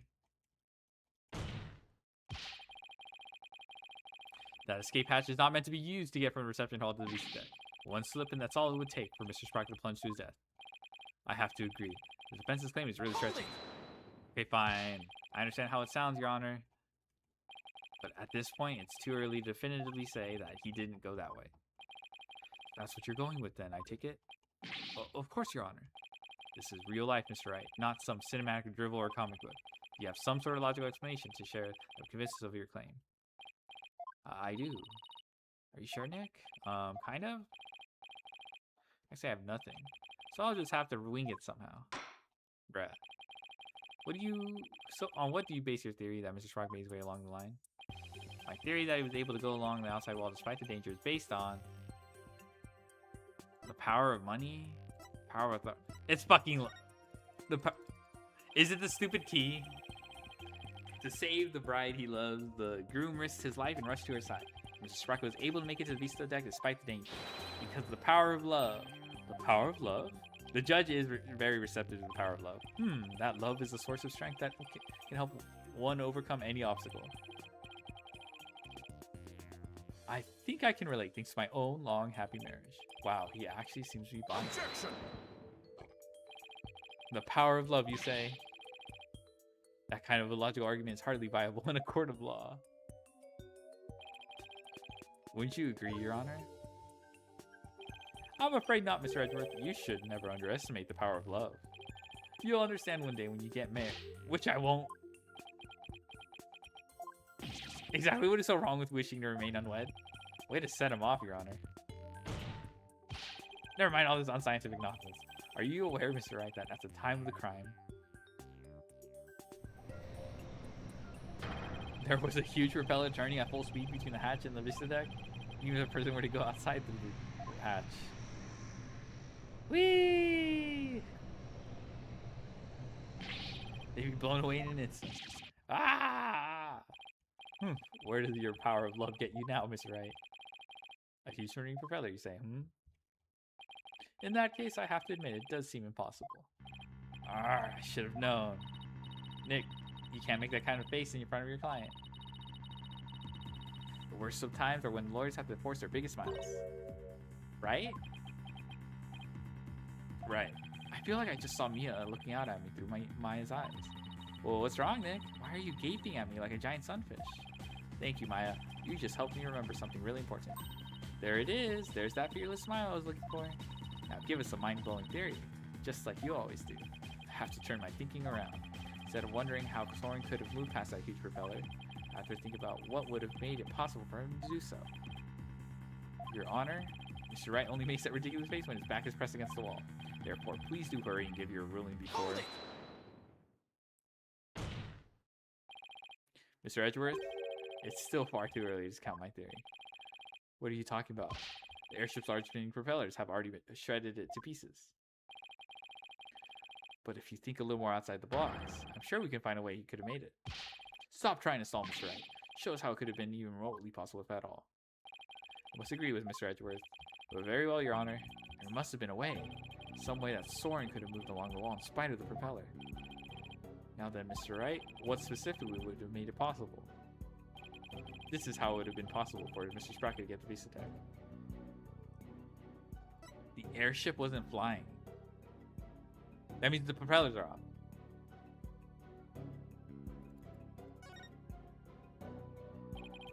What allowed Mr. Sprocket to go along the outside wall in spite of propellers is the location of the flying chapel at the time of the crime.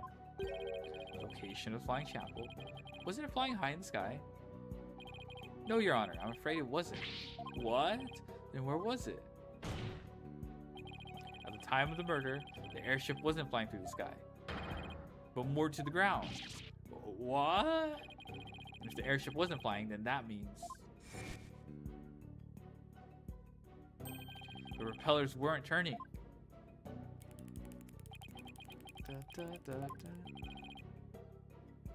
In which case,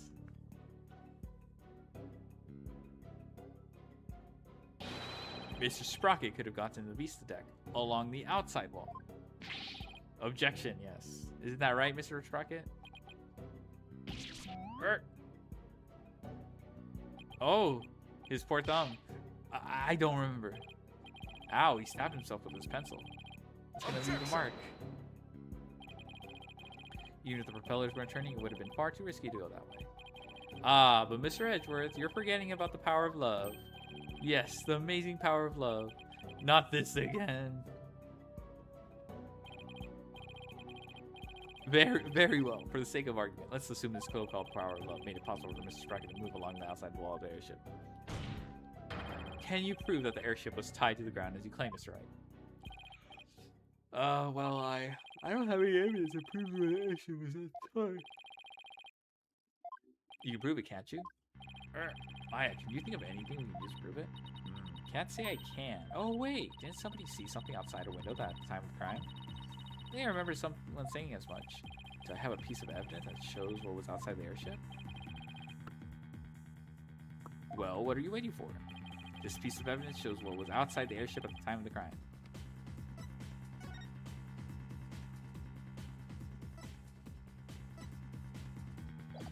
Doesn't seem to...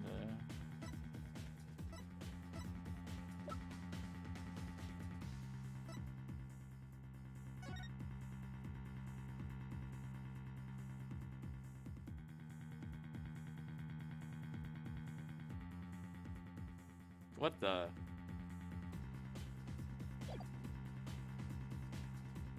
I mean, this is something outside, but I don't...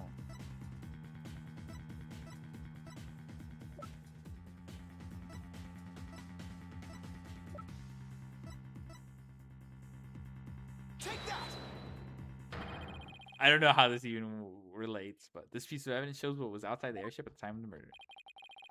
What kind of lousy drawing is that? It's a drawing made by Larry Butts. Then what can you prove with that poor attempt at artistry? Is it a broken sign? Larry made this drawing before he switched the lantern. So it must have been right around when the murder was being committed. Now, if I could direct the court's attention to here. Is that a pterodactyl? Does that mean the airship actually went back in time to the Cretaceous period? Objection! We've already proven that time travel was nothing more than a gimmick, did we not? We did, and I have no intention of bringing it up with our argument again. But this drawing shows us an important piece of information. It shows that the airship was actually moored on the ground. And what makes you so sure? That's easy. All you have to do is consider who made the drawing.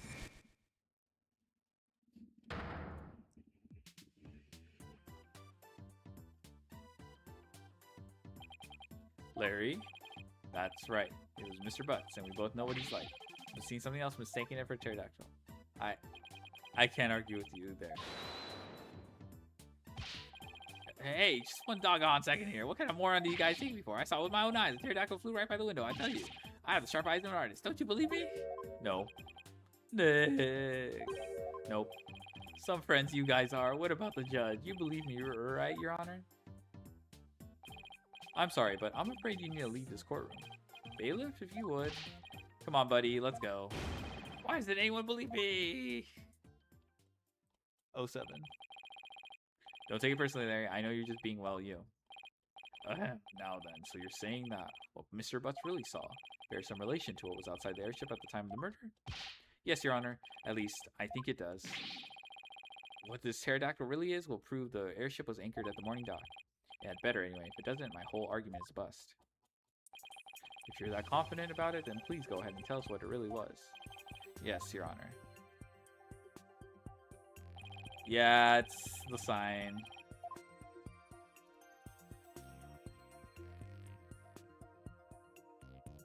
Take that!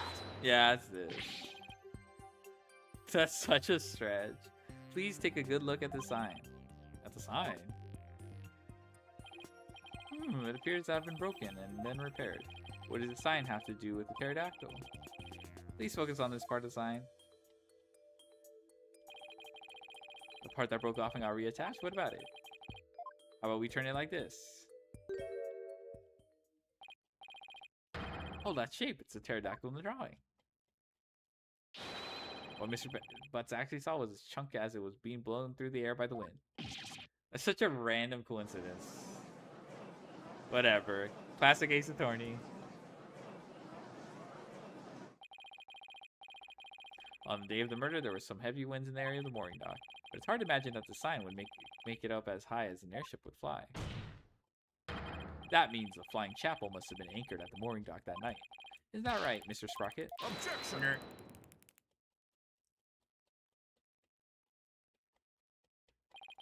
That's more than enough of this power of love nonsense, you pop culture junkie. Present all the proof you want, but your argument is based far too much in conjecture. Why don't we return to reality now? Well, what do you mean too much conjecture? Even if the airship wasn't flying, that alone doesn't prove the witness went along the wall. True. Even now, don't worry the possibility. Yeah, it's really hard to believe. Then how do you propose Mr. Sprocket got to the Vista deck, Mr. Edgeworth? I noticed something as I went over the evidence. Please take a look at this hold entry record. What about it? I don't see Mr. Sprocket listed down here anywhere.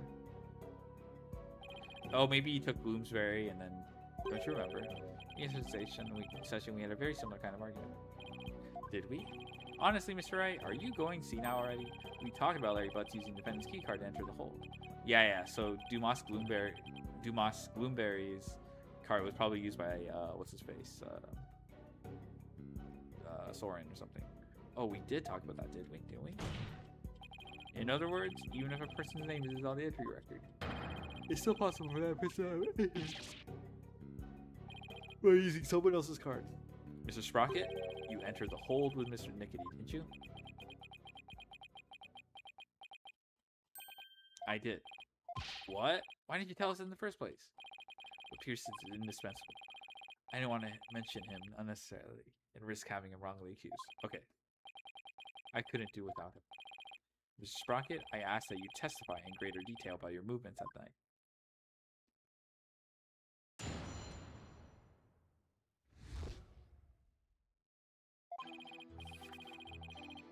Truth is, I went to the Vista deck with Pierce. That's why my name doesn't appear on the hold entry record.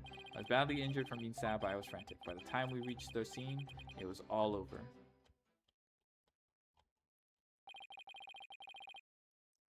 Well, this doesn't help me one bit. Mr. Sprocket, you conceal information from us time and time again. Who do you think you are, treating this court of law with such irreverence? That being said, I do appreciate the testimony you gave just now.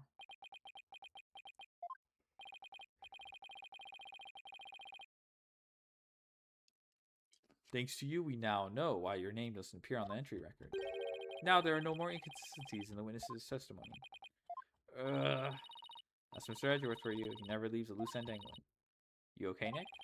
I wouldn't exactly call the situation okay. Now I'll have to coax the information we need for an opening out of him. If I even can, that is.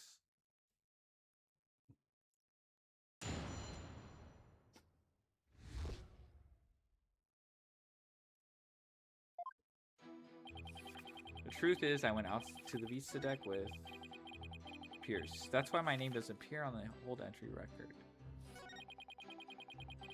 I was badly injured from being stabbed, but I was frantic.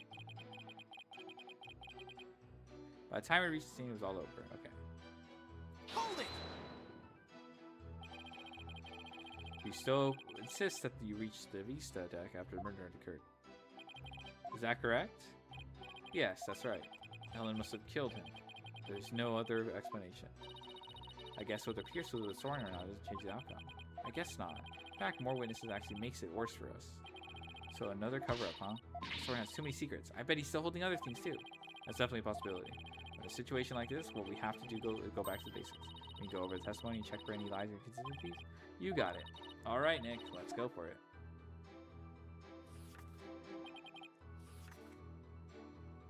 Hold it! Okay. What do you got to say about this, brother? You didn't mention this because you didn't want Mr. Nickety to fall under suspicion? Is that because he had something to hide? I just didn't want the police to take up his time with all their questions. That's all. Neither the company nor the household would function smoothly without him. I see. Wow. It sounds like Pierce is absolutely indispensable to the Sprockets. Anyway, getting back to your statement. When did you meet up with Mr. Nickety? We met up on my way to the Vista deck. I think Mr. Pierce and some of my relatives were on another floor, but Pierce heard the commotion and came running to my aid. You could hear the pandemonium all the way from another floor? Mr. Wright, would you like the current statement out of the witness testimony? Sure. Yes, please, Your Honor. Very well. Pierce heard the commotion, and he came running. Hold it! Did Mr. Nickety come alone? I believe some of his subordinates were with him, but I don't remember exactly how many. He may say there were others, but seeing how they pulled that second reception off, I can't completely trust anything he has to say either. I see. So you, Mr. Niggity, and a few others headed to the Vista deck. Is that right? Da, da, da, da, da, da. That's right.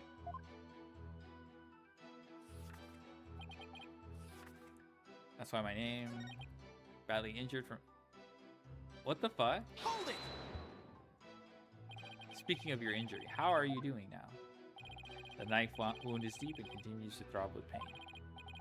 Fortunately, my internal organs were spared, but one wrong move would have spelled the end for me there. Even so, I've seen you up and about all over the place ever since the incident. I'm only following my doctor's orders to perform some daily light exercises. Mr. Wright, would you like Mr. Sprocket's statement about his condition added to his testimony?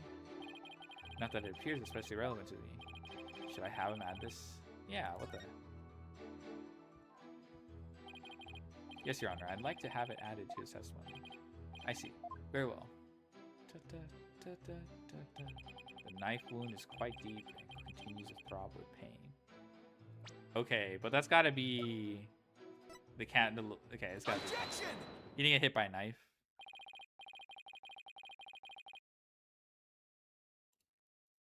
Mr. Sprocket, you just said your injury is a knife wound, didn't you?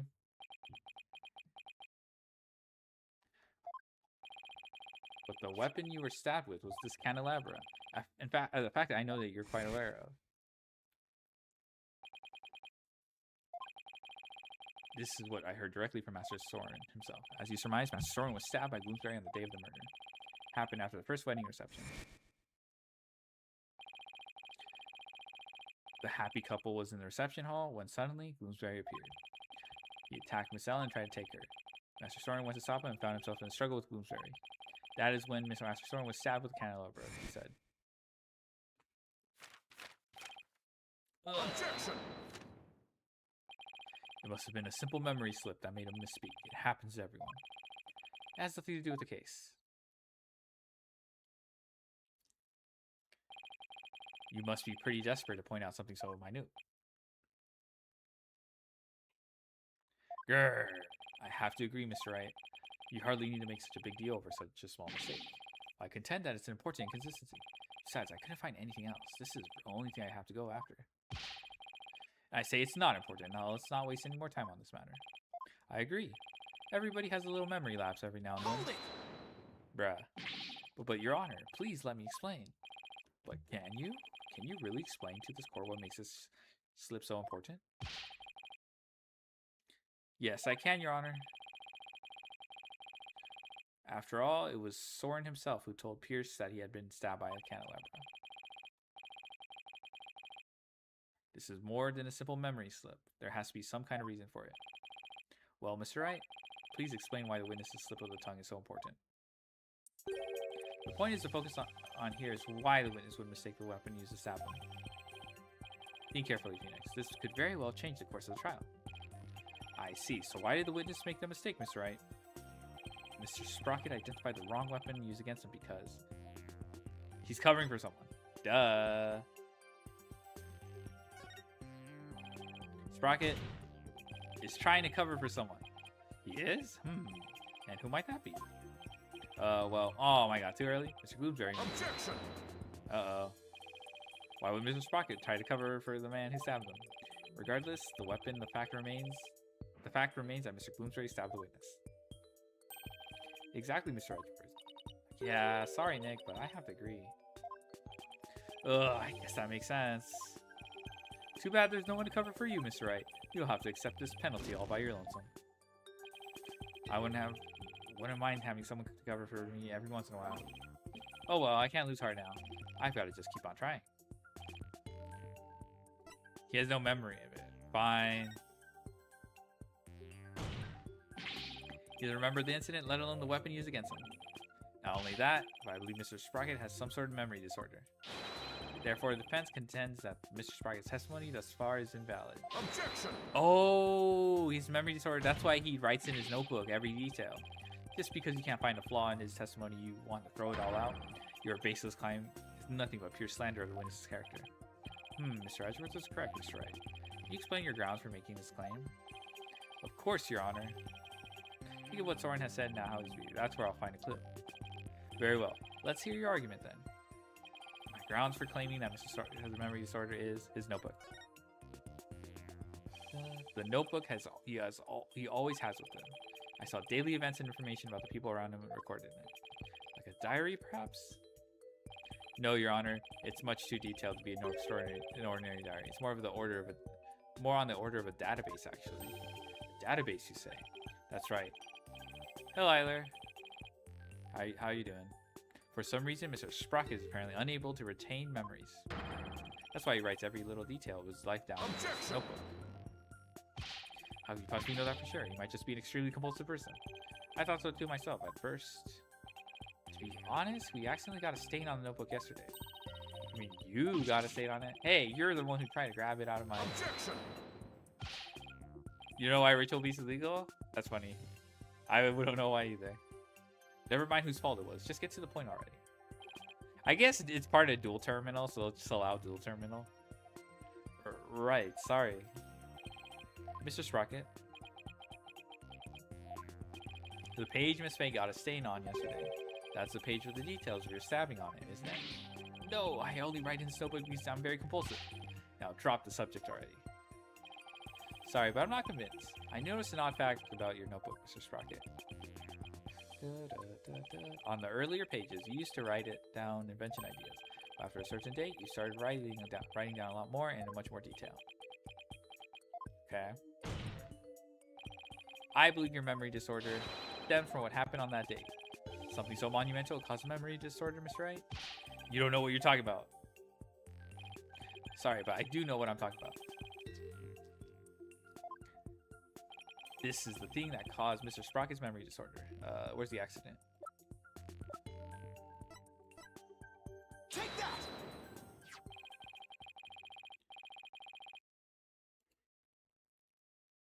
You were involved in this car accident too, weren't you, Mr. Sprocket? And the shock of losing your beloved older sister is what caused you to develop your memory disorder.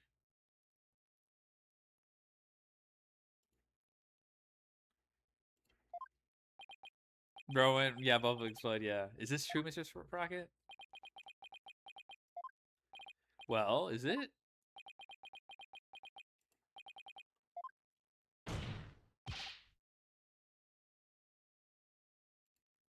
Mr. Sprocket. Ugh. It's true. The accident did something to my mind. What? Ever since that day, every time I go to sleep, I lose my memories. When I wake up, the most recent thing I can remember is the day I lost my sister. It's as if I'm constantly going back in time. What? That's truly tragic. An inconsolable time traveler goes back in time whenever he goes to sleep. Mr. Subhara, okay, yeah. Besides, time travelers do exist, you know. But you wouldn't understand. Damn, he's talking about himself.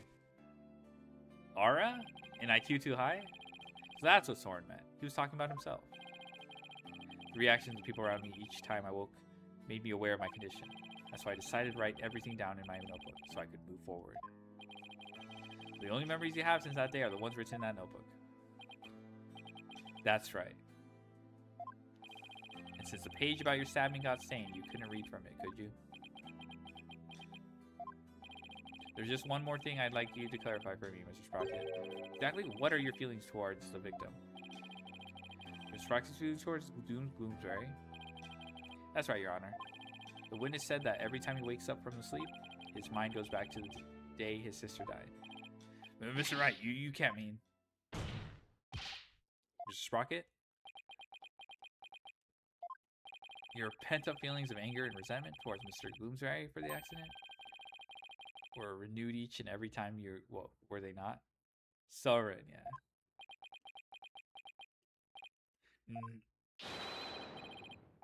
But you couldn't take it anymore, so you tried to murder. So you turned to murder. This isn't too easy. He's not the murderer. It's definitely the butler. Well, what? Mr. Wright, you're saying that witness murdered Bloomsbury for revenge? Well, Mr. Sprocket? I...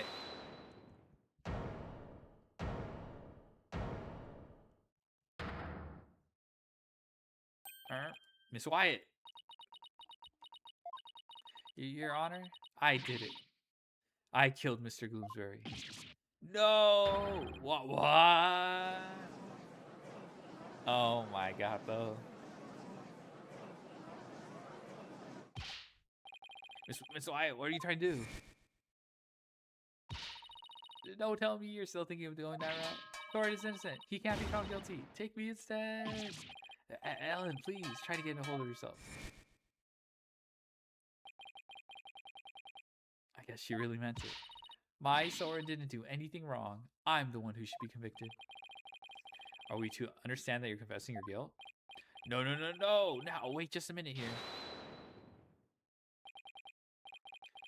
Ellen, why would you cover for me? After I testified that I thought you must have killed them. I'll admit, I couldn't believe my ears at first.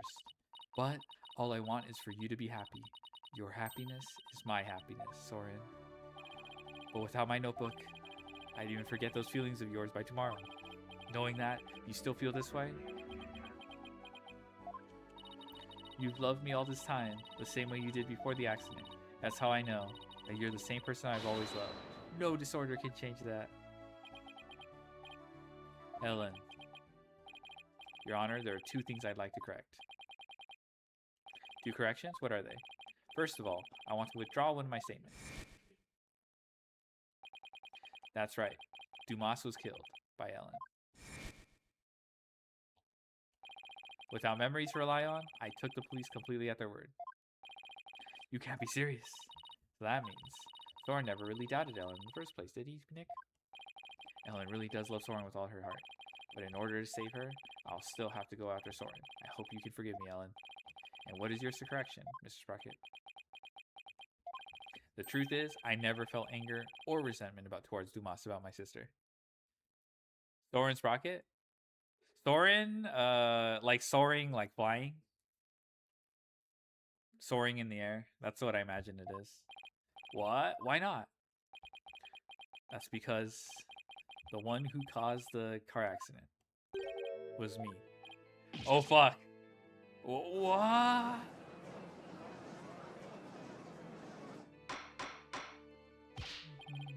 Order in the court. Please continue, Mr. Sprocket. I'm the one who killed my sister. To protect my career and my future, my father made Dumas take the blame in exchange for money and the position of lead servant.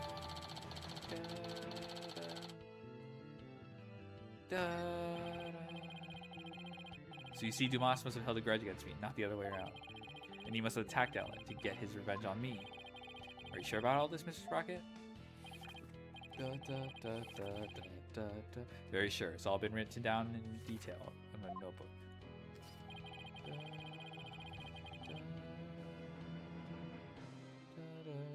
Mr. Shock, yeah. That notebook is important evidence supplying background to this case. Name Soren is being I must insist you submit it as evidence.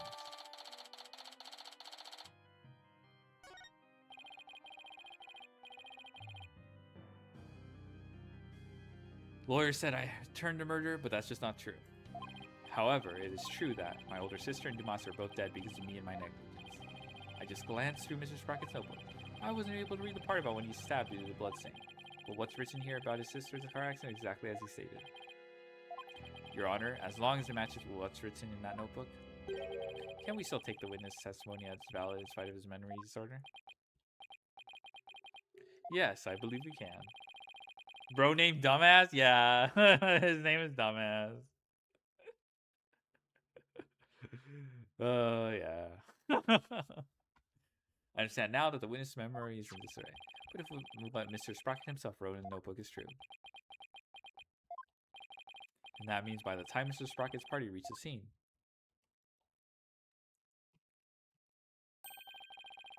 the victim had already been killed. Edgeworth's right. I'm still in the same bind as before. Which one is Dumbass? The victim. Dumas Gloomsbury. Should I really simply accept the contents of the notebook as a substitute for Soren's memory?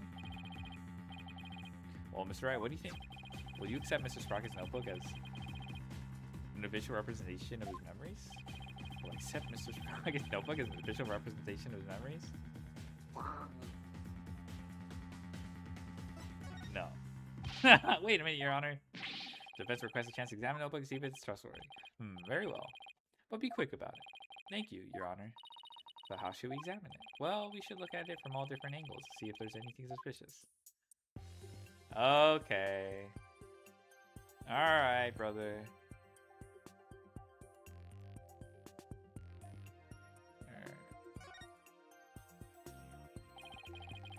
There's no point if I don't look at what's inside. I have to open it. With your permission, Soren, here I go.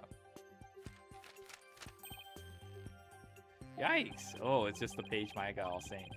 This is not going to be very helpful at this moment. I'll keep going. This last page where there's writing. Something about it, this page doesn't sit right with me. It's torn. Better take closer a look.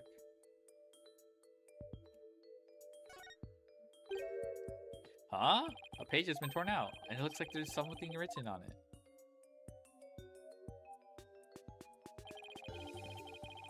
It looks like a page has been torn out here. There's bracket. Do you know what was written on it? Oh, that? I often tear out a page when I write somebody a note. Probably wrote something down for somebody. I tore it out and gave it to them.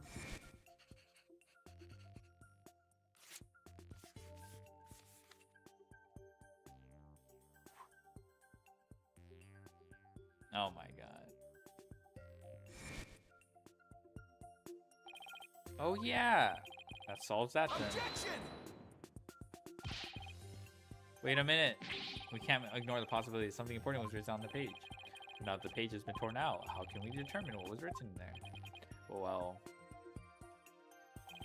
let's see. To find out what was written in the notebook, we should use fingerprint powder? Heat it with a lighter.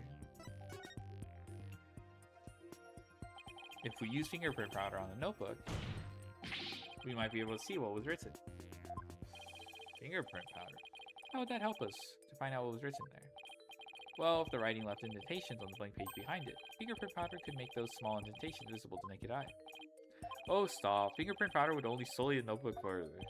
That's right. If you use the powder and still don't find anything, then you must accept the notebook as a representation of the witness's memories.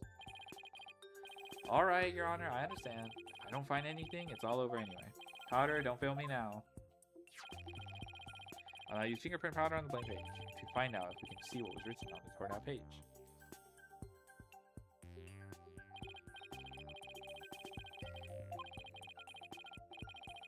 When I dust enough powder, I'll use blow to blow the excess powder away. If something should appear, I should switch to analyze mode to point what came up, then confirm my choice. Powder from Arcania.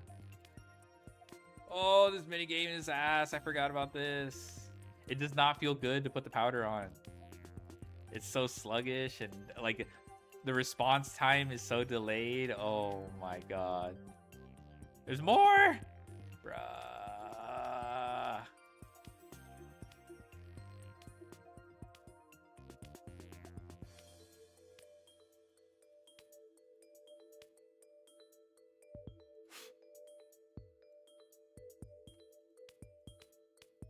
It was intended for 3DS? I know. Yeah, I'm sure it's easier on the 3DS, but I'm like, bruh, I'm dying out here. I struck and killed Dumas.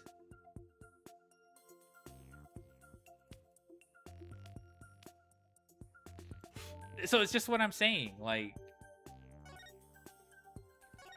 he believes to have killed. It says, I struck and killed Dumas. This is huge. Dumbass, yeah. Dumbass. Kid named Dumbass. I struck and killed Dumas. But he only thinks he did. He did strike him for the first time. But the second time, but he was struck twice, so it's the second time he died. That's what was written on the turnout page. What? It can't be. I don't believe it. There has to be some kind of mistake. Soren would never, could never. But Miss Wyatt, bailiff, please get the defendant to the infirmary at once.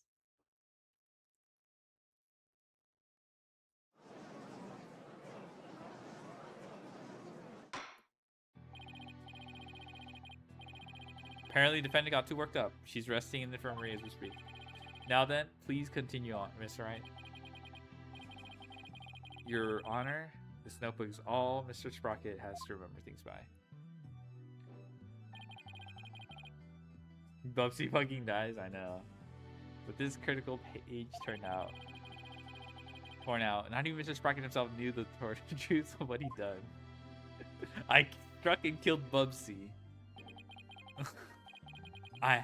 The one who killed Dumas?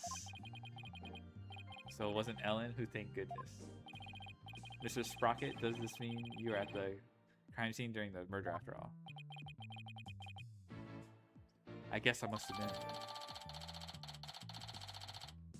been. Da-da-da-da-da. Mr. Sprocket, can we really believe what's written in this notebook? Nobody touches the notebook but me. And when I sleep, it's under lock and key. I don't remember writing that I killed Dumas, but I guess I must have. Well, now that we have a confession, I'm afraid I must render my verdict. Of all the... Maybe he didn't write that.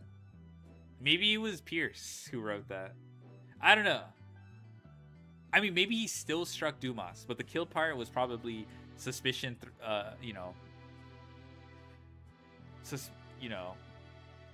suspicion, thrown at, what's his face? Thorin. Yes, Your Honor. Please give your ruling now while Ellen is asleep. I want the woman I love to be set free as soon as possible. Thorin really does love Ellen after all, doesn't he? Hold on, let me see my messages. Okay, no big deal. Yeah, so this is how it ends. But is that how it really went down? Is there really no way for them both to be happy?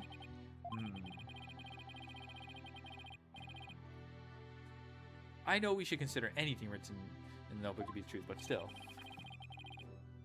I myself wrote of the crime in my notebook. No further proof is necessary.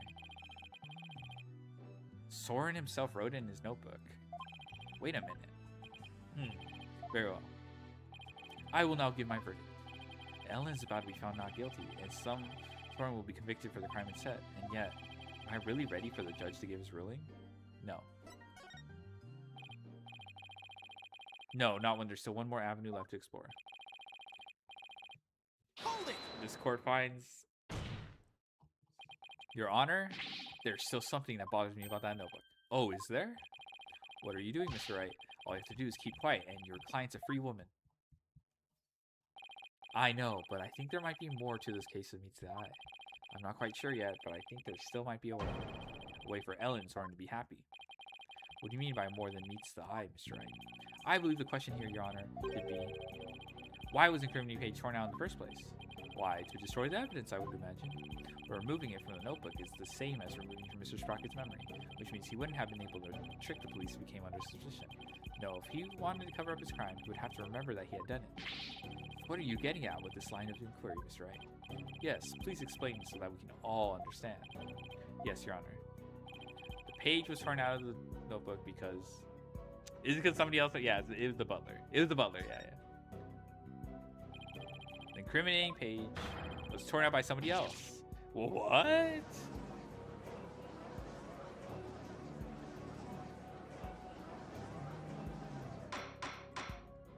Da, da, da, da. Order, order. Are you claiming a third person interfered with the notebook? It's not all that surprising if you consider what's happened up at after both the car accident and the murder of Dumas Bloomsbury. There was always cover-up not far behind. But I had my notebook with me at all times. That's not true. We gave it to Pierce. Did you? Because I remember you were in a panic yesterday because you couldn't find it. That's true. So who orchestrated this particular cover-up, Mr. Wright? If we think back over the course of the trial, it's pretty easy to guess. The one who may have tried to tamper with Sora's memory is Pierce. Man, this guy was always suspicious from day one. The one who tampered with the notebook in order to manipulate Mr. Sprocket's memory is Pierce Nickety.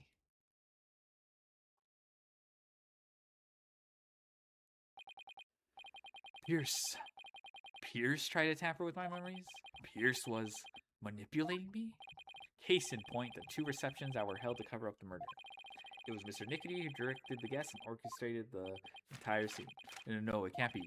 Which of my memories are mine and which have been rewritten? When did he start rewriting my memories? Who wrote this? And this? And this? And this and this and this and this? Ah!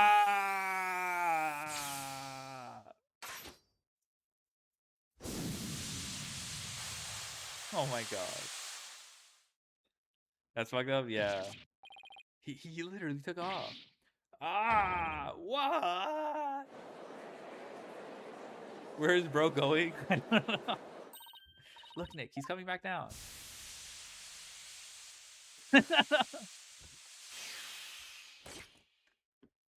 Okay, he's chilling. He's chilling. He's chilling. My memories.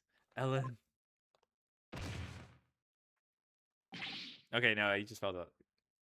Mr. Sprocket. Bailiff, please get Mr. Sprocket to deliver me on the double.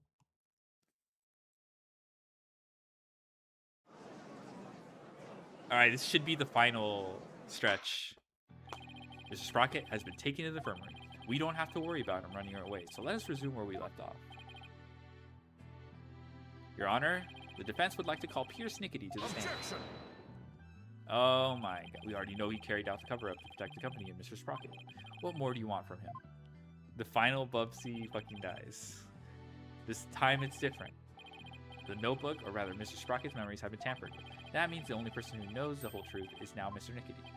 Don't tell me. Are you actually trying to drum up a third suspect in order to exonerate the defendant and her groom? I'm not drumming up anything, nor do I have grounds to accuse him of anything yet.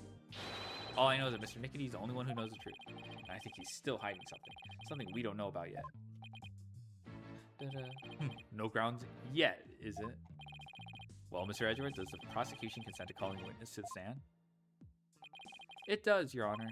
However, I would like a little time to talk with the witness before we do. Very well. We will break for a 20-minute recess. Okay.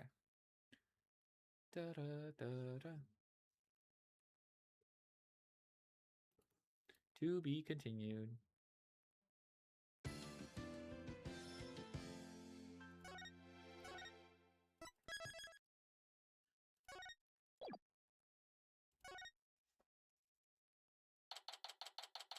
Will Trucy and Athena do anything? 20-minute goon break? Yeah. Now we'll have to face Pierce on the stand. I'm not sure if I should be surprised or not. One thing's for sure, he won't be an easy adversary. So, do you think Pierce did it? It's too early to say anything at this point, but I do think he's still hiding something. Nick! Why didn't you pin everything on Soren Loser in there? Looks like Larry still hasn't given up on him. If this Pierce guy is the real bad guy, then Soren and my Ellie will live happily ever after together. Larry, that's not the kind of thing a decent human being says. Shame on you, Larry. Oh, boo-hoo! You think I don't know? I know I have to give up on my Ellie. But Nick, promise you'll make her happy. She deserves a happily ever after. I'm sure Soren will make her happy once all of this is said and done. Classic Larry, ooh, I know. The trial's about to resume, Mr. Wright. Alright. You ready, Maya? Yep, let's go. I'll be rooting for you, Nick.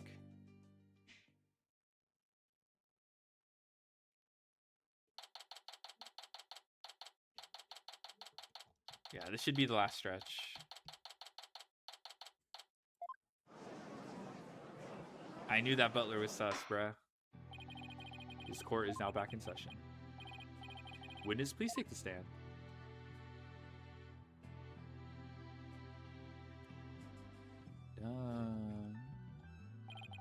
Please state your name and occupation.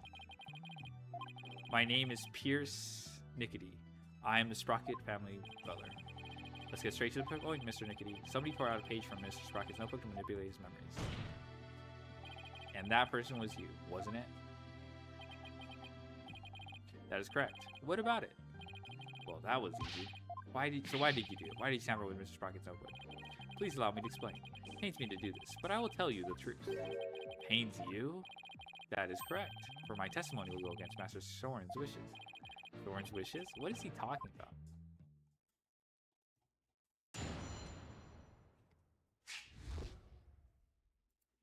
Why I tore out the page. I rushed to the vista deck, but the crime had already been committed. I saw Miss Ellen Bloomsbury collapse and Master Soren writing in his notebook. Mr. Soren said to me, I'll take the blame for the murder, so please take care of Ellen. But I went against his order. I tore the page out of his notebook and hid the body. Wait a second. What Mr. Sprocket was writing in his notebook at the time? Could it be?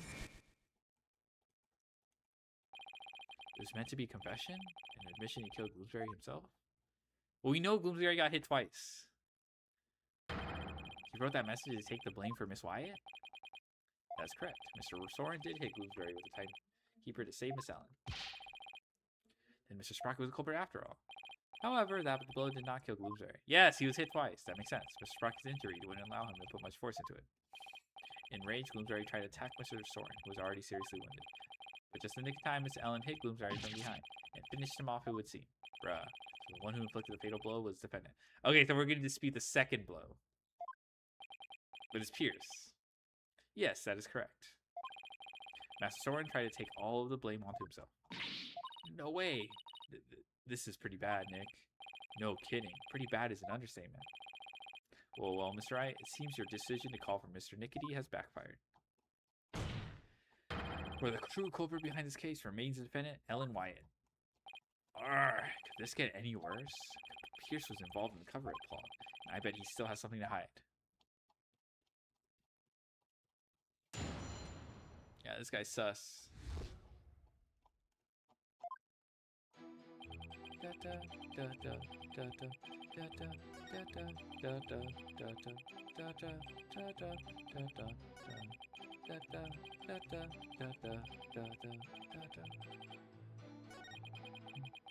Against his order, I tore the page out of his notebook and hid the body. Hold it! Mr. Nickety, could you please tell this court about that in more detail? That, you say? Which part do you mean, Mr. Wright? Could you be more specific? Oh, alright. What part do I want to know more about? Okay, so we have to press this. Hiding the body. Please tell me more about the hiding of the body. Very well.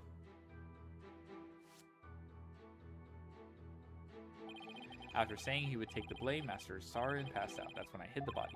I quickly took the lift down to the hold, where I hid Bloomsbury's still warm body in the spare peggable lantern. That doesn't make sense. It was you who hid the body, not the... To think Mr. Butts would remove the lantern containing her body to the reception hall. Well, I did not see that coming.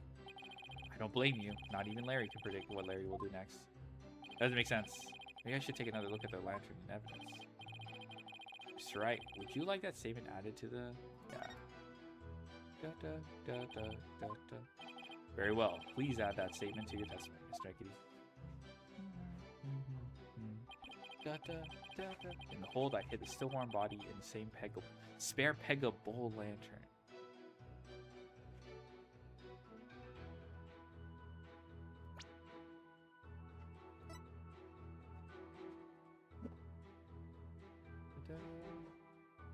Still warm body.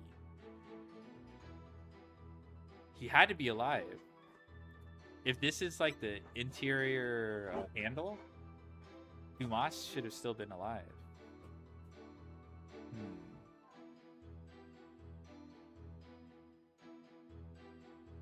Objection! Could it be? Is that what happened?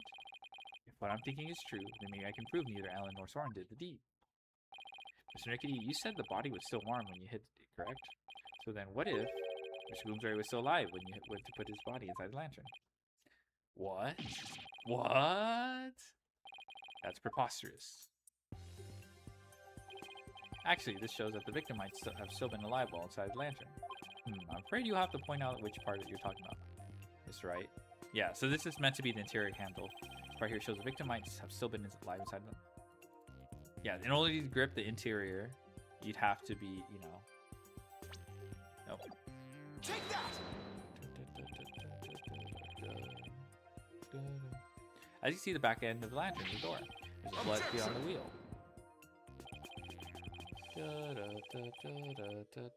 That blood stain must have gotten there when the witness put the body inside the lantern. It doesn't look like handprints. It in no way shows that the victim drew his last breath while he was within the lantern. I disagree, Mr. Arthur. For you see, in putting this lantern back together, police inadvertently placed the inside handle on the outside, and vice versa. In other words, the wheel handles got swapped. Yes, they got swapped. What? But that's ridiculous. Not at all. If you compare the other male peggable lantern in the reception hall. Yeah, the interior one. It's quite obvious the wheel handles were attached backwards. The detective in charge of the restoration will see me in my office later. No, Emma. Sorry, Emma, and good luck. In that case, what is that blood stain on? Emma's mistake doesn't mean that much, to be honest. It just made the switcheroo more obvious. But theoretically, you could have figured that out if she put it the right way. In that case, what does the blood stain on the wheel handle mean? The blood stain didn't get there by chance. When the victim was put inside the lantern, he was only unconscious, not dead.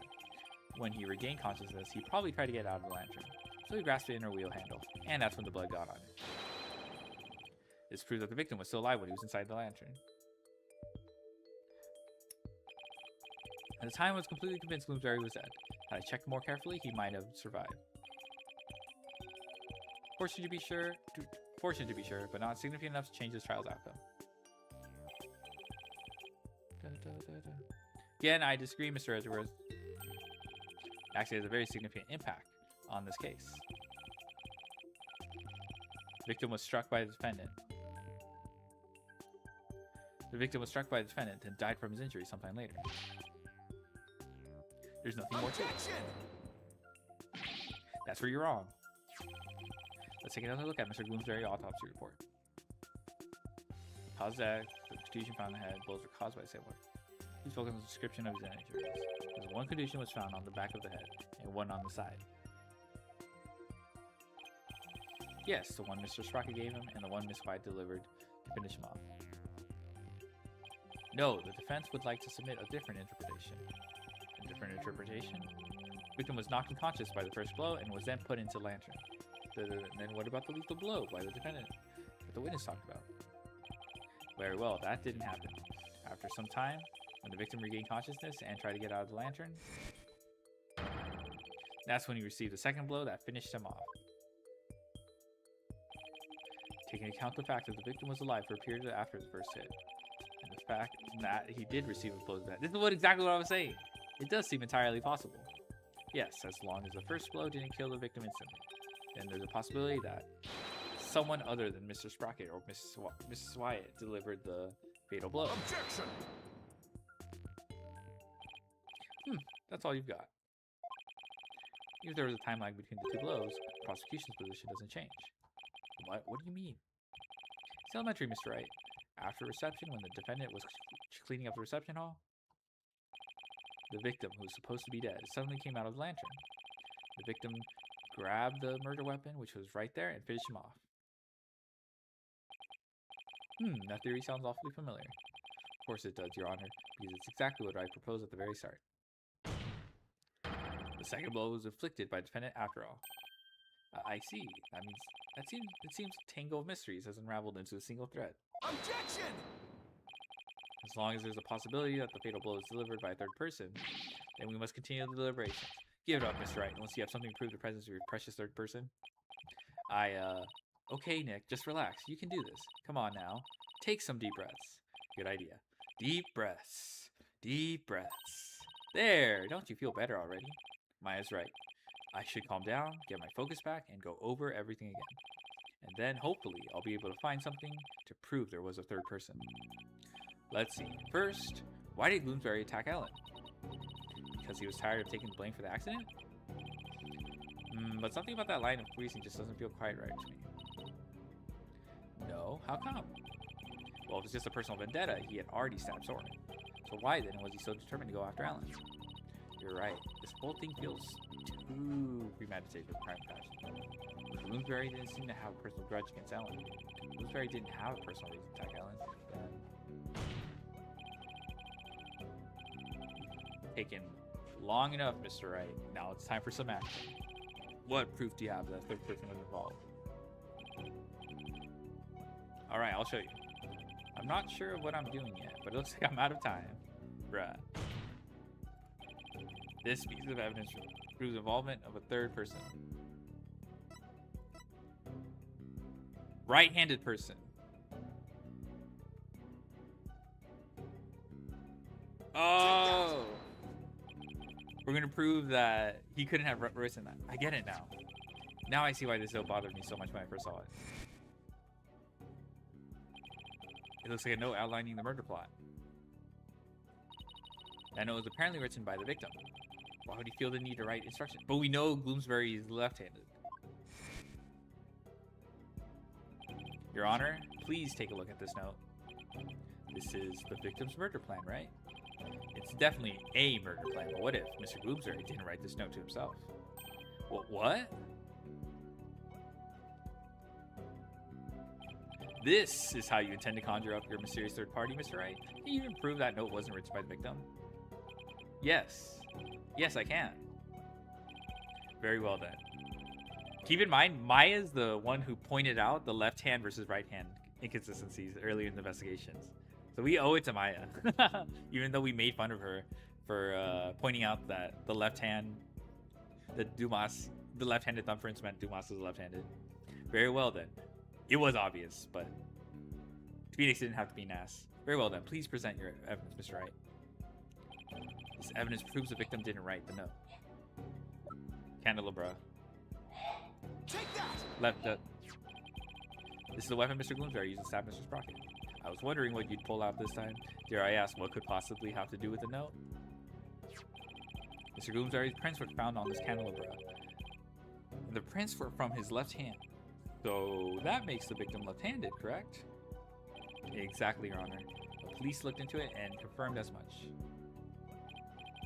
I'll take a look at the smudge writing in the note. Notice how the smudging only starts from the middle of each preceding line. Had this been written by lefty, the writing would be smudged from the far left end. This means that whoever wrote this note was definitely right-handed. In other words, somebody other than the victim wrote this note. What? But if somebody... And Maya pointed that out. But if someone other than Mr. Bloomsbury wrote it, then what does this note mean? Mr. Bloomsbury followed this note to the letter when he attacked Miss Wyatt. So clearly this note isn't a murder plan written by Miss Bloomsbury, but rather, these are instructions to kill Miss Wyatt, issued by someone else. If it wasn't the victim who wrote these so-called instructions, then who wrote it? Most of the people involved are right-handed, you know. He is correct. The majority of the family and their employees who are on the airship are indeed right-handed. I must say, that was very rough and slipshod conjecture you propose. Yeah, I admit I haven't figured out who wrote it. Cadalaba, yeah. I admit I haven't figured out who wrote it yet. Leave it to Mr. Edgeworth to go for the jugular. This culprit who ordered Bloomsbury to attack Ellen. What could their motive have been? Doesn't seem very likely Ellen did anything for anybody's wrath, right? Right. Not too likely, anyway. In that case, it has to be about Soren. If somebody were to hold a grudge against Soren, what would it be out? An accident, I guess. Oh, we could understand if Bloomsbury felt resentful about having to take the blame, but the one who lost the most to that accident was Soren's sister. She lost her... Soren's boyfriend... Sorry.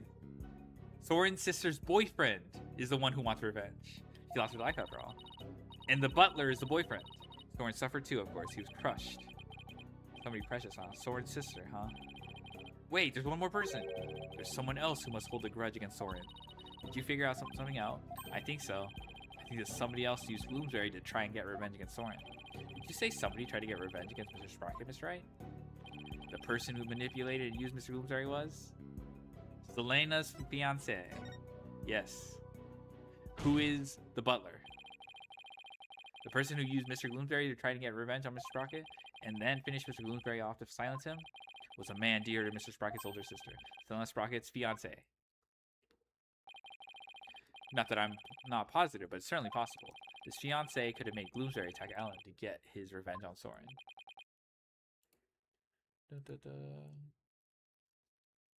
Well, what? Her fiancé?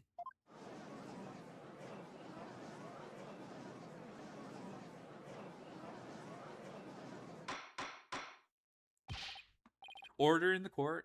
Order, I say. Yes, it does seem quite believable that Miss Selena Sprocket's fiancé would bear a grudge against Mr. Sprocket for his role in the accident. Exactly, Your Honor. Maybe her fiance was trying to murder Miss Wyatt in order to make Mr. Sprocket experience the same thing. Objection!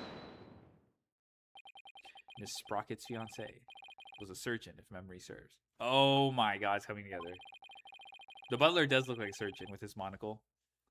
And then, his, like, shoulder attachment has, like, a scalpel and shit like that.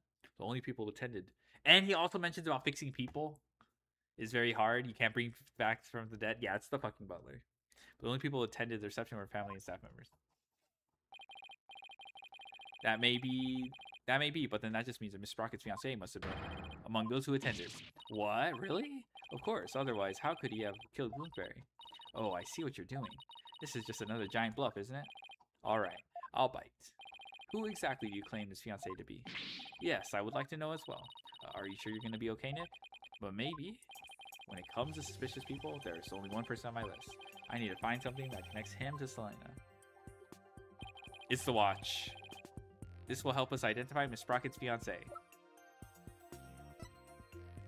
Yeah. Take that! Please take a look at this photo, Your Honor. That photo. Notice Miss Sprocket's pocket watch. Haven't we seen it somewhere before? Yes. Now that you mention it, I do feel as if I'd seen it somewhere before. I believe we've all seen it. Right here in this very courtroom. Oh, impossible. That's right. The pocket watch in this photo.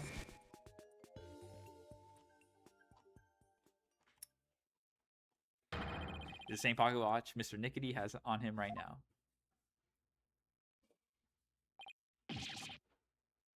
What?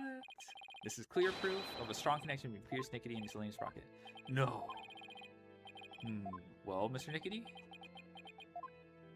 Mr. Nickety, you were once engaged to Selena Sprocket. That pocket watch, you keep it as a memento of her, don't you?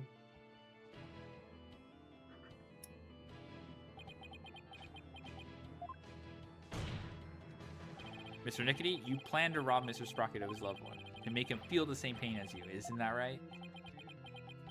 This guy's fucking evil. Does Mr. Sprocket manage to fight back and knock Mr. Bloomsbury unconscious? You thought Mr. Bloomsbury was dead and hid his body in the lantern. But then you notice Mr. Bloomsbury regain consciousness. And so you finish them off to prevent your plan from being exposed. Sonic, yeah. This is the defense's take on what really happened in the murder's case. Mr. Wright, does this mean you wish to officially accuse this witness of the murder of Dumas Bloomsbury? Does the defense accuse Mr. Nickety of the murder? Oh, hell yeah. Dude, I've been saying this from day one. The defense indicts Pierce Nickety on the charge of murdering Dumas Bloomsbury. Oh my. Mr. Nickety, would you care to respond? Man, this lawyer just yaps on and on and on. Oh my god. Bro called us a yapper.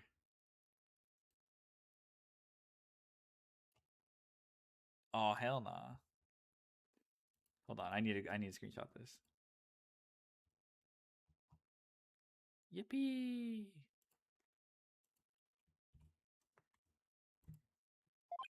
As you guessed, this watch is a memento of Selena.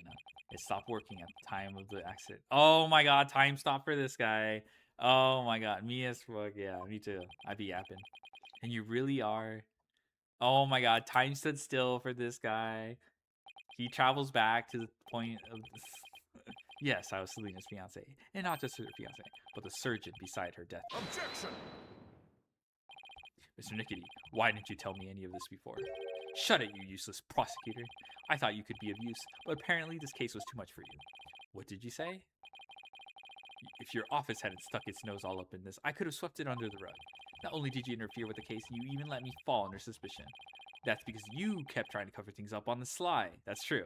But covering things up wasn't your only involvement. The only person who had a motive to use the victim to try and kill Miss Wyatt was you. Oh. Buff lip explode.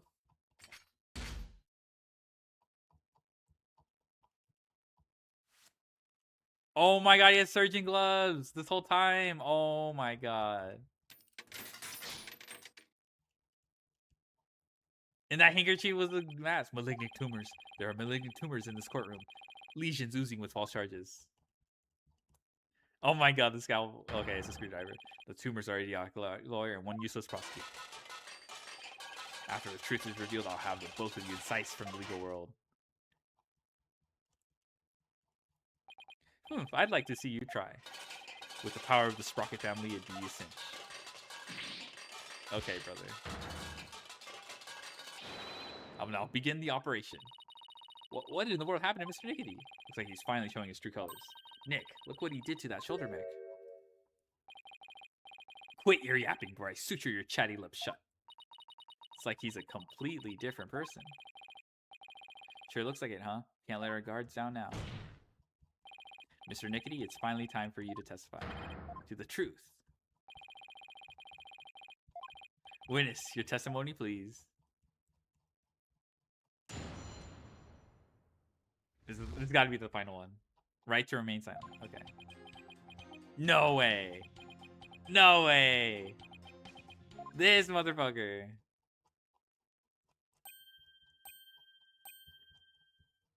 Mr. Nickety, why didn't you say anything? Ah! He just took a picture of me. Or something.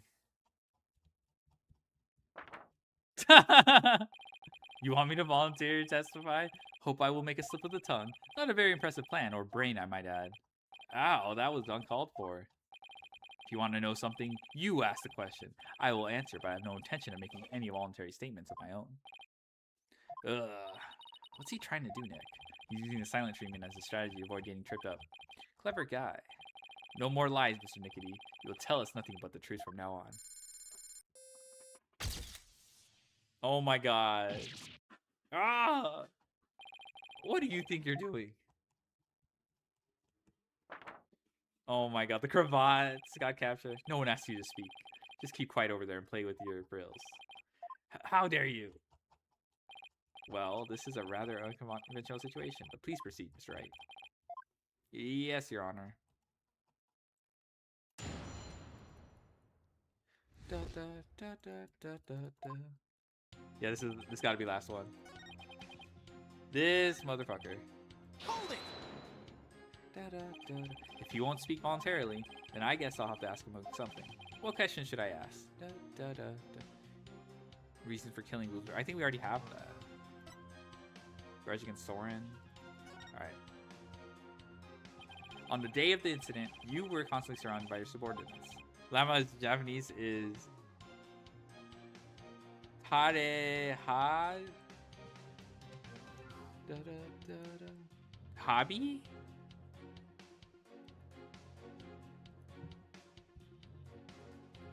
Oh my katakana is so bad.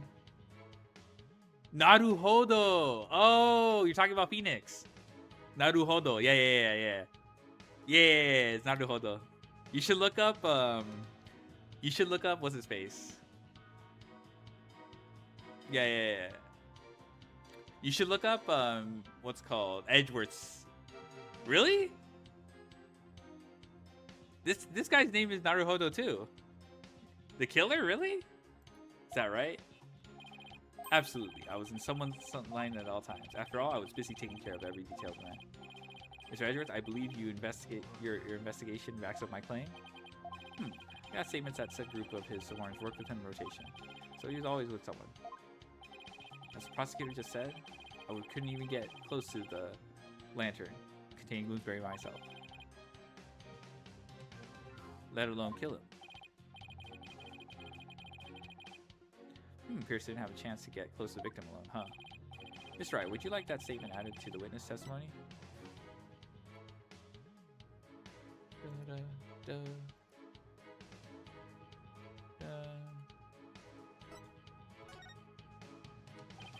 Yes, Your Honor. I'd like to have that statement added to his testimony. Ah, yeah, Hamakiri jump scare. Yep.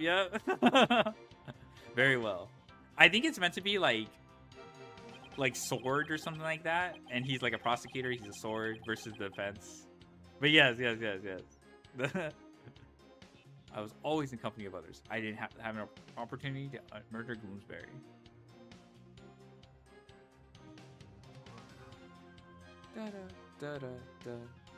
Really?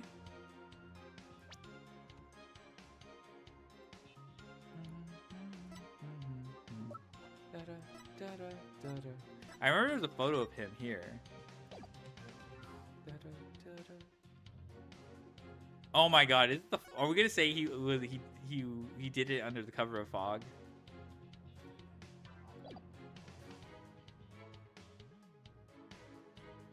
Oh, everyone's focused on them, and then he could have been like, XDD, I'm gonna sneak out. Objection! Mr. Nickety testifies that he was always with someone at the time of the incident and never had a moment alone to commit the crime. Yes, and the police investigation. Oh, you're looking at the wrong page? Yeah. Phoenix is Naruhodo. Yeah. There's one of the more interesting names too. Is he's not in this game, but one of the killers is Kirihito, and if you rearrange it, it's Hito Kiri, and he's a killer. Yes, and the police investigation backs that statement up, doesn't it? Ain't no way, yeah. But there was an opportunity, in fact, one and only one. A moment when Mr. Nickety could have killed Mr. Gloomsbury without anyone noticing. What? And the one thing that made that moment possible. That felt too easy.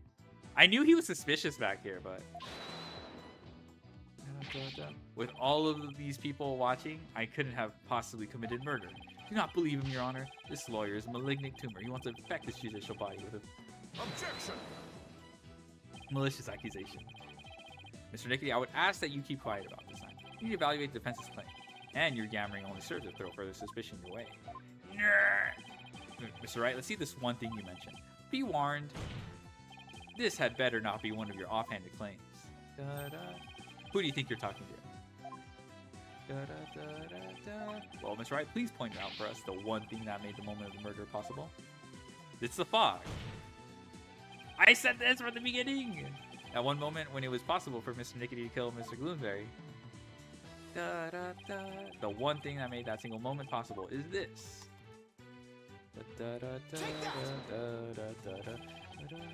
The one thing that made the moment of the murder possible is this thick mood fog that engulfed the entire reception hall. It is under the cover of this fog that Mr. Nickety murdered the victim. Oh my god, he's just like, ugh, where am I? What? Mr. Nickety was standing right next to the lantern that Mr. Gloomsbury was. This was the only moment the murder could have been committed without being seen. That's kind of crazy, though. I can accept that there was a moment when the witness was obscured from others by fog. But that doesn't prove Mr. Nickety killed the victim at the very moment. If you can't prove the crime was committed during the reception, the trial ends here.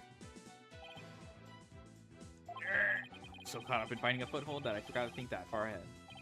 Well done, Mr. Edgeworth. It's time to call this trial's time of death.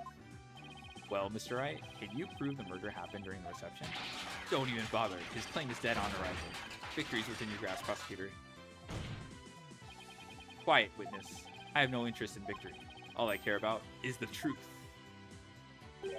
One that we can only arrive through further deliberation. Edgeworth. Enough of this, Your Honor. This trial is over. No, Mr. Nickety, that is for me to decide.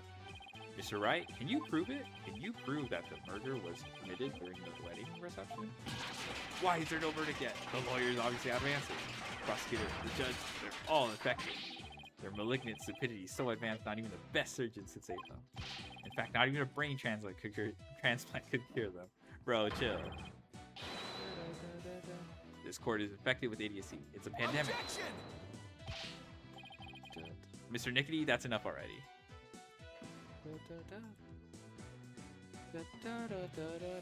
Mr. Nickety, that's enough already. Finally ready to give up, are you? No, just the opposite, actually. I'll prove the murder was committed during the reception by you. Oh shit, Ray! Thank you for the raid. We're like, I don't know how long I have left of this, but we're pretty much at the climax, so. We're about to Shimon this, the killer right now. Hello, hello, Raiders. You'll approve it? Can you really, Mr. Wright? Climax? Yeah. See, you're picking up what I'm putting down. Yes, I can, Your Honor. To be honest, I don't know exactly how I'll do it just yet. But if I want to get to the truth, as you were talking about, I'll just have to find out that way. Very well, Mr. Wright. Let's have your proof. Enough of this foolishness. He's just bluffing. Stop him from speaking, Your Honor. I will do nothing of the sort.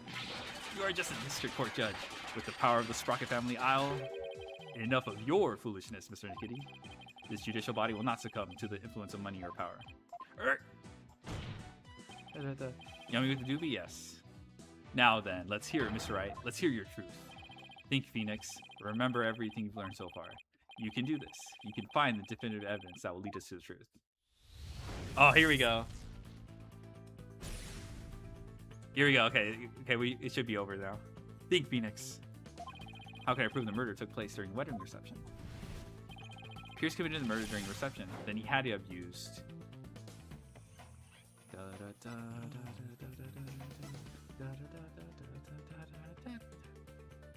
Brain blast? This could be interpreted as a climax. Oh, I thought I got it wrong. It looks like Mirror Force? It does, yeah. The coloring looks just like Mirror Force. Yes, the weapon that was used to strike the victim twice. Mirror Force could also look like climaxing. According to the autopsy report, the victim was hit by the same object both times. But without a doubt, Pierce used it to commit the murder. Weapon used to kill Bloomsbury was... the Timekeeper? Okay. This is too straightforward. We already knew this, though. If Pierce struck the victim during that one single moment, then he must have used the Timekeeper. Come to think of it, wasn't it also used for something else during reception? During reception, the Timekeeper was used for the first startup of love. Yes.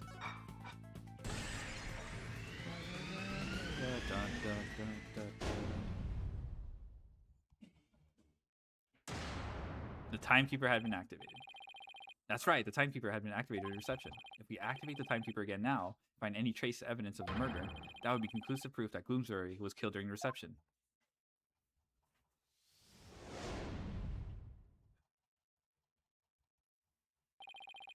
A special ceremony took place during the reception in question. What kind of special ceremony? It was called the first startup of love. Apparently, the couple activated the Timekeeper for the first time during it.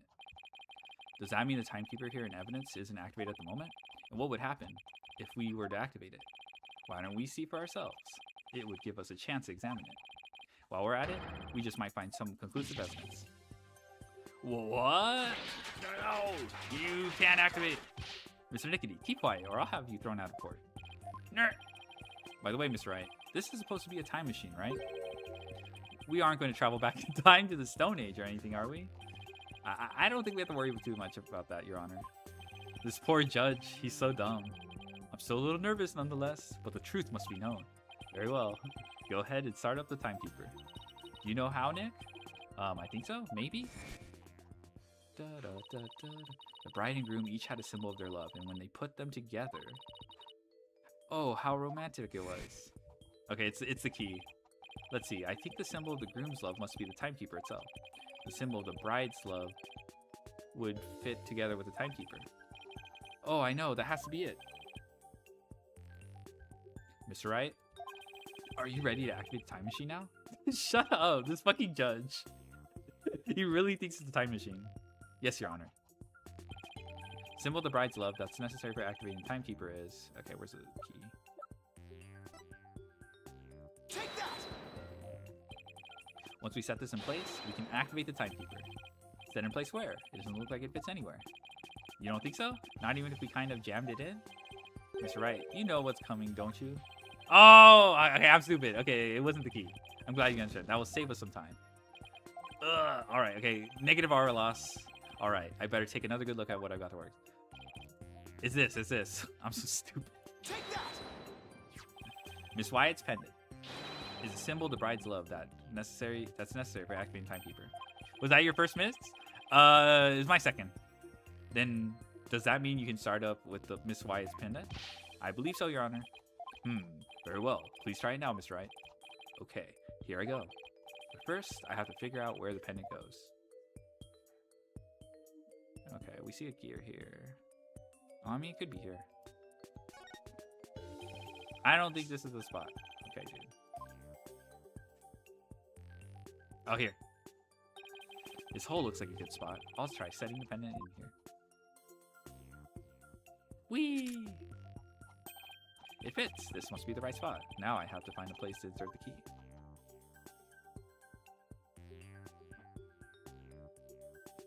Ermi.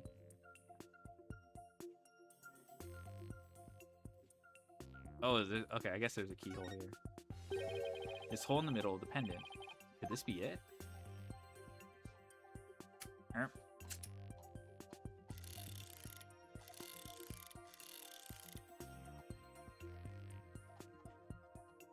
Apparently a lot when I play first game. Skill issue?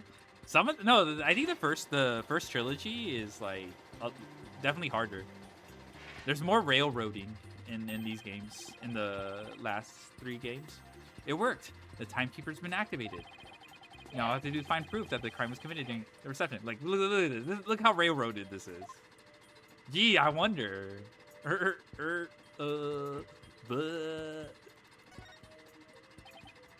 I think I found it. Conclusive evidence that the murder was committed during the wedding reception.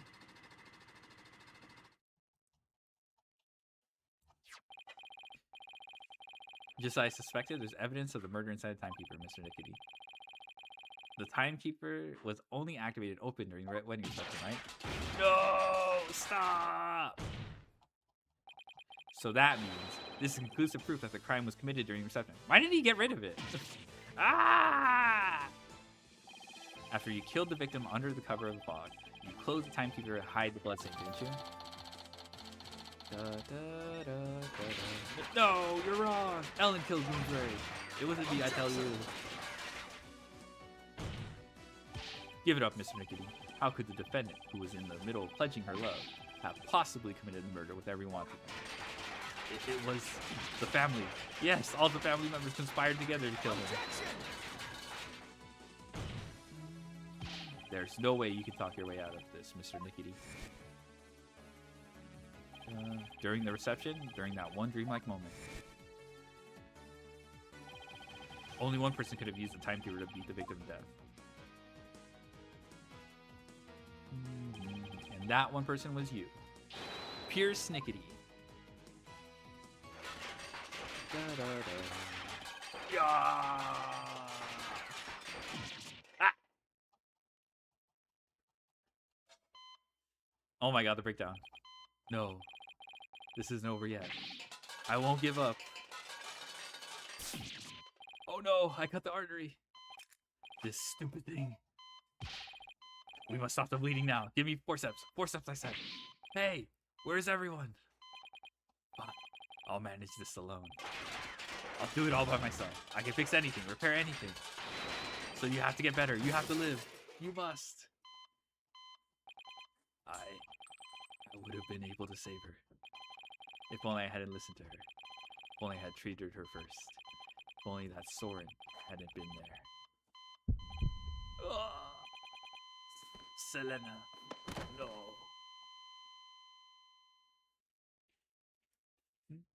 Oh, thank you.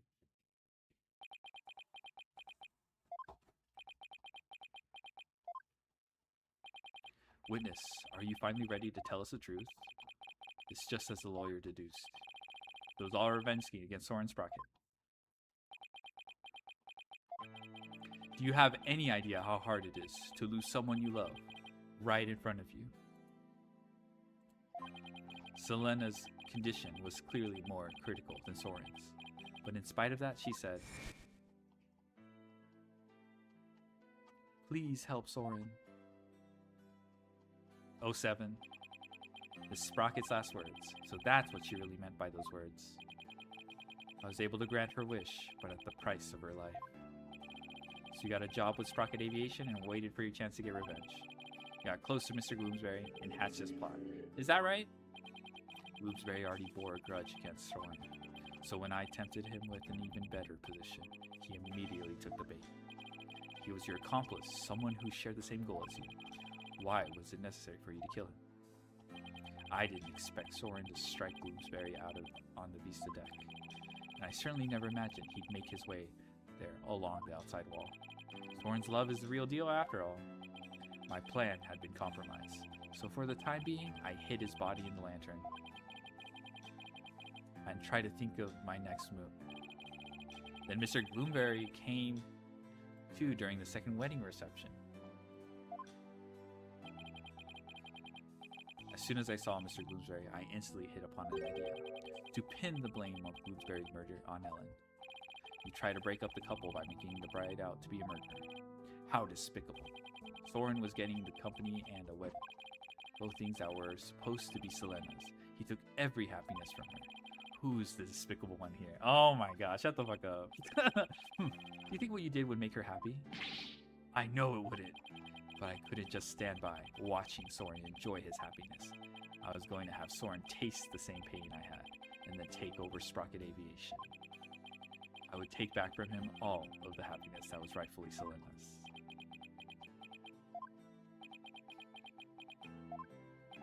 Time stopped for me the day. Oh my god, I fucking knew it. Just like this pocket watcher. Oh my god. Give me a break.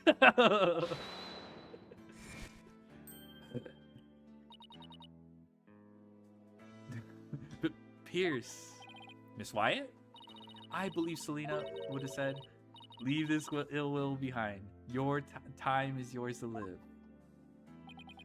It's too late for me. Time will never advance for me ever again.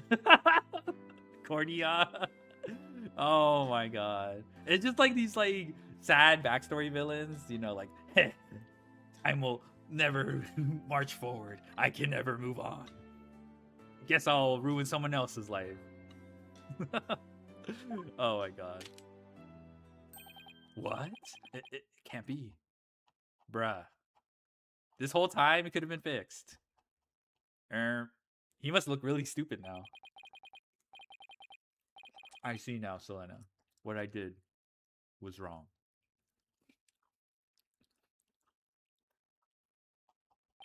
I see no further need to continue this trial. Bailiff, please take Mr. Nickety away. Pierce Nickety, another inconsolable time traveler who lived in time that stood still. Oh my. Okay, to be fair, this was. Now that I must render my verdict regarding the defendant.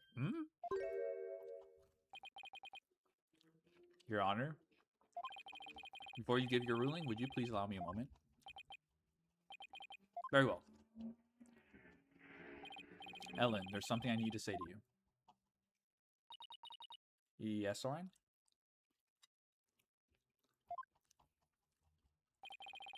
I put you through something truly horrible. This whole thing happened all because of me. I would understand if you wanted to call off our marriage. What?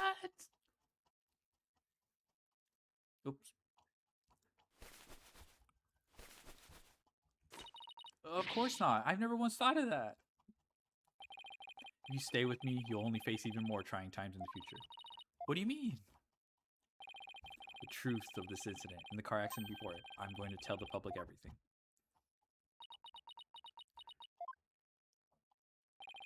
I expected the company's reputation would suffer, and I'll take a lot of criticism. But I feel I can only really start over once I get everything out in the open. Soren. After all that's happened, I might not have the right to ask you this, but, well, how should I say this? Maybe I'll just...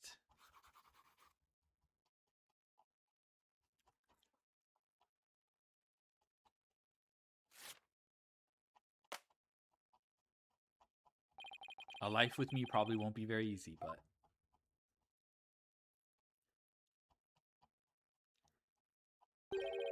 Will you marry me? Oh my gosh. Yes, of course. Oh, she has like... Oh, she's just... Oh, she had little freckles. She was covering it up with makeup. Your Honor, thank you for this time. Please continue with your ruling. Very well. But first, I have one question. Do the two of you pledge your eternal love for each other as the goddess of justice, Themis? Okay. I do, Your Honor. I do. Does the prosecution or defense have any objections? Well done, Your Honor. No objections here. Defense has no objections either, Your Honor. Hypercore. This court finds the defendant, Ellen Wyatt. That's not right. This court finds the defendant, Ellen Sprocket.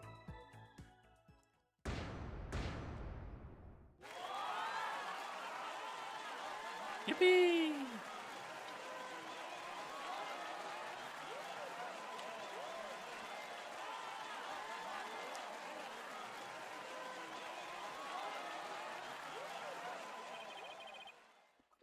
This court is adjourned.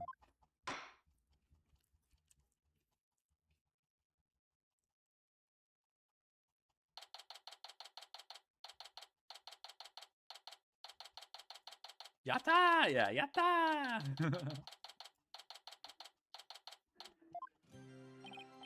Ellen, Soren, congratulations. Mr. Wright, I can't thank you enough. If you hadn't exposed the truth, Soren and I wouldn't. But now you can finally start your new life together, right? Oh, thank you! Mr. Wright, we'll be holding our real wedding ceremony in the near future. Would you do us the honor of coming to it? This is like the third one. I want you to witness our fresh start. Of course, I wouldn't miss it for the world. And Ellen, this time it'll finally be happily ever after, right? Oh yes! The two of you have persevered and overcome this trial together. Now, no matter what obstacles come your way, I'm sure you'll be able to handle them. And there's another thing I'm sure of too. This person will always be watching over the two of you. The sister? Take that! Selena. Yes, I think you're right. So AI after this? Maybe I leave it up to a coin flip. Either AI or GAA. You'll know though.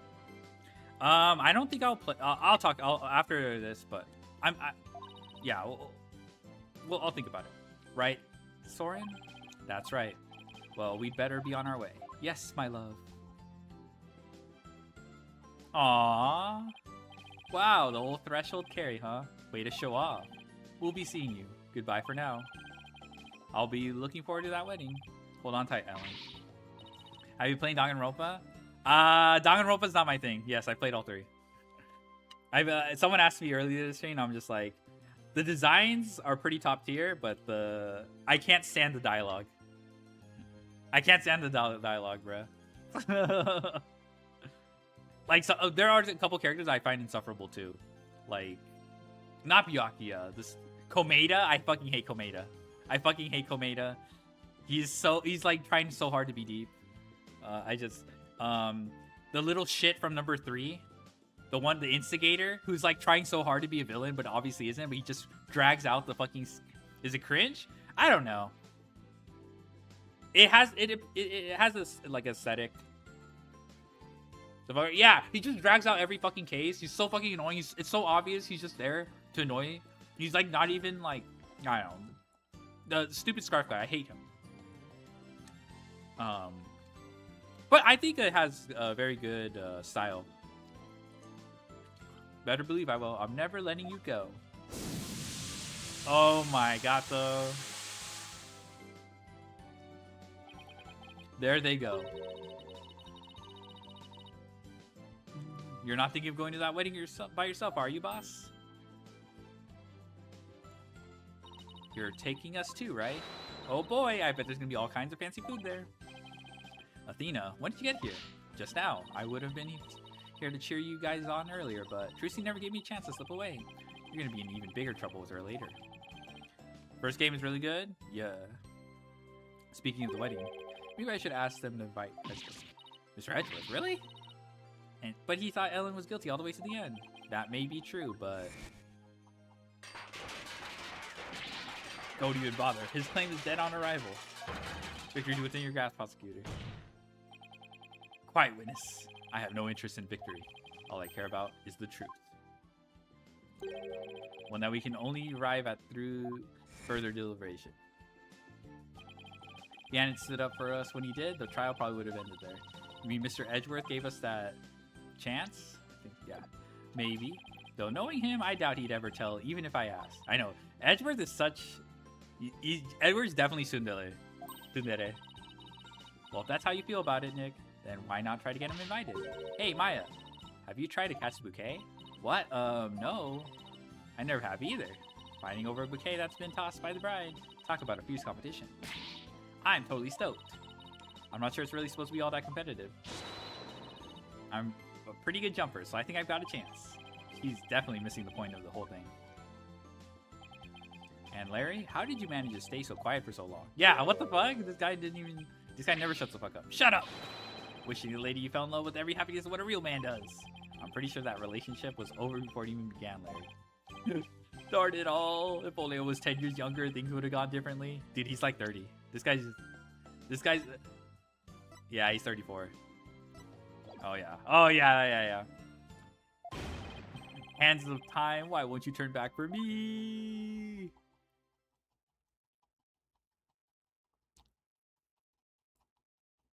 Bro literally said, I'm too unkin chopped. That's not a good that's not a very good message, bro. But I don't think you should be chasing y'all gonna act like a child after 30. Today is Ellen and Thorin's third wedding ceremony and reception. I heard the bride and groom insisted it be on the Flying Chapel again. In the end, they were nice enough to invite me and Maya. And Athena kind of invited herself. They also invited Edgeworth, Emma, and even Larry. They say third time's a charm, right? I really do hope it's happily ever after. Still, I get the feeling it's gonna be one rowdy party. Oh, that's what I'm saying. The Beagle. Why can VTubers do it? Ready when you are. Oh my god, they actually animated this? Here we go. Huh? Hmm? Larry! Hey!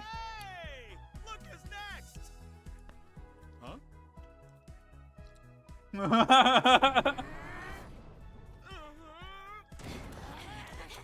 Oh, hell no! He's gonna get jumped. He's getting jumped. I'm truly blessed to have you.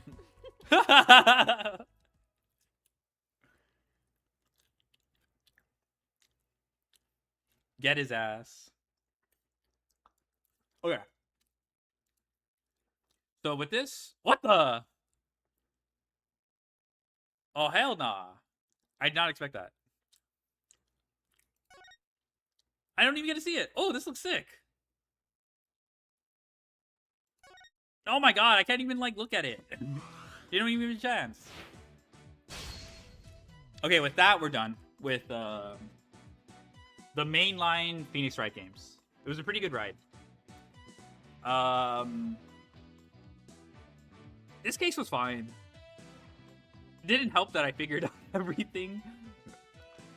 But it was, like, very, very, like, self-contained. If that, like, they didn't introduce, like, 5 billion characters or, like, a bunch of red herrings. It was pretty, if you play enough Phoenix Wright games, you figure out all the tropes.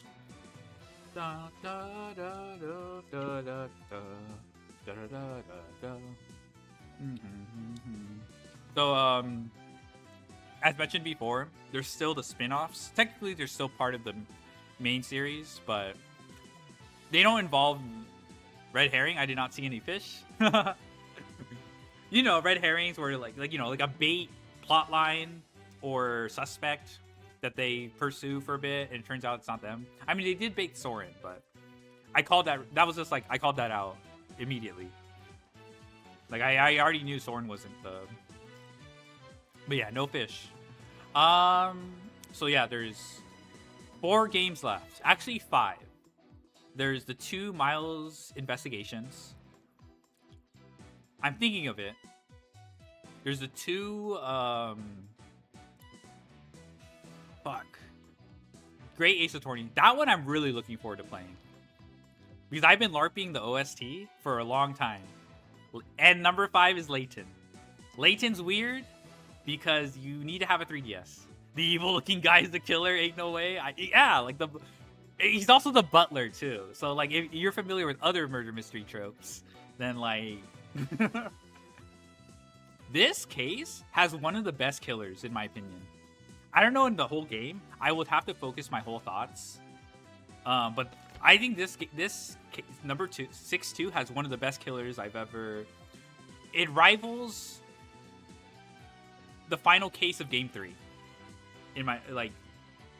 in terms of sinisterness, like generational hatred, pettiness, elaborateness. No 6-7 case, yeah. I will be LARPing it later. The GA Great Ace Attorney OST is very good. I think like, but I could save it for the end. Anyway, Professor Layton is also very good OST. But the weird thing about Professor Layton, you need a 3DS. It's not available on any Steam platforms. So like, I have to bust out the emulator. Art library.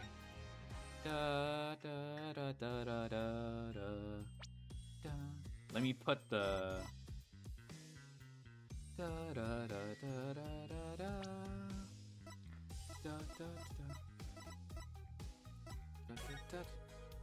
Alright.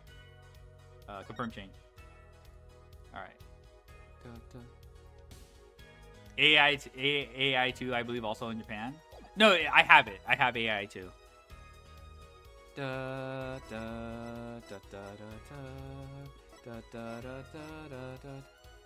Key visual illustrations. Oh, this was sick. I unlocked it after beating AA6, I think. Okay, this is the one I just unlocked. It's cute. What the heck? Why is Simon Blackwell aura farming? This is sick.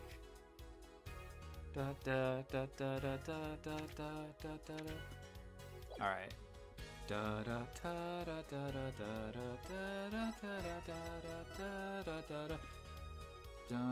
AA4 was probably one of my favorites in this trilogy.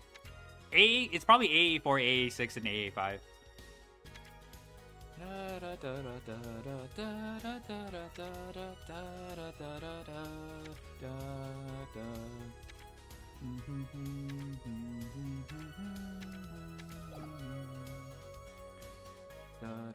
AA5 was fine. It wasn't bad. It was fine.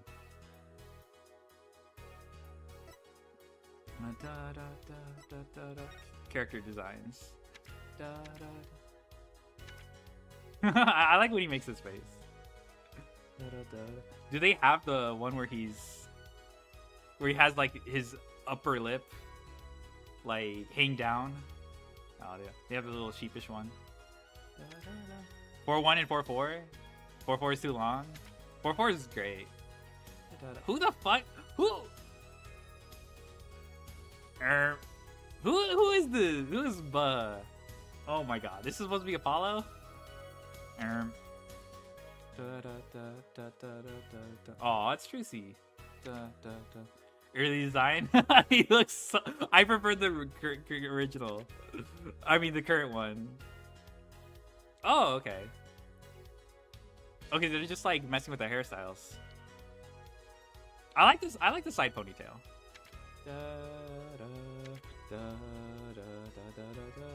Oh my god, yeah, they're just like, yeah, the outfits too. Mr. Hat. Oh god, this looks creepy. What the fuck is this? Oh, is this when she like pretends to be taken hostage by Mr. Hat in AA4? Orange Juicy, yeah. Okay, this one looks goofier. Oh, look at this. Freaky. Oh, hell nah. Why does he look like Professor Layton, bruh? Ah, hell yeah. These guys are kind of like Mega Man X. Yeah, that's true, because they're like the scarf. This is the Bum Phoenix. Oh my god, he has the old... Oh my god. I don't, if you know what I'm talking about, when there's an elderly Vietnamese person walking the park, this is the sweater they usually wear. Oh my god. Shinjiro? This is Kirihito. Yeah, this is Kirihito. What the fuck? Oh my god, they're trying too hard. Oh my god, this looks horrible. I can't. No. Oh my god, I'm glad they stuck with this design. Holy moly. I'm glad. Oh, Jesus. Is this more? Oh, what is this? Bro, what is this Valen Crowler hairstyle? This looks fine. His facial expression is very close. Yeah, he looks... Oh my god. He looks unrecognizable. Oh my god. Okay. This is Clavier. Okay, he's trying... Oh, I love the loose tie.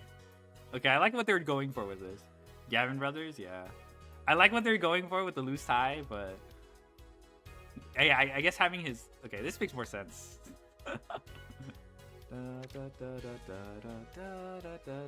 my god, his ties. This is the Iron Cross. Skull emoji.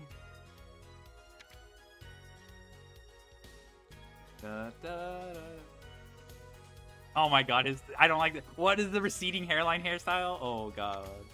Oh, I know it's just his cowlick slick back, but holy. Okay, it's really just the outfits. But I feel like Emma's original design is kind of set in stone. Oh, okay, I see. She doesn't have like this little bob. It's a ponytail instead.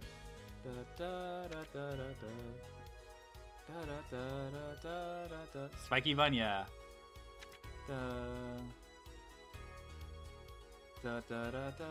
This is the Russian LARPer. I had to put on a fake Russian accent for this. Eldun. This is just Victor Kudo.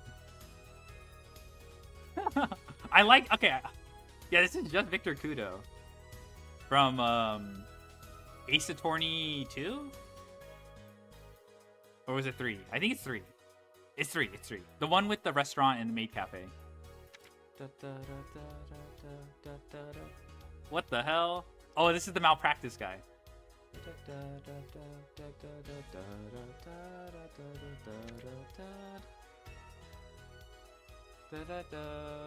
Olga looks like Olaf.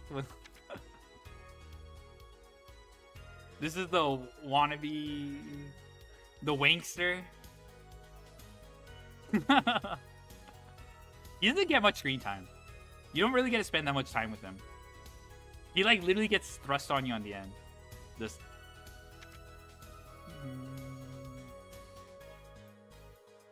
I don't know. It doesn't look like they changed much in the design besides the patterns on the kimono. Oh, not this motherfucker. He had hair? Oh! What the fuck is this? Okay, I can see the cowlick here. Oh my god. Oh, hell nah. Bro is gorgeous. Yeah, he's one of the most hated characters in the series. Probably fourth most hated. That's not a villain. Like, Lobby Roar. Okay. Okay. Machi. Look, he's all majestic. Oh my god. Who is the most hated? Probably the puppeteer from Big Top, Turnabout Big Top. Oh my god. What the fuck is this outfit? Holy. This doesn't look that bad, to be honest. He actually looks like a rock star. Honestly, I hate this guy. This guy sucks. Josuke. No. This guy doesn't get much screen time. Oh my. What is this? He looks like a dog.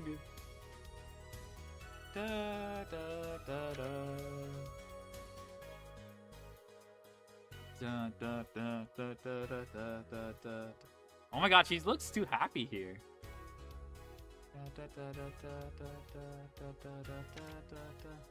Oh, this is an abomination. Bro, what is this Pixar character? Holy shit. Actually, this guy might be one of the most hated characters too. Not because of his personality, but for his design. If you ever look up his name is Spark Brushel. His animations are grotesque. Holy moly. Oh my god, he's hitting us with the actually. Vera? Yeah. Yeah, I like Vera too.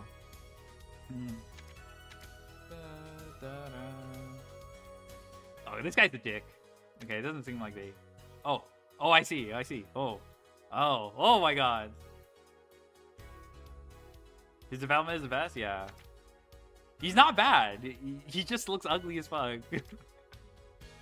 Giga Chad. Oh my god, he's bald.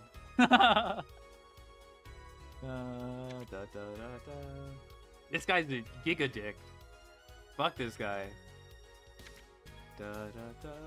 Oh hell nah, not Pain. He's got the Heihachi hairstyle. Oh, this is horrible.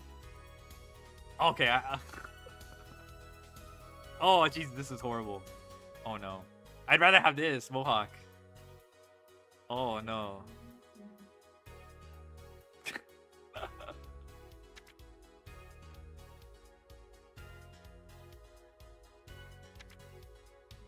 Da da da da da da da da. Hey, Haji Bait, yeah.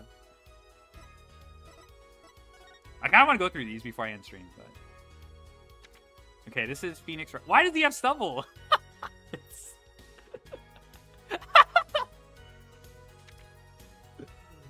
Da, da, da, da. Athena. Okay, so this just looks like little Athena with the little headphones. Who the? This is Athena. This looks like the Athena from King of Fighters. Oh, I like this. I like this expression.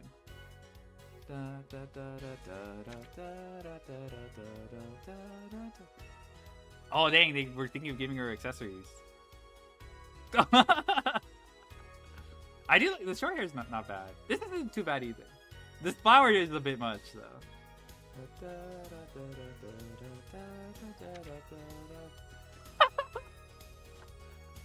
Oh my god, this is... Oh no. Oh, it crumbles up when she's... Oh my god. Okay, I like what they're going for, but holy moly, this is like... What is this Glorp? Why she look like Glorp? Okay, this is pretty expressive. Current Athena is very expressive.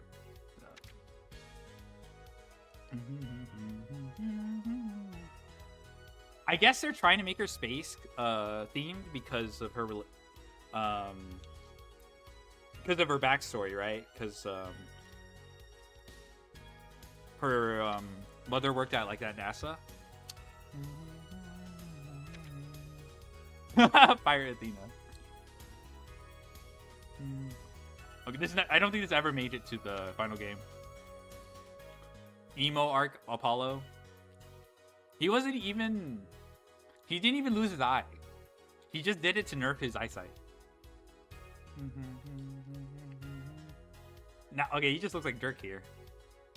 What the fuck is this? Is this Ara? Or is this Apollo? Is this meant to be Ara or Apollo? Da da da da da da da. Oh, this is Clay. I think that was Ara. Xiaolong Justice, yeah. Trucy? Oh god, no. What is this? Okay, I see that they're trying to give her Maya's, this is Mayoi. Yeah, Maya's, Mayoi is Maya's, what's called, JP name? Yeah, this is Maya's hairstyle. What is this? Shiso?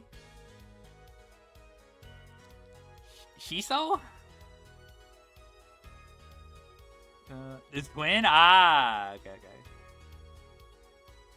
Rongu. Okay, they just gave her the long hair and the... Oh no. This looks so out of place. I think the bob too with the... Yeah, this looks closer to... This was probably the original design. Or might be this. This looks closer to the pearl I'm Black Quill. Alright. This guy. What? He looks like he's getting back shots. It's Sue? Oh, really? It's Sue? Oh. It's... Oh, it is Sue. Ermi.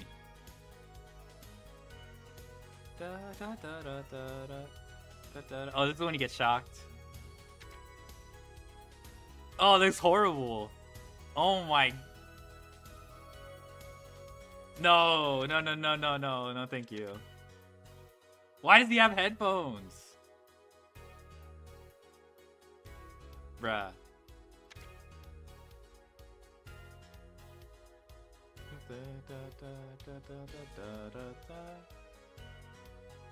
Rejected Blackwell? Look at this. I think the bags. Fulbright, Fulbright, Fulbright. Dude, Fulbright, part of what makes Fulbright to me is his hairstyle. I can't... What are these? This is like generic NPC out here. Yeah, Fulbright. Clavier, because he returns. Edgeworth had glasses in this one, in the 5th game. Holy shit. His facial hair, holy moly.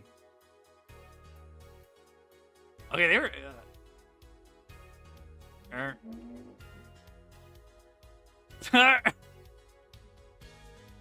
I guess this is the outfits, and then this is the like the hairstyle changes. Holy, he has the... Oh, there's no way. Oh no. Gasp in Pain, which is Pain's other brother or whatever. Look at this. Cabron Edgeworth, yeah. Or Carbon Edgeworth. Oh my god, look at this. What the hell is this? Oh my god, look. Bro, look at this. Who gave him this? Which barber did he walk into? Oh no. Oh no. Tedinate. Hey, Haji Bane, but can't. Yeah.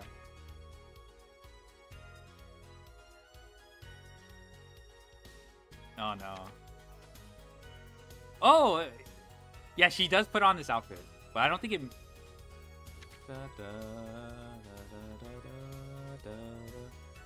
Yeah, okay, so this is like the final designs in her animations. Oh, the flower crown! That's cute.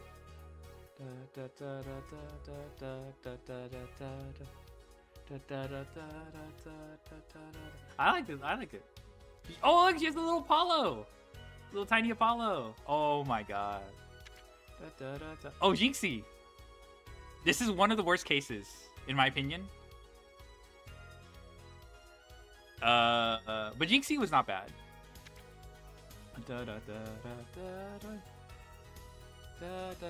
She has like spell tags. She'll aggressively spell tag Apollo because she thinks he's a demon because of his horn hair. I like this part. You know, she when she's on the stand, she uses her reflection to testify because she's too scared to be seen directly or whatever. Oh, this guy was whack. This is Jinxie's dad. He pretends to get possessed. Oh, that was not good. This is the literal Joker was in this case. He was not a bad part of this case. Yeah, this is the Joker, the Jonkler. What the? Oh, hell nah. I mean, this actually isn't... This looks worse. You know what, I'd accept this. But this is, like, clearly, like... Uh-oh. The Tanuki guy. Alright. His thing is just, he just steals from you. That's his thing. And he looks like a Tanuki. Oh. Little dog-looking, What the heck is this?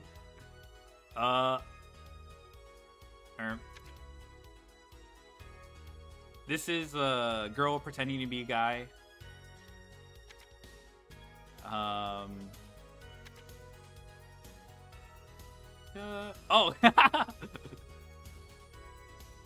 Oh my god, this is fucking Digimon tie headband. Or, well, what's the other guy? The main character from Beyblade, Metal Fusion. Okay, this is too obvious.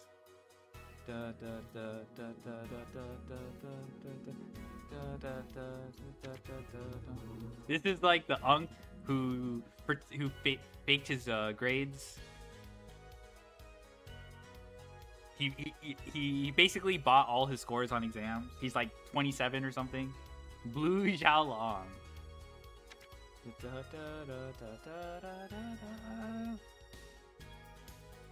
Okay. Yeah, they tried. What is that? Okay. Oh my god. This is the snake. Oh, I didn't realize. Okay, you actually get to look at her. Hello, Francisco von Karma.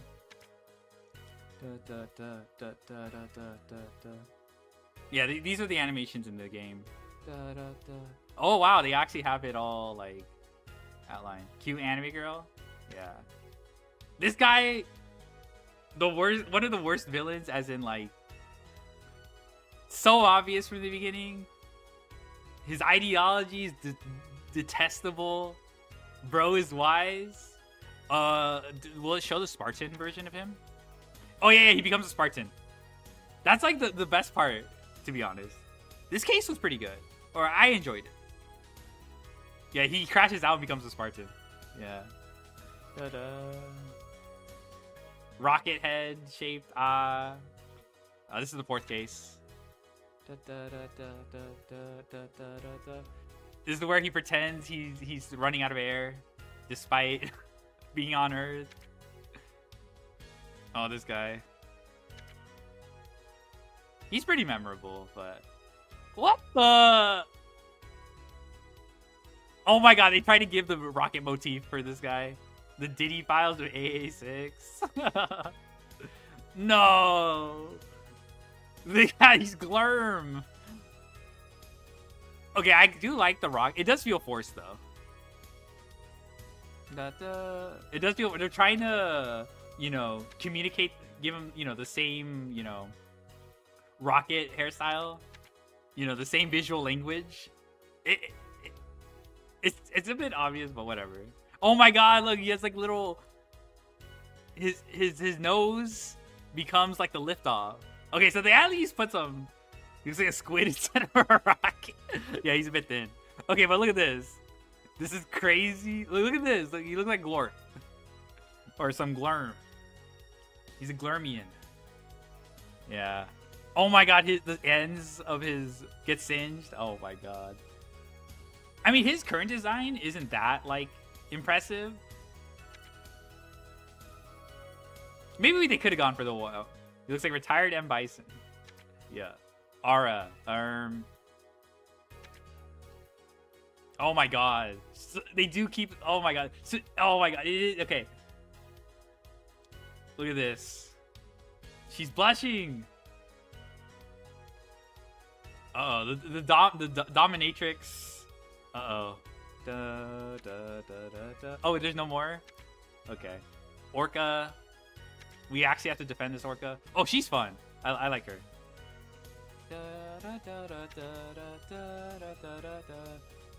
Yeah, when she surprised her inflatables, and then she like puffs them up. Yeah, right here. They pop.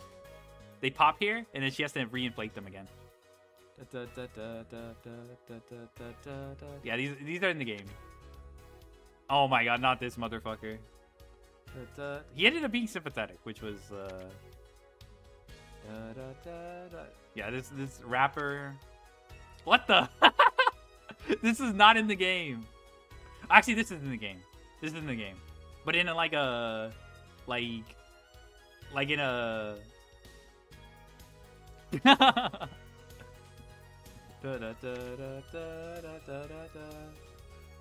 I do like her current design. All right, this was one of her breakdowns. Uh-oh. She's like a writer. What the hell? Okay. Arm. What is this, Cleopatra? The PNG of a lipstick? Wait, where? Oh, here. Yeah. Oh, I didn't even realize I could, Oh, this guy's cool. I like him. They try to bait you with this guy. This was like the worst red herring ever. Him being the culprit. They made him too likable with the penguin in his hair, and he cares for animals. So it's like they tried to bait you with this guy. He was not the culprit because he had the means to put down the whale, which was like the whole case. Like, you know, it's like Blackfish. Like the whale was basically accused of killing the trainers, and he had euthanasia, you know, available to him. So it was too convenient too. Oh yeah. What the hell? This isn't in the game. Oh my god, he's playing with the stethoscope. And then the little bird blindfold. This is Rifle. He just shows up randomly and dips. Oh yeah, this guy just dies. Oh, wait, these are all the victims. She's involved in like 2 cases. A little confusing, but this guy was also. These 2 cases had a bunch of red herrings regarding the victims. I don't want to go into too much detail, but they both involved people like basically faking the way the crime came out, and you had to find the real way. This is Athena's mom.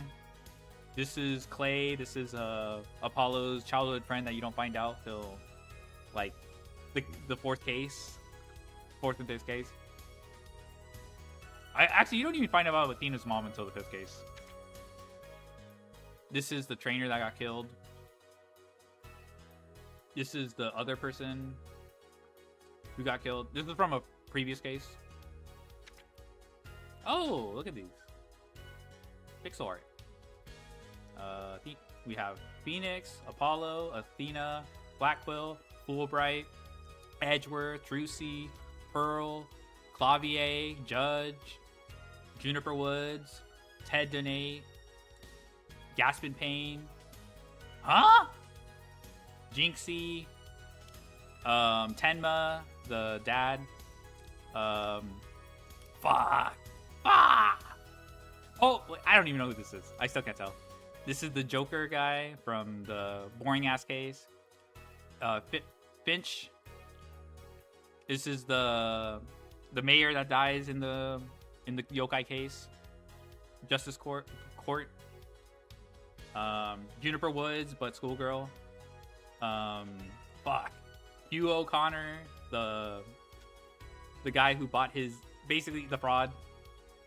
Robin. This is Aristotle Means. The Greek bust-looking guy. Oh, I forgot her, Scuttlebutt or something. She's like the snake. Oh man, I'm running out. This is Blackquill's Falcon, Taka. Oh my god, Yuri Cosmos. I forgot this guy's. Solomon, I think. Ara, Blackquill. Clay, Athena's mom. Punished Apollo. Is this backstory Athena? This is Scuttlebutt without the box.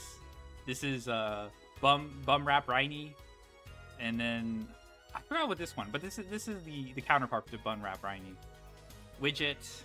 I already said this is Taka. Who is this? I don't know who this is. This is Ninetales. This is the crow yokai guy. Oh fuck. Clonko and Ponko. Oh, this is Kid Athena. What the fuck is this? This is one of the victims? Oh yeah, this is the mayor. This is the court. Justin Court. This is the court. This is Clay. This is Athena's mom. Wait, who's the first victim in 5-1 then? If that's who it is. He looks so nondescript.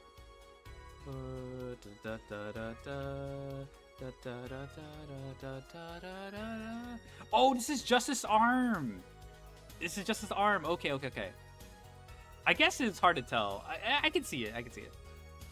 This is Phoenix Wright's point, or like it's the symbol of Phoenix Wright when they use on logo. This is Marlon Rhymes. This is Bucky or whatever. I forgot her name, but she's the trainer of the orca. This is the orca. Crab. There's that rider. This is the victim of the orca case. The first victim of the orca case. Oh yeah, both of them dead. And then there's Rifle the Penguin. Ooh. Bruh. Bum Rap Riney. Oh, I forgot this. It was just like fan or something. Alright. Last one for Spirit Justice. So yeah, this is the game I just beat.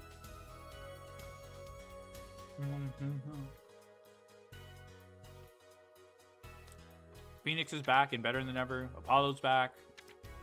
Dina. This is Maya's first reappearance, I think. I think from the third game. I don't think she reappears in the fourth and fifth game. Oh my.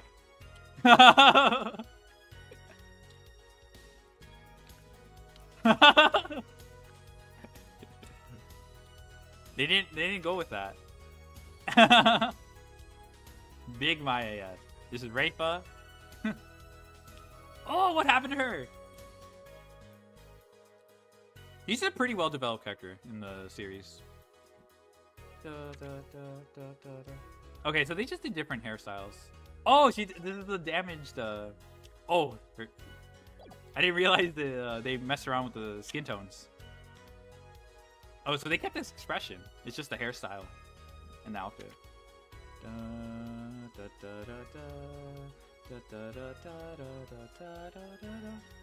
To be honest, this is kind of boring. This is Shantae, basically.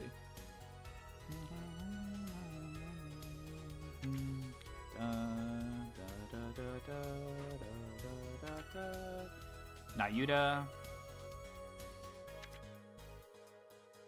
Oh my. Oh, what does he look like?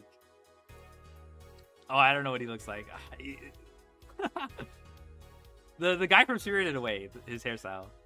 In the face.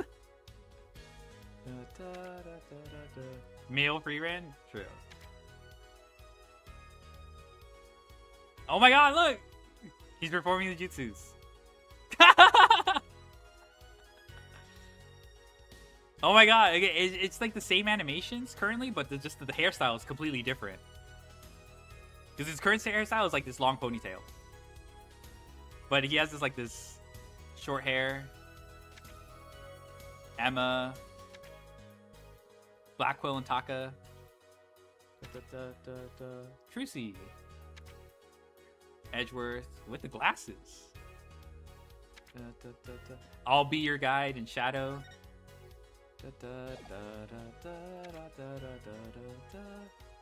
He's cute. Look at that dog! Aww. Gasp in pain after he got destroyed in the 5th game. He gets fired, basically, by Edgeworth, and he joins this new country. No, wait, that's his... Yeah, no, it's I'll be your guide. It's just written in a way that looks exotic with apostrophes and stuff. This is peace, love, and understanding. Where's his rock persona? Oh my god, he doesn't have facial hair. Yeah, where's his rock? Go back to nature. Okay, this is the hippie. They made him more hippie. Oh, it doesn't show his... I guess, where's his... I guess it's this. You know, his hair's all down. Yeah, he takes off his hair.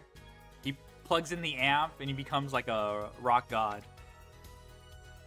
Betty and Bonnie. For a while, you're led to believe that there's only one Bonnie. And then you finally realize there's a second twin involved with the bat theme. And she basically... Yeah, it's cool, it's cool.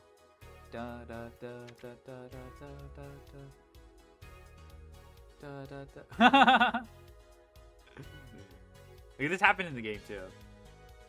Oh, what the? This is like Cat Girl. What the hell is this? Wait, this is like a bat. This is just straight. She has like scruff in her ears. Oh no. Too furry. Oh, this motherfucker. This is one of the best villains. Robert Downey Jr. here. This is one of the best villains. Probably top 5.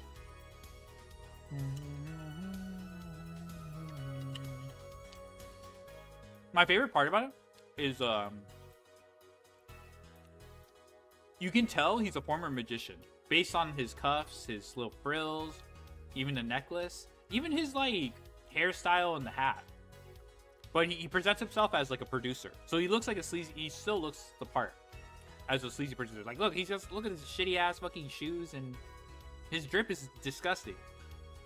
But he has like the gold watch too. This guy's great. This guy's great.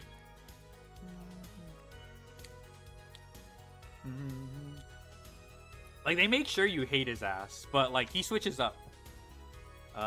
Believe in me. With her husband, trust in me, trust in me. Oh, this looks nice. Oh my gosh. Maya channeling trust in me.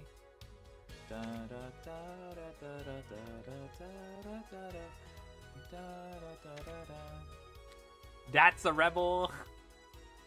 He's a rebel. He has very goofy expressions. I do like him. Look at this. He's got a heart of gold, though. He looks scary, but he has a heart of gold. Oh my god, the shake. You know what? Metal Slug vibe? Yeah. Oh my god, the Che Guevara outfit.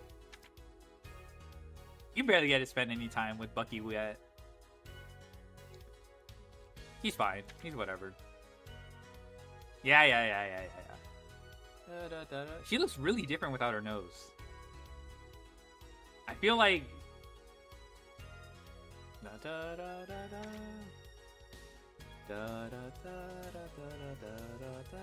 The Twitter woman. Yes, the Twitter woman. That is like one of the biggest ways fucking the Ace Attorney series broke the cultural zeitgeist.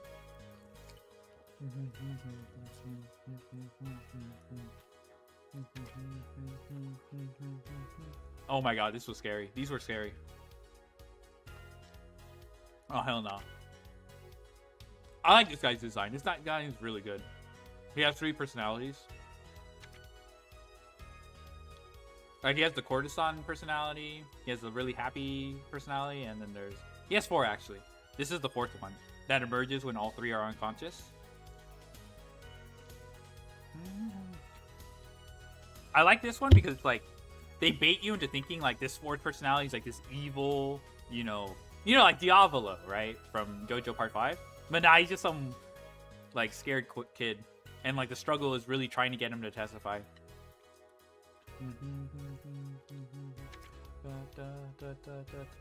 Oh, I guess to spoil the twist. 4 personality, yeah.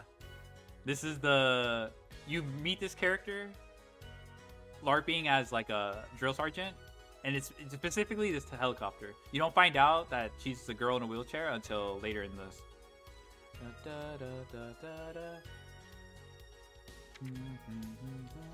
Oh my god, look at this bear!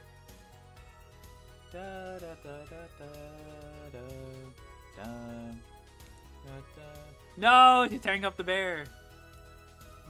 Okay. This is politician. Guess what? He's a politician. Uendo Tornado. The clown is called Geiru Tornado.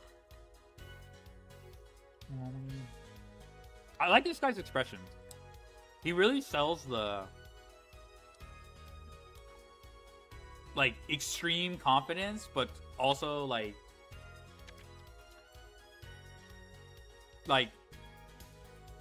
the extreme confidence masking his like insecurity for like yeah.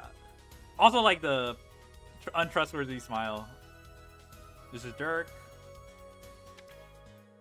Oh my god, Ara. Inga Karkul Kurain. Huh, I didn't realize it was pointy like that. What the? Oh no. Bro, these I like the current one. I think the facial hair works well. This is Nana, who hides a particular secret. Oh yeah, that's her transforming. Yeah, the cocoon. Basically, you find out her secret, and basically she transforms into this woman. Amara Sigatara Kurahin. Oh yeah, this becomes the mandala she has here is hiding this scar, which becomes plot relevant. Oh yeah. She has the. Oh my god, yeah, the Moe Gap phase. This too. This happens like twice in the case. Like she like locks in, and she has like all the little animals. Probably the most obvious fucking villain ever.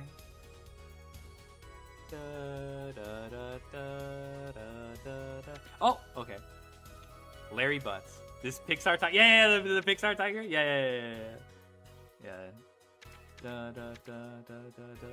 Oh, we got more cute piggy. Okay, this is the what's called the Ellen frying pan. This is she's crying into the frying pan. I do like this animation where she's like, she blows her nose, and on her other side she like powders, and then she like tightens her corset to like get a grip. Thorn Sprocket, I guess. He's cool. Kind of annoying. He had a laptop before. That's funny.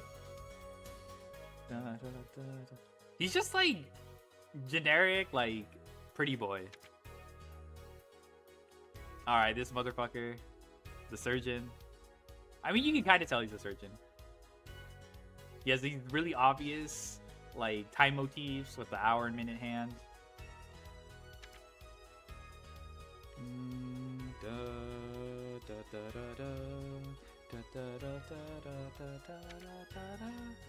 Kurai Nice Judge.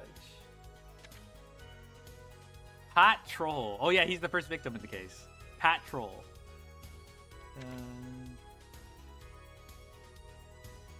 Not this motherfucker. What the hell is this? Tao Tai Tai looking motherfucker. Oh my god. Taifu Tornado.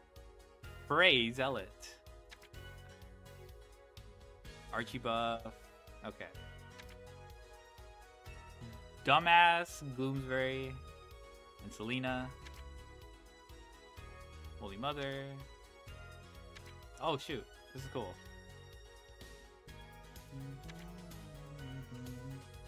Royal Guard. Special episode ending anime designs. Oh! I do like Emma's outfit.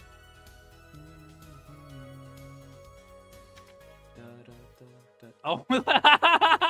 DLC costumes! Oh no! No! Furio Tigre Phoenix! No! Yeah, 3-3.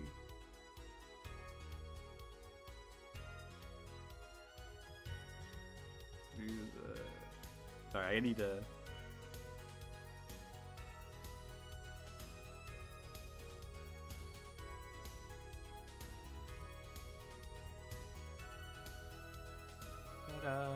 Okay.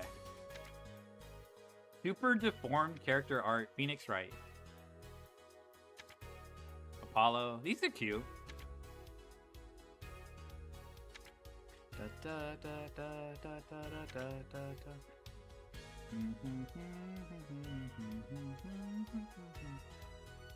Yeah, we got Phoenix, Apollo, Athena, Judge, Maya.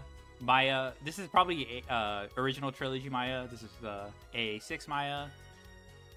Who is this? Is this Maya with the from Game 3. Pearl, Blackwell, Taka.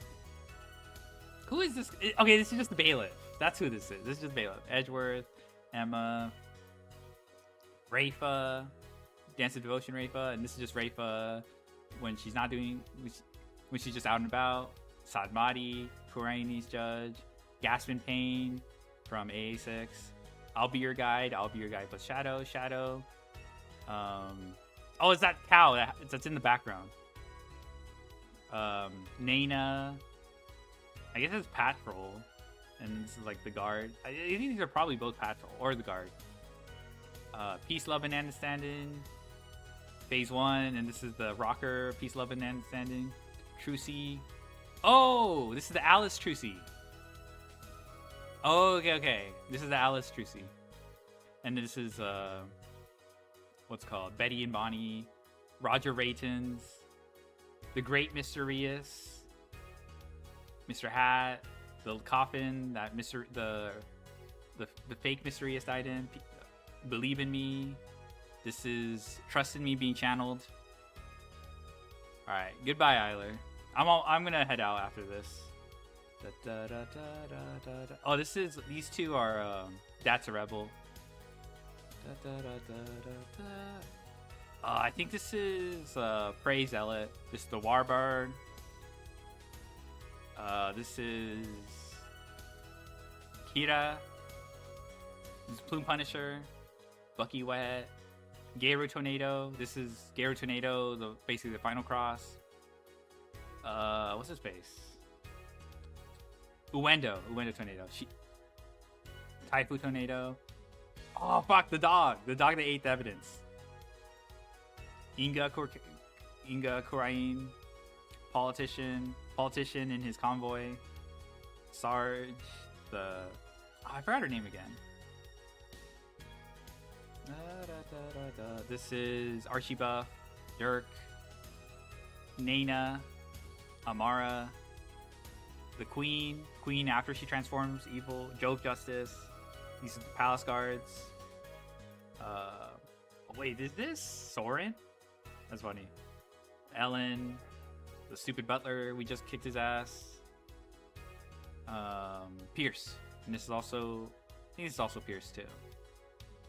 And then both are Larry Butts, and then this is like Pete's right. All right, with that, I'm probably gonna head out. I don't know if I'll return to this. There's like achievements, I guess.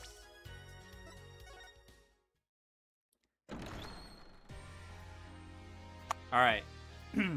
Thank you for joining me. So this concludes basically Ace Attorney games 1 through 6. I don't know when I'm going to return to Ace Attorney again, but I just got the motivation to play. Bye-bye, yeah. Who is on? Da, da, da. Da, da, da. Da, da. This series is, like, pretty up there. I'm glad I'm re-experiencing it again. But now I'm gonna have to send you off.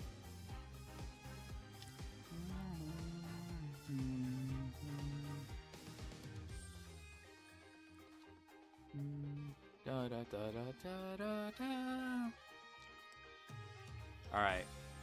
So I'll decide. I think I will do... I'm not making any promises, but I think I'll do Miles investigations. But keep in mind, I do want to play GAA eventually. So if I decide to just play GAA, I'll probably do that. But Layton, we'll figure something out if at all. I don't know if I'll do that one.